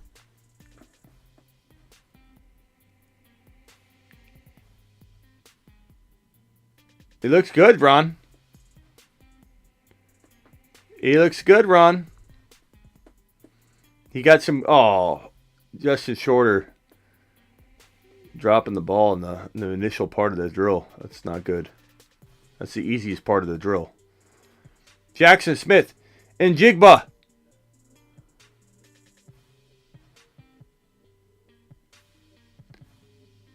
Hey, it looks smooth. He looks smooth. He's not running the 40, but he looks smooth. I do think it's weak that you don't run the 40, but you're healthy enough to go do drills. Come on. Come on, that's weak. But Jackson Smith-Njigba looks smooth. That was a nice, smooth... You could tell somebody's game. And honestly, Tyler Scott looked really smooth too. Tyler Scott looked really smooth. Jackson Smith-Njigba looked smooth. You can tell the difference between these wide receivers. You can tell that there are two very different wide receivers in the crew we've seen so far. Trey Tucker.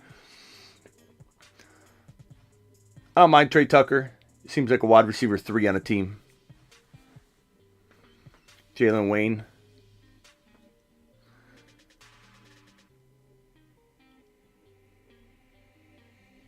Wayne, come on, bro. You dropped the ball again. Michael Wilson, let's go. He's a big boy.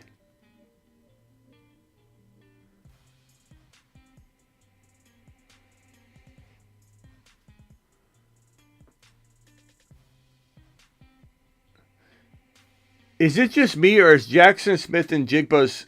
Does he look nothing like this photo right here? Look at that photo. He looks nothing like that photo. It honestly, it's like almost like a bad job of like imposter. Like he doesn't, that photo, he looks nothing like that photo at all. 0%. You could see that that person in that photo walking across the street at a crosswalk, and then Jackson Smith-Njigba walk right up next to him, and you wouldn't even think they was the same person at all. It's really weird. Is that photo when he was like a kid? Look at that photo right there. Look at that photo right there. On the right. That is nothing. That looks nothing like Jackson Smith-Njigba.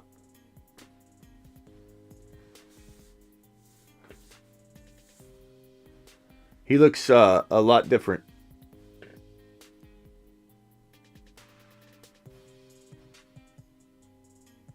Look at him. Smooth.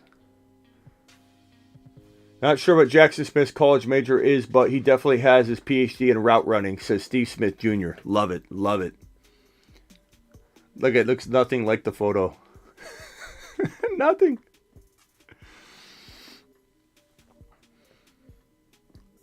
JSN, baby.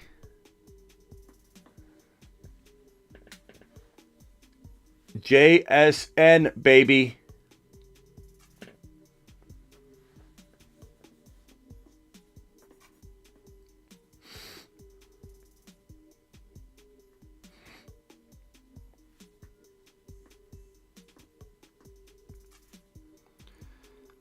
Dynasty Superflex trade, which side? Amon-Ra St. Brown 1.6, 2.5, or George Pickens 1.3, 2.3 in second. Amon-Ra 1.6, 2.5, George Pickens 1.3.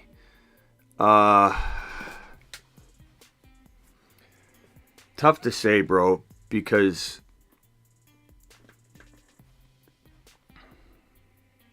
you're talking about St. Brown and maybe Sean Tucker, or St. Brown and, let's say, Quentin Johnston versus Pickens and Charbonnet.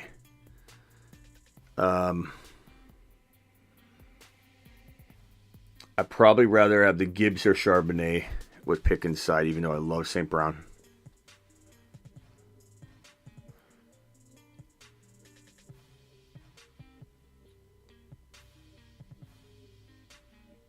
So is Stroud throwing then? He's just not running? I thought Stroud wasn't going to throw now. Now he's going to throw?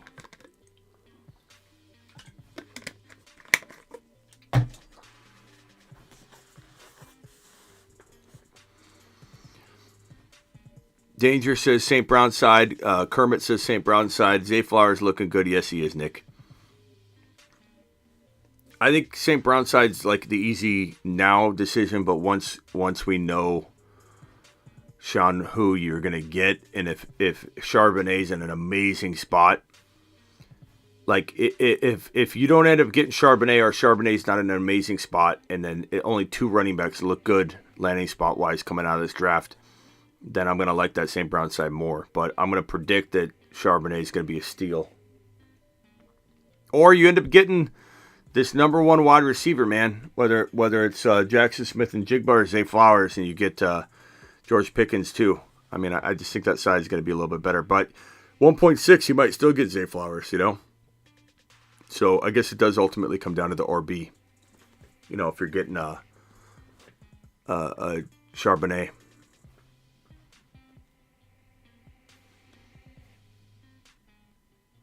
Charbonnet at what pick? I mean, 1.3 or 1.4. I don't worry about ADP in a rookie only draft. I take my guy.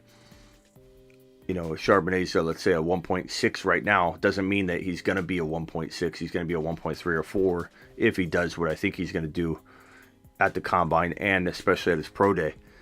And if Charbonnet gets drafted to the right spot, he could be arguably the number 1 running back in the draft class. He won't get drafted there, but he could arguably be. I love Bijan, but Charbonnet is a moon man for a reason. So Thomas says, back to Mirror says Charbonnet or Quentin Johnson. Well, let me show you a little list, and you tell me what you think I think. The Moon Men, dropping loads in outer space.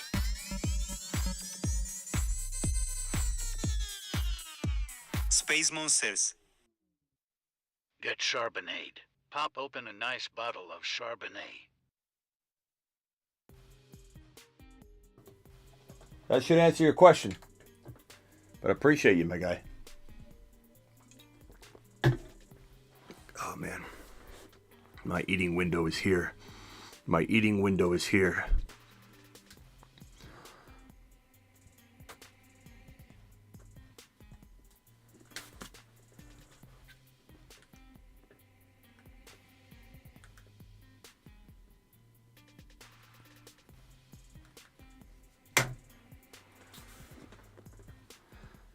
Charbonnet to the moon.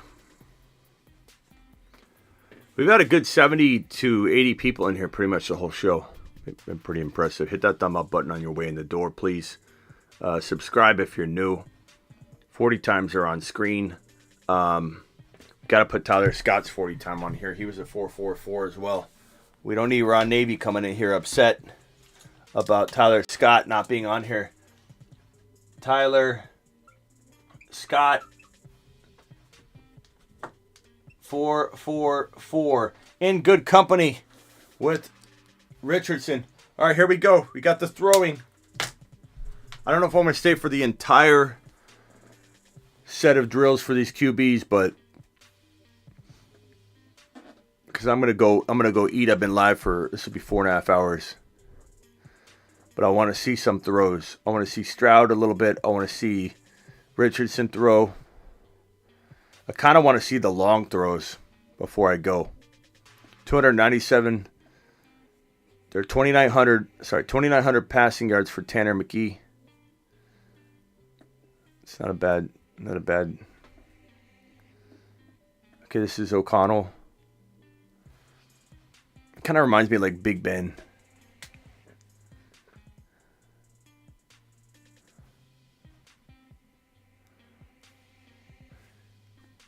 He's a decent backup quarterback. I don't know if he'll ever be a star, but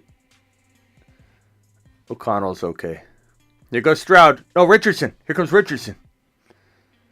All right, here we go. That was smooth. I mean, I know we're looking for it. It's a small little slant. It's literally a 7-yard slant, but he just looks smooth. He looks smooth. He looks efficient. I mean, those are good throws. Here's Stroud. Good throw.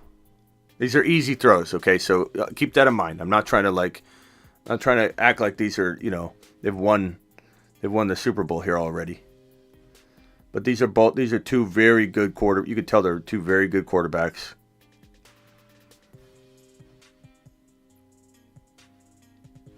Those are both home run sessions right there. Home run sessions right there. Oh man. I'm excited for these two quarterbacks. I'm excited for this. Who's going to be the number one quarterback? Honestly, as much as I love Bryce Young, as much as I think Bryce Young could be the guy, it's a two-man race for who's the number one quarterback and the number one overall pick. Not necessarily who's going to be the number one fantasy quarterback, who's going to be the number one NFL quarterback, but who's going to be the first selected quarterback off the board on draft day. I think it's a two-man race at this point. It's between Anthony Richardson and C.J. Stroud. And Anthony Richardson's making a statement today that he's not going to go away lightly into the dark night. This man's going to step up and become an absolute monster. If in the right hands. If coached by the right coaches, if molded by the right molders and sculptors.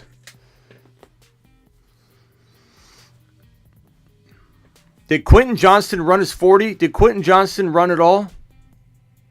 Someone tell me if Quentin Johnston ran his 40. Will Levis already threw, bro.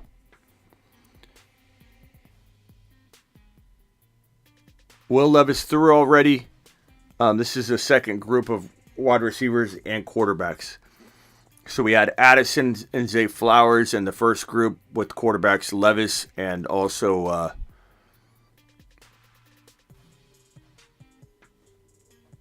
really it was the Levis show. Levis to Beaver. Levis to Beaver, Zay Flowers, Addison were in that first group. Second group has Jackson Smith and Njigba, Quentin Johnston, although I haven't seen Quentin Johnston run. Did I hear about Levis's fear of milk? I have not. What is that? Levis did good, but not nearly as good as Stroud's looking, and even though it's just early throws, but I think Stroud looks smoother. I think Richardson looked phenomenal. Richardson's been blowing up the whole day already, so it's all gravy at this point, man. Stroud and Richardson just look smoother. Okay, this is a good what? This is a good 10-yard out.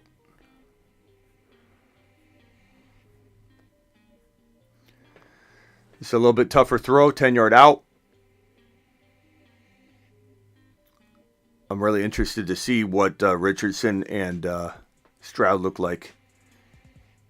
Here we go, Richardson, 10-yard out. A little bit off there.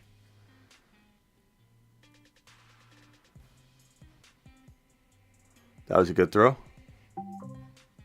Motion detected at the backyard. Ziggy, show me the backyard. Okay. That was a bad throw by Richardson.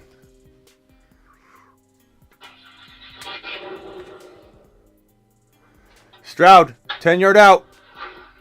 Good throw. Stroud, 10-yard out.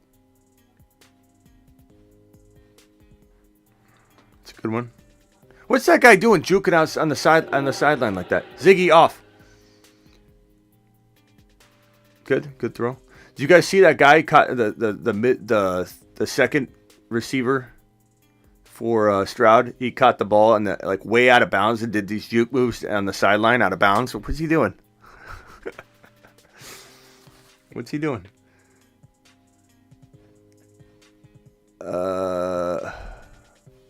Is the deep throw the next ball? Hopefully, I might call it after the deep balls, just because I've been live for 4 hours and 30 minutes almost.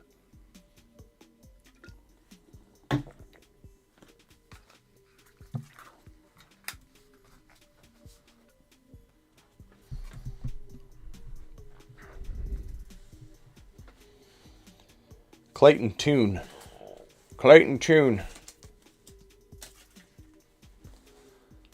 Is this Jackson Smith-Njigba running this route? Nice catch. Jackson Smith-Njigba looks good. Like, he just looks fluid. I know it's weird, and a lot of people think it's weird when I say things like this, but you can sometimes tell how good a player is going to be. Not fully, but like reinforcement type of analysis, right? Where you already kind of feel a certain way and then it's reinforced. Just by looking at a player.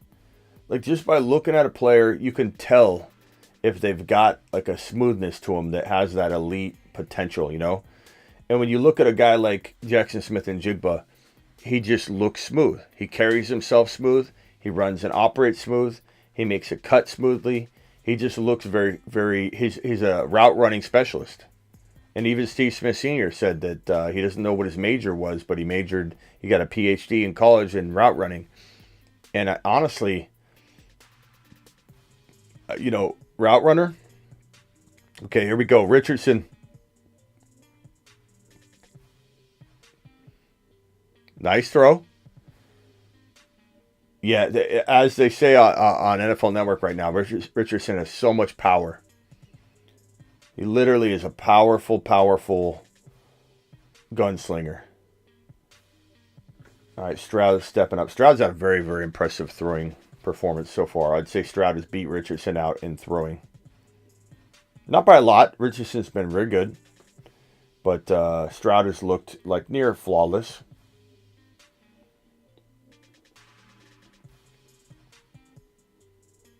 Yeah, flawless. Official 40, Zay Flowers 4.42.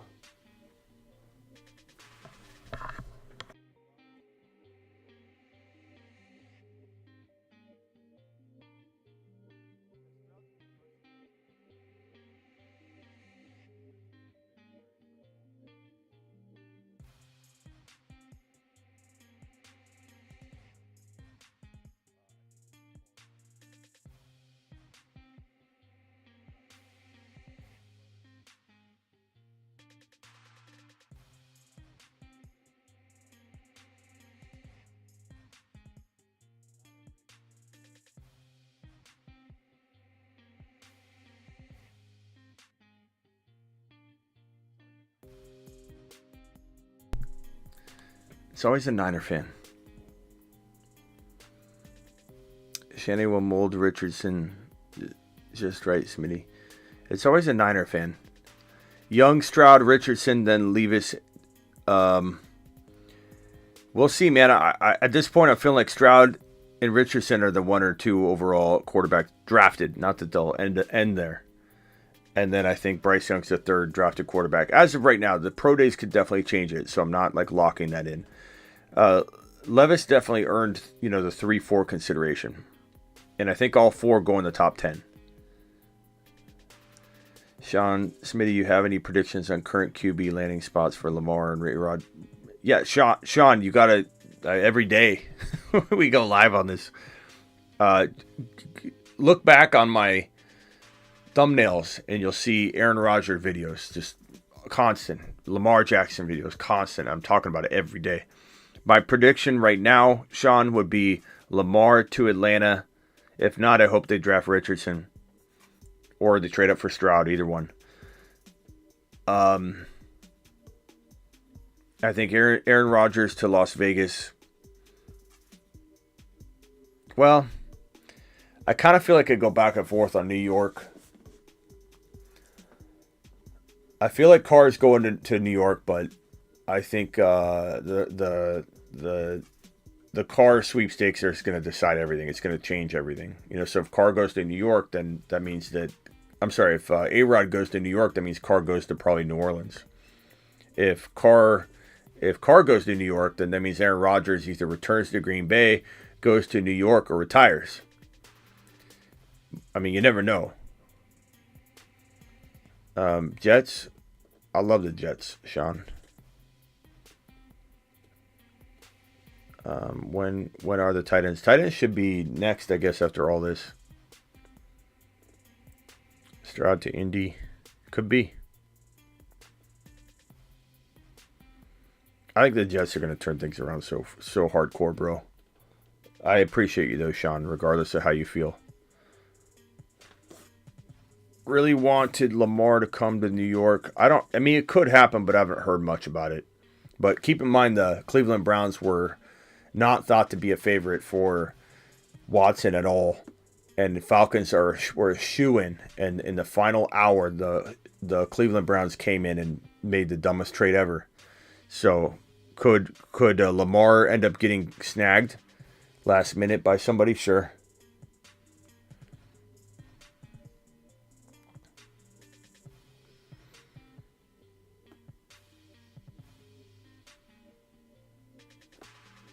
Anthony Richardson 4-4-3. Was that the official?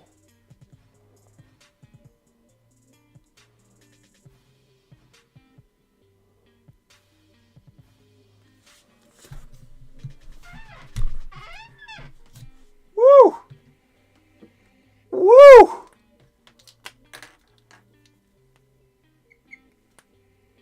Wow.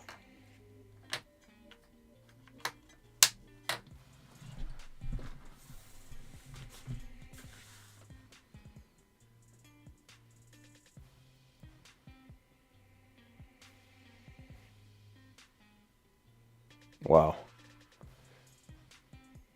They're saying Richardson's 4.43 that his peak mile per hour during that 40 was faster than anybody else. That's crazy.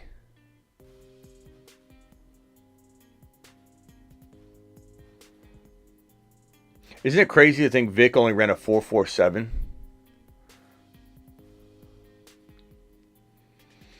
All right, I think they're going deep on this, and then we're going to probably end it here.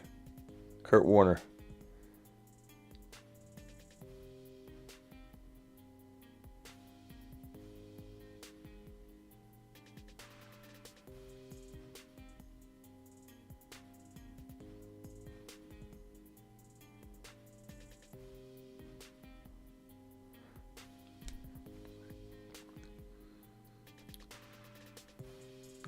Jets going to turn things around and start Michael White at QB.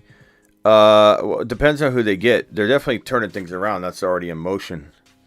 Aaron Rodgers would make them a deep playoff playing team.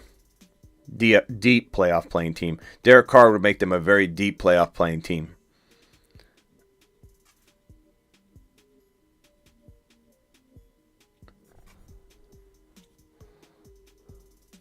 Stroud.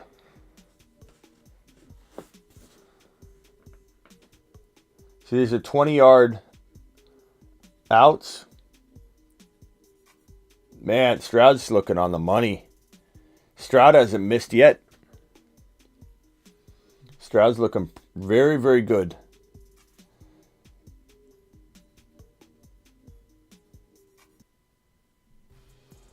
Bryce Young's just missing out. Why he's... I mean, I know they're saying he's hurt.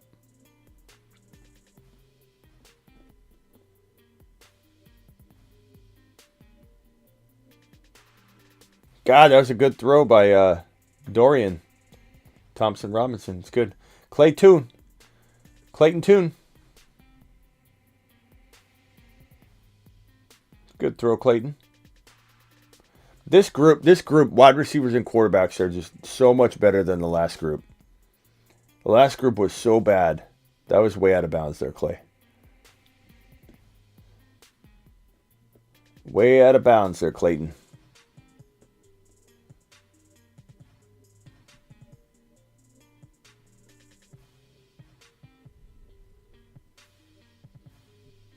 Saints have restructured contracts of DeMario Davis and Taysom Hill by converting base salaries into signing bonuses, creating $12.72 million in 2023 cap space.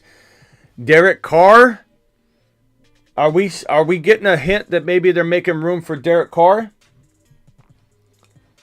What do you guys think on this? Is this a Derek Carr potential move, or is this something they're doing anyway? The Saints have restructured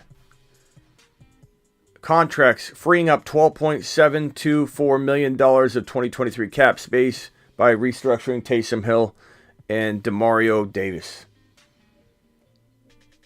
Interesting piece of news that came flying in at this very second in time. Which would mean Aaron Rodgers to the Jets is possibility. But if Aaron Rodgers returns to Green Bay, Anthony Richardson. Nice throw. That was a real nice 20-yard out.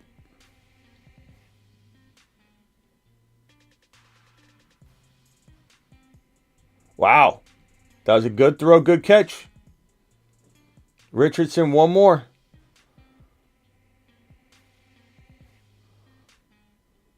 Another good throw. He missed that, but that was a good throw. That wasn't his fault. Tanner McGee.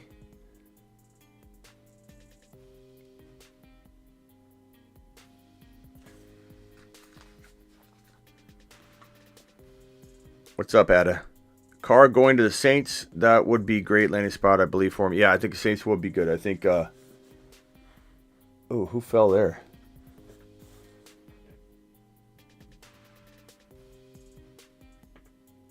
That was a nice throw by Aiden O'Connell. Receiver should have pulled that in.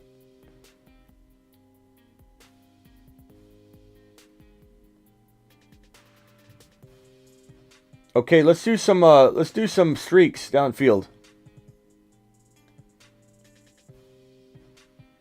Some streaks or some fades. Let's do some deep ball throwing of the football here.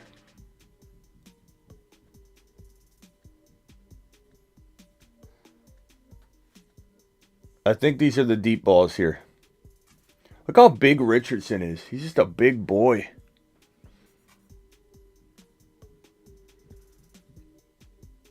Lamar to Washington, is this possible? We keep hearing it, but I don't think so, bro. Number one, I don't think Washington is his desired landing spot, and if he wants to not go somewhere, he's gonna get his wish. Because guess what? If he doesn't want to sign a long-term deal, he doesn't want to go. And if he doesn't want to sign a long-term deal, the team is not going to want to make the trade. What are we doing here? Where's our deep balls? I'm ready for the deep ball.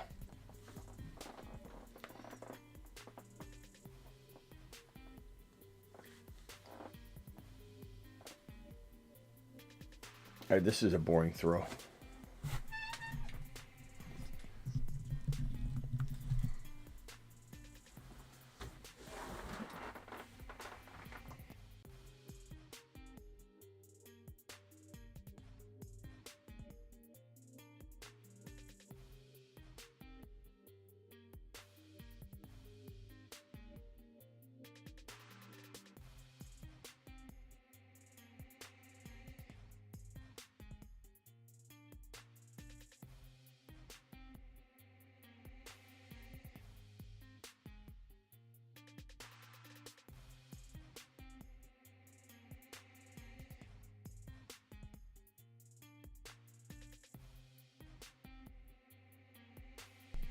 Apparently, I didn't have the mic unmute. The mic unmuted. Anthony Richardson, is he the number one overall QB? Is he the number one overall passer? Is he the number one overall pick? Did he do enough? And I know there's pro days to go, but did he do enough?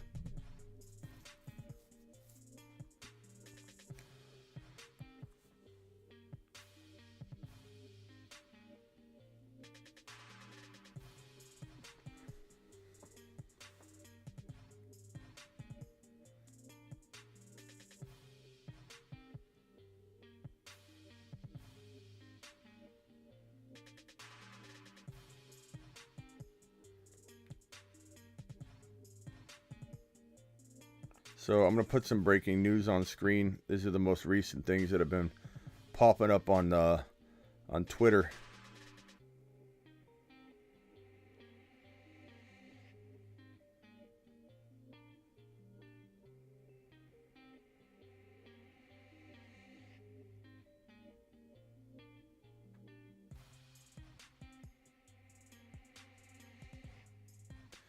Ian Rappaport says, combine coverage, Anthony Richardson, who is putting on a show, just ran a 4.40, met with many QB needy teams in the top 10, while USC wide receiver Jordan Addison shut it down for the day because of a minor back strain. That was a disappointing. Is that Jackson Smith-Njigba? That was a nice catch. Nice little run. Nice throw by Stroud. Stroud, or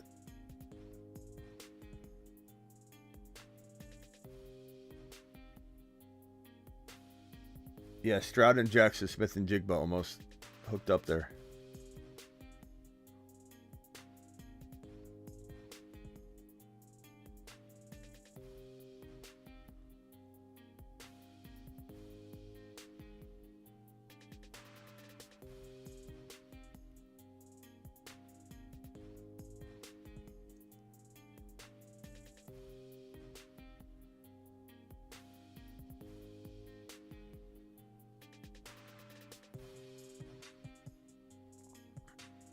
Quentin Johnston records an 11-2 broad jump at the combine.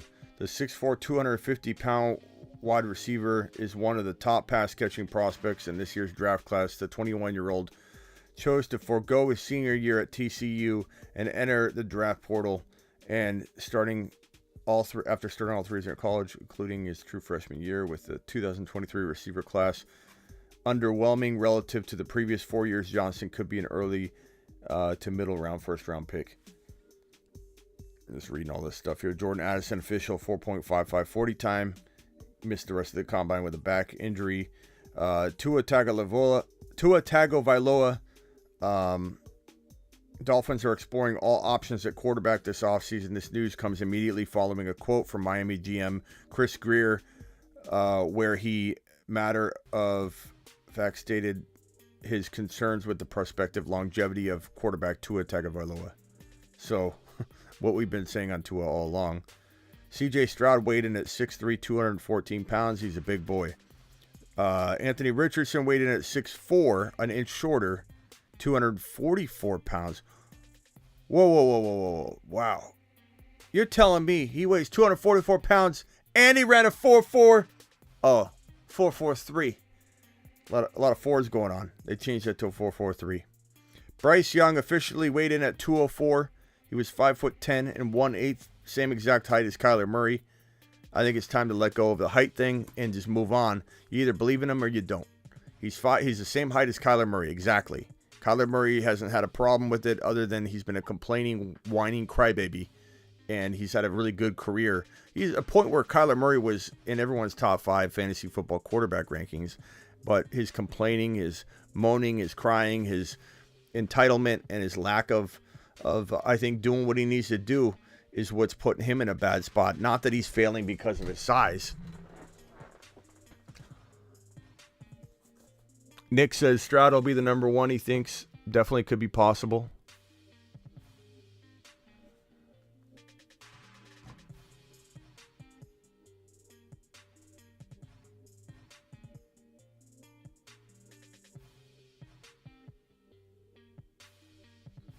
All right, I'm hoping they do these deep passes here because my pasta is waiting for me, and I'm about spent on being live. We're going to be live for 5 straight hours.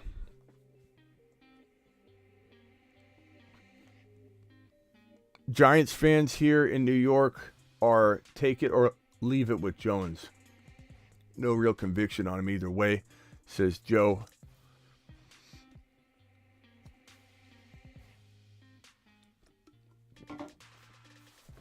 I imagine being live on a breaking news video tonight versus being live for mock drafting, but I do need to do a dynasty video at some point. We did actually 2 yesterday to cover today, in case I didn't get to one. I did one late last night. The Dynasty channel. Make sure you're subscribed to the Dynasty channel. I'll drop that link in the live chat. The Dynasty channel is is going to be blowing up here. We're going to be doing it live pretty much every day. So subscribe to the Dynasty channel. I'll drop the link in the live chat. Go do it live. All right, let's do some deep passes, shall we? Let's get some of these deep bombs in the mix. I want to go eat my pasta. For those that don't know, the bench press is tomorrow for these QB wide receivers and tight ends. And in conjunction with the bench press, we got measurements and workouts for the RBs. Then nothing for the wide receivers, tight ends, and QBs on Monday, but we have the bench.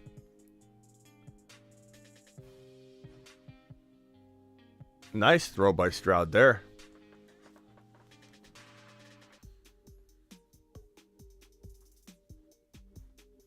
Stroud and smith-njigba got an opportunity to throw together right there. That was good.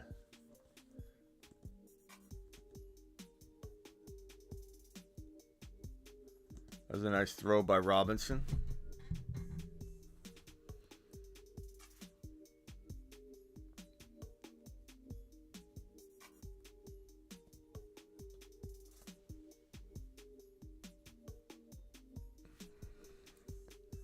It's crazy spending 40 plus a year. Oh, Richardson.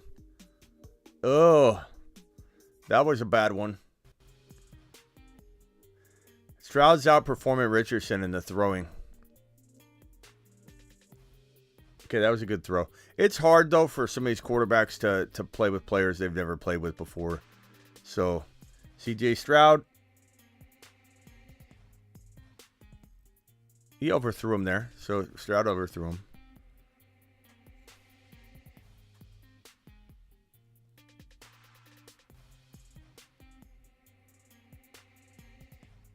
Those are Stroud's first two semi-bad throws, and they were back-to-back. This is a hard route, though, especially when the wide receiver's running a rounded, cornered. They're showing Stroud. Stroud's been good. So I wouldn't hold those two passes against Stroud and Richardson because that's a tough throw. You're relying on the receiver to cut a corner sharply, and they aren't necessarily doing their job. And the quarterback's thrown to a spot on the field. And then the second throw, they both threw to the player, which was a little bit behind, but because they didn't want to throw to a spot anymore because the player's not where the spot should be. So not too much of a concern there. They've both been having a pretty good throwing day. But Stroud's definitely outthrown Richardson, I would say.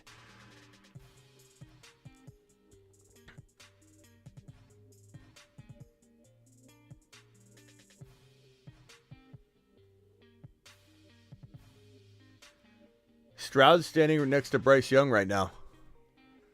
That's interesting. I'm going to snap a shot of that.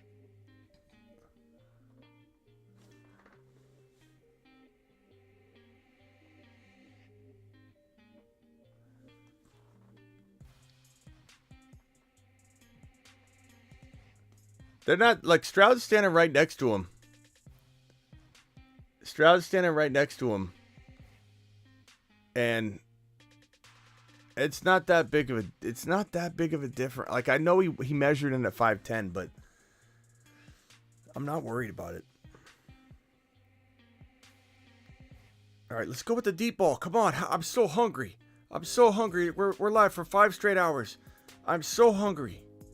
My eating window is closing.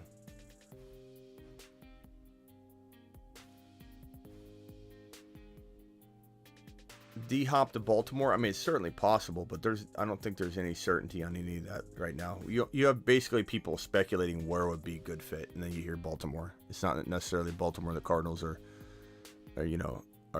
inching toward a big conversation yet. We don't know. I think Chicago, Baltimore would be fantastic places. Baltimore would likely help keep Lamar Jackson in Baltimore. Hopkins in Baltimore. Hopkins in Chicago would help keep Fields healthy. All right, Richardson.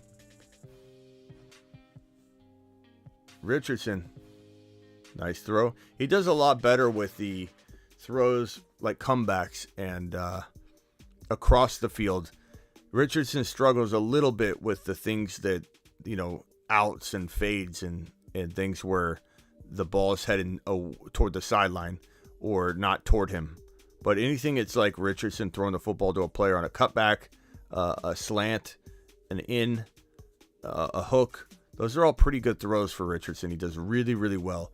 Where he becomes a little inaccurate is on those plays where it's really on throwing to a spot, on a fade. Or Stroud throwing good. Rock Out with a $2 holler. Rock Out, appreciate you. Happy NFL Combine Day, says Rock Out. Rock Out, thank you, pal. Thank you so much, my guy. Dynasty Channel, let's go. Yeah, Dynasty Channel. Here's the link to the Dynasty Channel. Make sure you're subscribed. We're cooking on that. We have over, I think, 1,100 subscribers so far.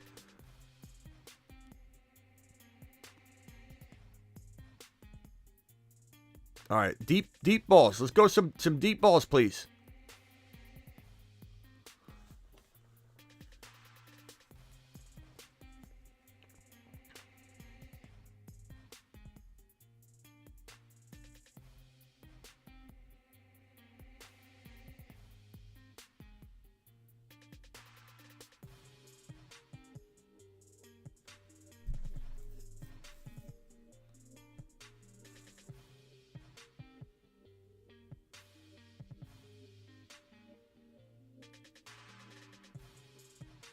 I think the go route's next, guys.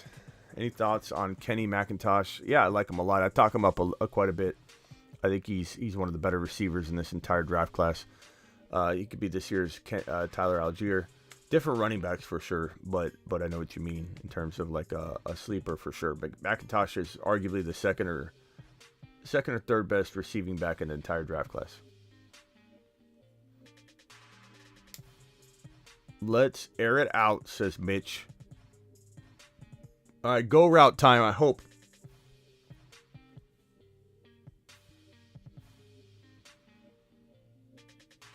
I like that Bryce Young's at least there. You know what I mean? He's in the huddle. He's participating. I really, really, really still believe in my heart of hearts Bryce Young is the best quarterback in this draft. Do I believe he'll be set up properly and coached properly and enabled properly? I don't know. I think the most physically gifted players are well, yeah. I'm going to do this right now. Satellite men. Space cadets in training.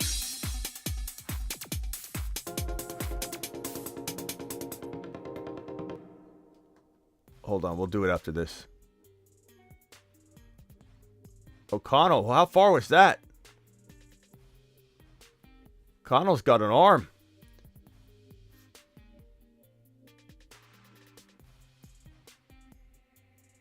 This is some missiles there. O'Connell's got a gun. Let's go. 5, 10, 15, 20, 25, 30, 35, 40, 45, 50. Okay. That's good. All right, Anthony Richardson, this is what we've been waiting for. 5, 10, 15, 20, 25, 30, 35, 40, 45, 50, 54. 54-yard missile from Richardson.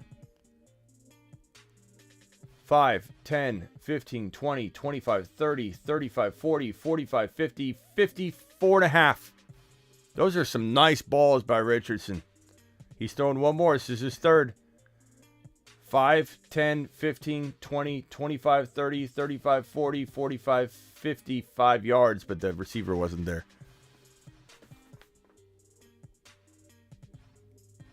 Okay, Stroud, 5, 10, 15, 20, 25, 30, 35, 40, 45, 42.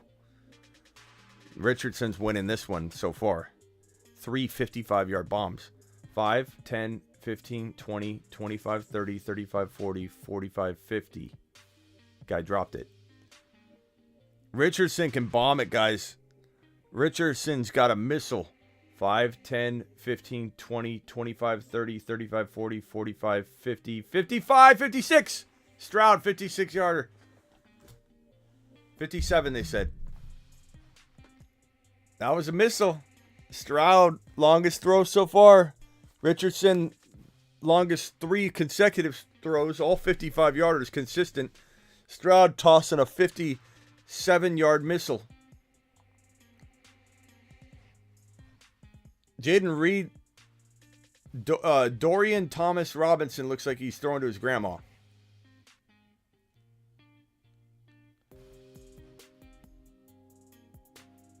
Yeah, this Dorian guy can barely throw. It's like there's wind fighting against him.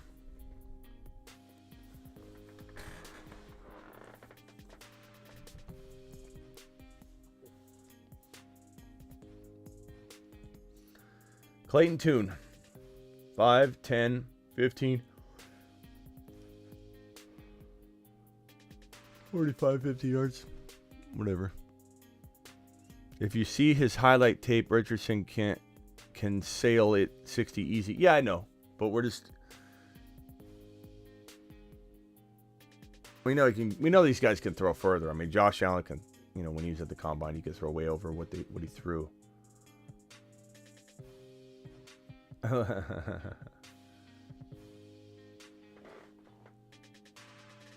I mean, you want to throw the deepest ball.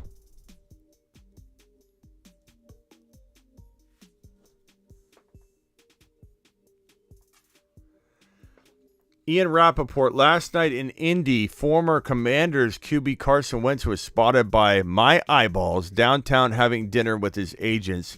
He's determined to continue playing and is open to various roles that can help a team.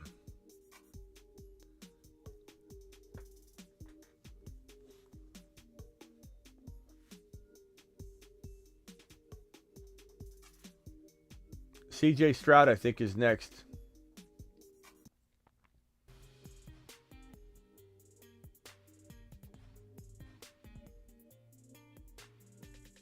There he goes. CJ Stroud. 5, 10, 15, 20, 25, 30, 35, 40, 45, 51. Great throw. Receiver dropped it. CJ Stroud again. 6'3", 214 pounds CJ. 5, 10, 15, 20, 25, 30, 35, 40, 45, 50, 55, 50. That was like a 58-yard throw. That was about a 58-yard throw.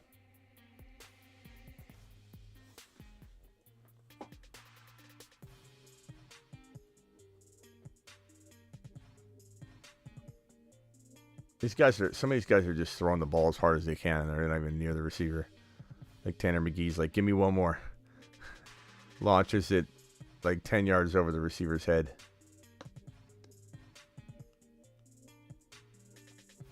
Okay, here goes. The final Richardson deep ball sesh. 5, 10, 15, 20, 25, 30, 35, 40, 45, 50, 54. I have a feeling he's going to let the last one rip. Oh, that was it. Okay. Well, guys, I had fun. I'll probably be back later to discuss the tight ends. But Stroud throwing the longest 57-yard completion. And, yeah, Stroud looking good. Richardson looking good. They're probably fighting for that number 1 overall spot. I'm going to do this, though, live, okay? So people know. Here we go.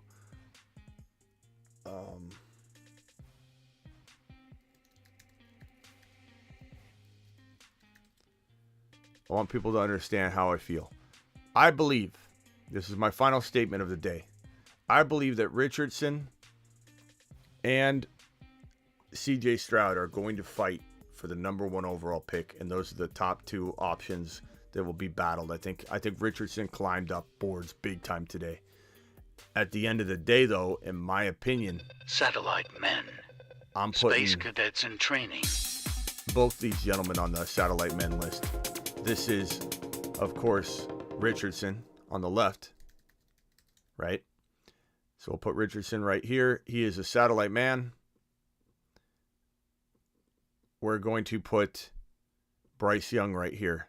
Regardless of him not throwing today, he's a good kid. I don't think he's scared. I think he's been advised to make sure he's healthy and he doesn't screw up his pro day as well as his combine. So end of day, good kid, good character guy, very talented, magical, weighed in at 204 pounds. His height was 5'10 and 1/8, which is the same exact height as Kyler Murray. Would have loved to have him be 5'11", but I don't care. I don't care. This is going to be my two satellite men for right now. I love Richardson. And here are the 40 times. Tyler Scott running the 443 run Navy. Oh no, I did that wrong. Why did I make Tyler Scott's? I was 444. Richardson ran a 443. But Tyler Scott looked good. Ron Navy, he ran a bad first time but came back strong.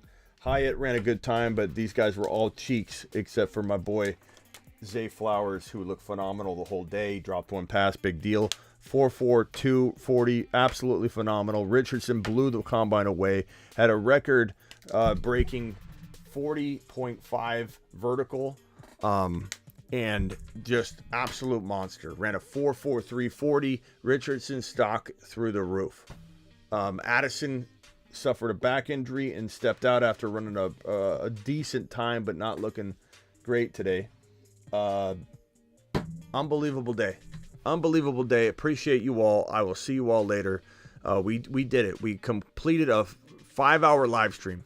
5 straight hours of combine footage. Appreciate you all. I'll see you later. Not sure if I'll be live tonight or not. This is definitely a long live stream, so if I don't show up tonight, don't be mad. But if there's breaking news, I'll most certainly be live for that.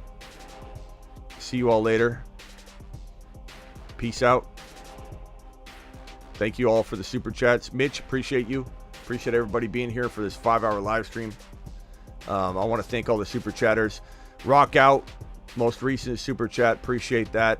Thomas dropping a super chat. Thomas, appreciate that.